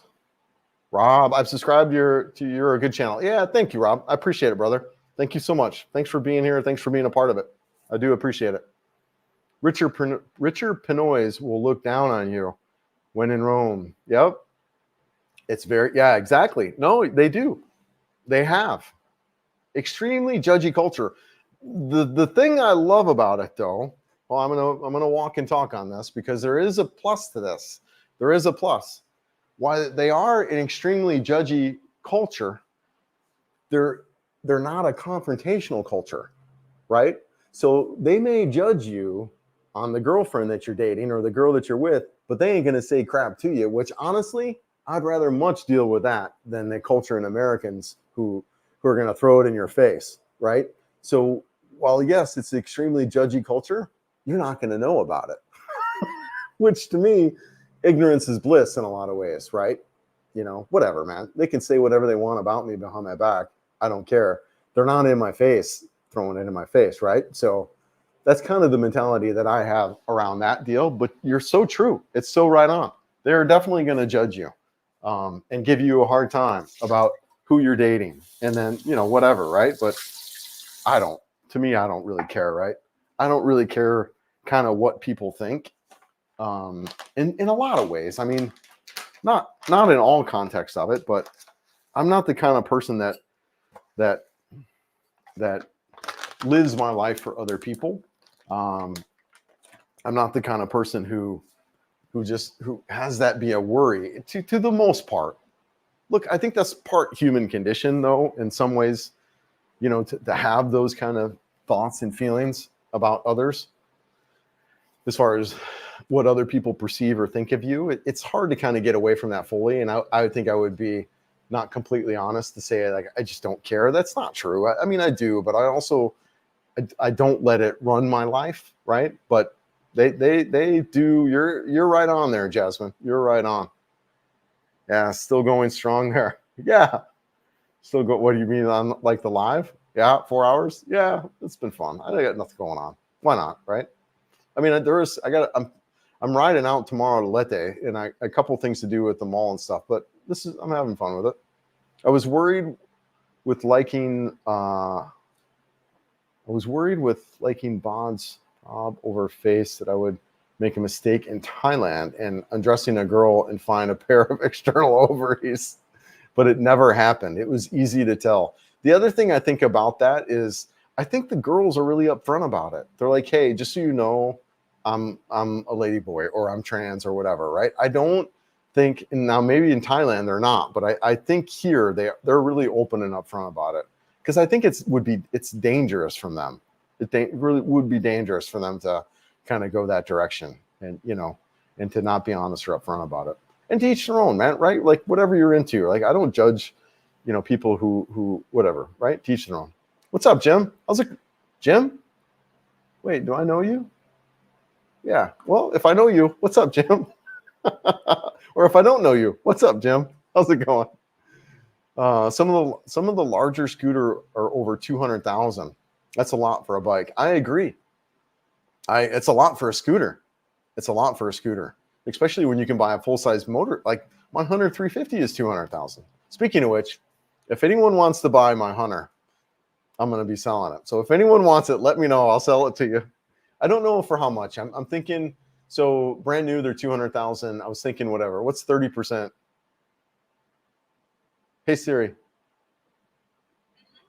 What's 30% of 200,000? 30% times 200,000 is 60,000. So 60,000. So what's that? 140,000. I was thinking of selling it for like 150. You know, if anyone wants to buy my Hunter, let me know. Let me know. Yeah, I'm with you, man. 200,000 for a scooter is a lot. It's a lot. Yeah. I've got some plastic ponchos that I'm gonna put on my scooter when I get there. I was there in late February and got caught in a rainstorm, hid under a tree till it stopped.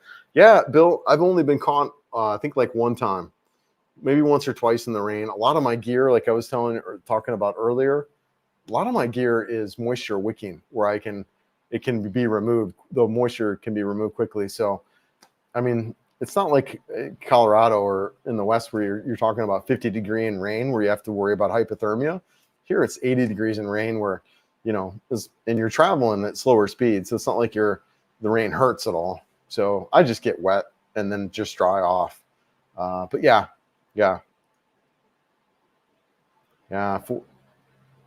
Fords are considered local. Yeah. Over there in Manila, you got some good Ford dealerships. Philippines, Asia is an authoritarian society. Rich Filipinos aren't really supposed to show respect to poor because it's against the culture to do that. Yep, there is a big class division here. Yeah, it's big. It's big.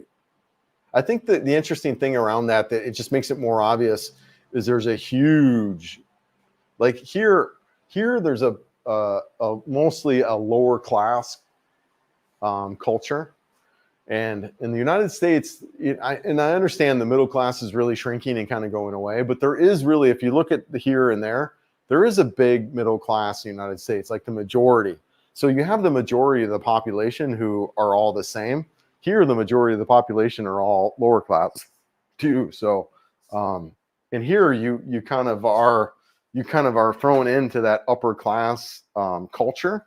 So you kind of see it from a little bit different perspective, right?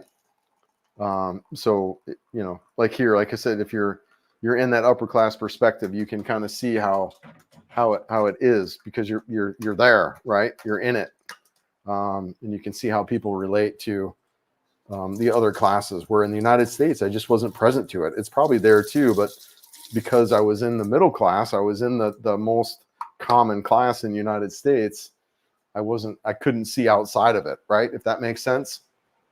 I don't know. Anyways, I got my coffee. Hey Siri, 5-minute timer. 10 minutes starting now. 10 When minutes. the timer ends, you can say, Siri, stop. Anyways, Siri, give me a 5-minute timer. Yeah. This, they will judge you too. Yep, this is life. If some rich guy is dating a local poor girl in Denver, wouldn't you think that the scene? What would you think they would say? Yeah, no, I'm with you. They're going to judge for older guy and a poor girl. No, you're right. Judgment is universal, global, right? They're going to. I find it. What I find different here is the class division and how really separated they are, and how, like, look, if we were two 50-year-old people in the United States, and she was poor and I was rich, going out, I don't know if there'd be as much talk about it, right? Or more interest about it. Here, if there is a lot of like, why, the rich guy and the poor girl, there's a lot of that. There is a lot, much more than in the West, Yeah. So even if there's no other age difference, right? If you're just looking at class to class, they don't really date outside their own class. Like for us, especially as Western men, we're kind of like bred and raised to help and nurture and protect and all that kind of deal. You look at the Pretty Women movie, right? Richard Gere and Julia Roberts. That's kind of our way. We want that, right? Here it's different, man. 180. Yeah, stay in your class, only date, that kind of deal. Really interesting, right? Yeah. I love the staccatic philosophy of just don't give a damn. All right. Bahala na si Batman. That's kind of my favorite phrase here. I'm getting there, man. I'm getting there. Yeah, I'm getting there. Yeah. I'm figuring it out as I go. I love it. I'm becoming more and more chill. I still have a lot to go, but I'm becoming a lot more chill in my time here. Some of it is just being here. Some of it's just the continued work that I do in the area of ontology. But yeah, so yeah, I'm becoming a lot more chill. I have a lot more to go. You can ask Mary Rose. But, yeah, it's good stuff. One guy used to say about Thailand, a whole country runs on gossip and soy sauce. Oh, dude, that's hilarious. That's hilarious, man. That's funny. I like that. Gossip and soy sauce. Philippines is out there Italian. That's why stores don't accept returns. America is about equality more. We can return stuff for about a month. In Philippines, customers can't last because businesses owners are rich. Yeah, it's definitely a more money oriented as far as tight and hard to get deposits back and stuff like that.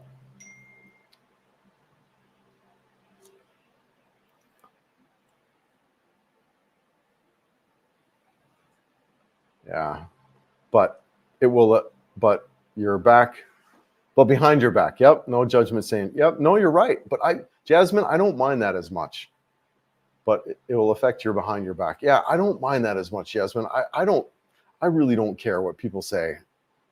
Even in the sense that I don't care what people say to me, but in particular what they say behind me and about me and whatever, man. I mean, I kind of have that in regardless, but in particular, whatever. I know they're going to judge. I don't live my life for other people so much anymore. And especially as I'm getting older and older, but I get, it's really true. Yep. Really true. Yep. No, you're right, Jasmine. I'm with you. Really, really judgy culture and much more than the West. Well, I would say the West is more opinionated, right? We believe our opinions are the truth. Filipinos seem to be a little more like judgy in that regard, like like almost like this. It's an immaturity around it. Westerners and Americans were opinionated, thinking that we're right and based on facts.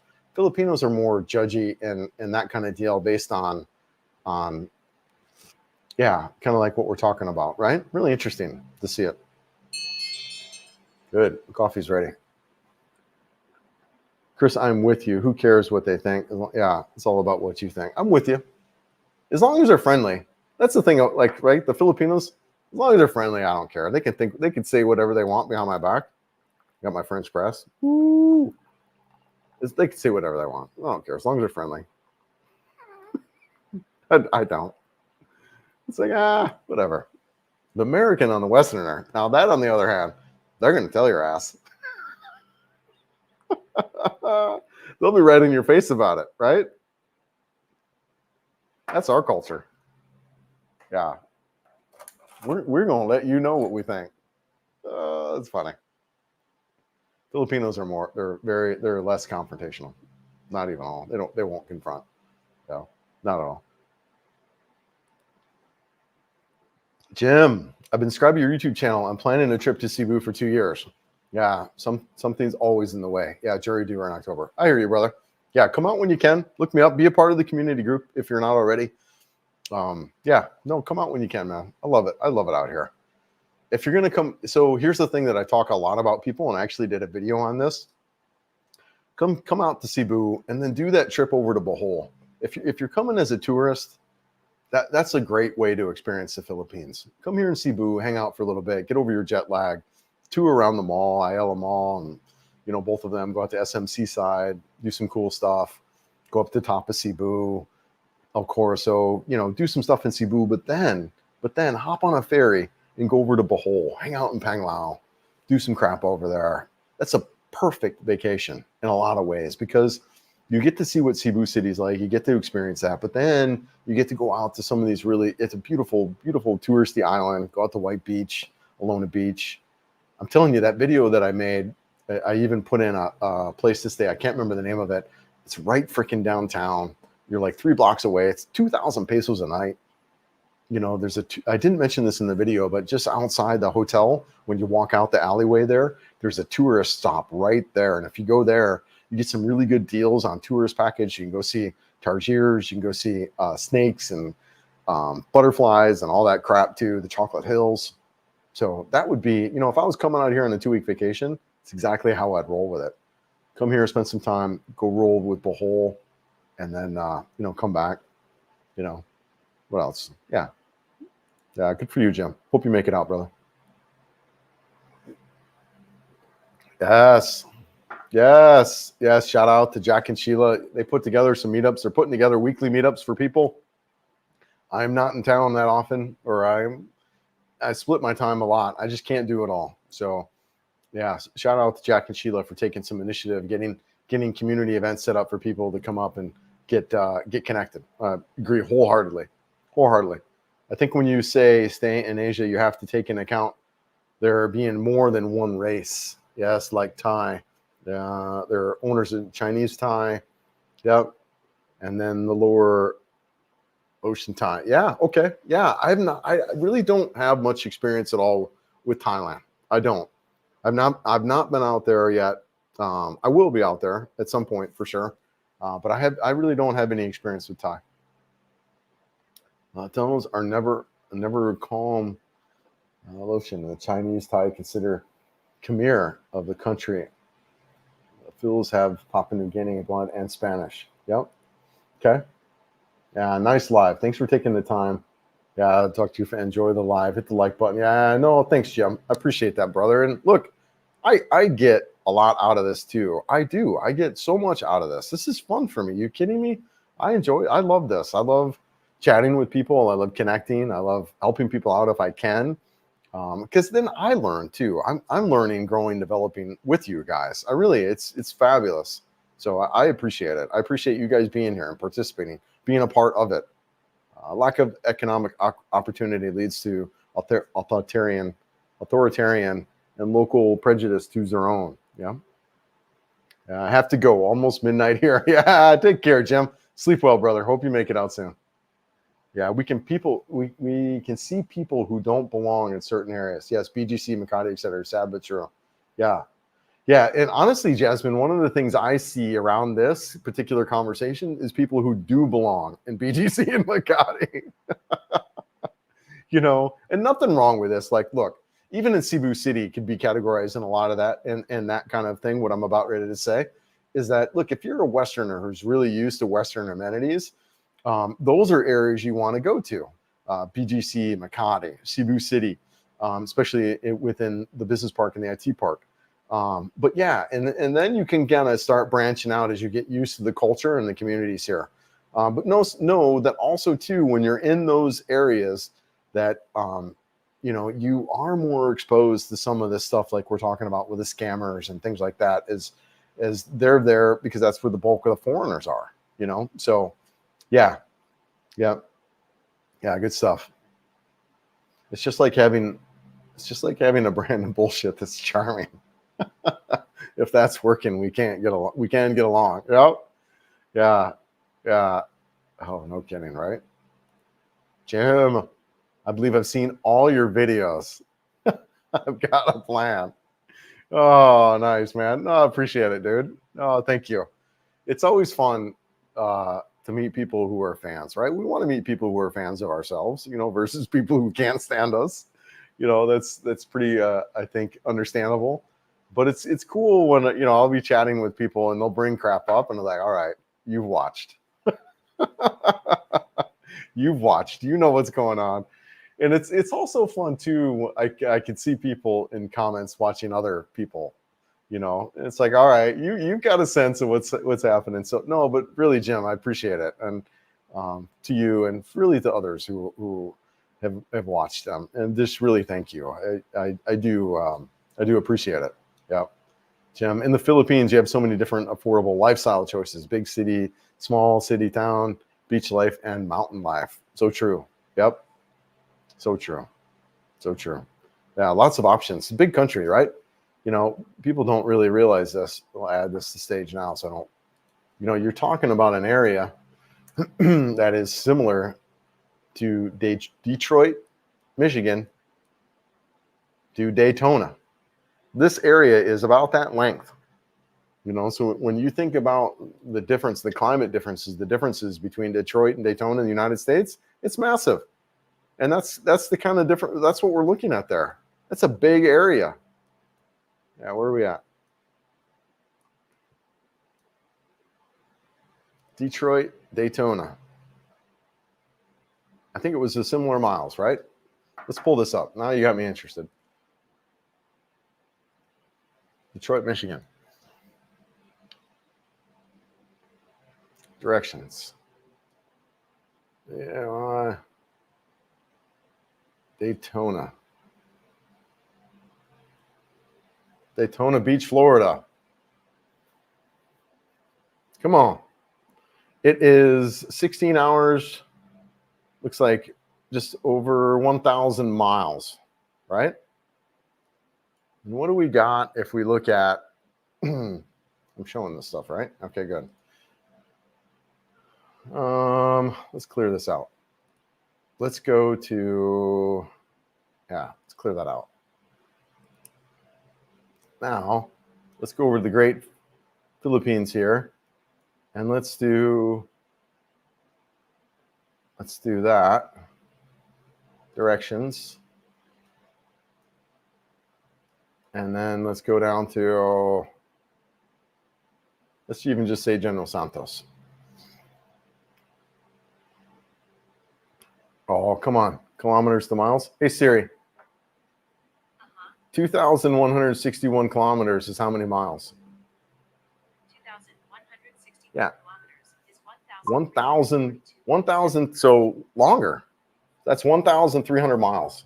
So it's longer from Detroit to Daytona.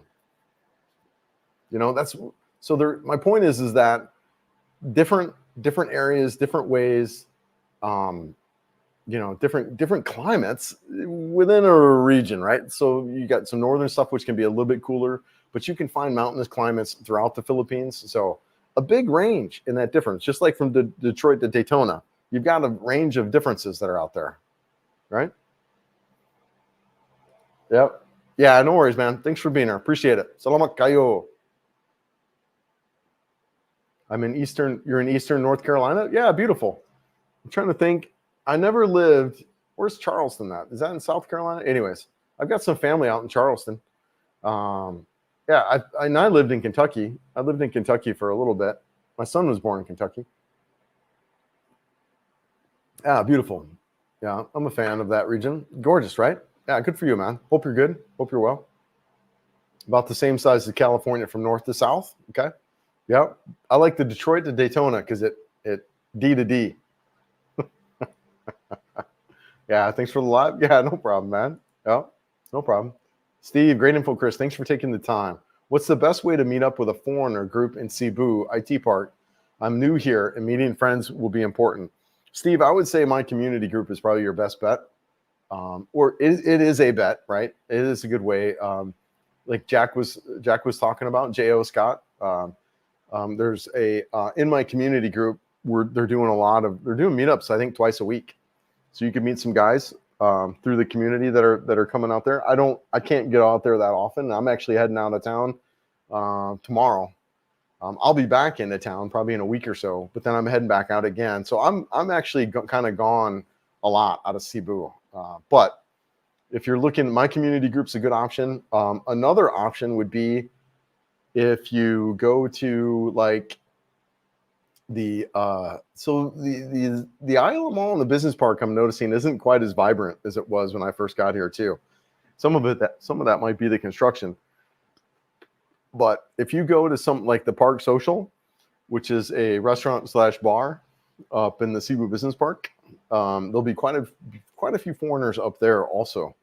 There's quite a few foreigners in the malls and stuff. So, you know, you can always, and some guys are really approachable and some guys aren't. So just be heads up on that. It doesn't mean you can't say hi or whatever, but some guys will just completely ignore you. But some guys will talk.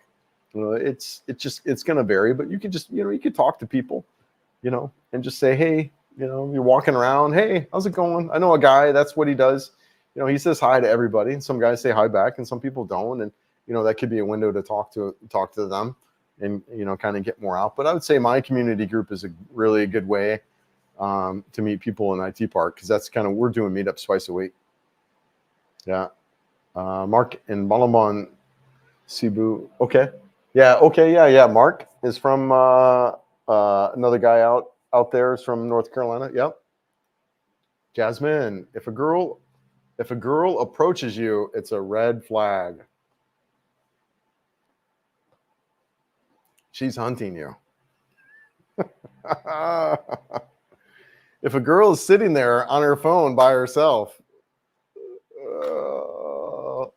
I mean, I have to say, man, the more I hang out in Cebu, the more I see, like, look, man, and this is going to be a general statement that I would not date a girl that's here in Cebu. I wouldn't. Honestly, well, look, if you're looking for a girl, if you're looking to date a lot, if you're looking to date around, right?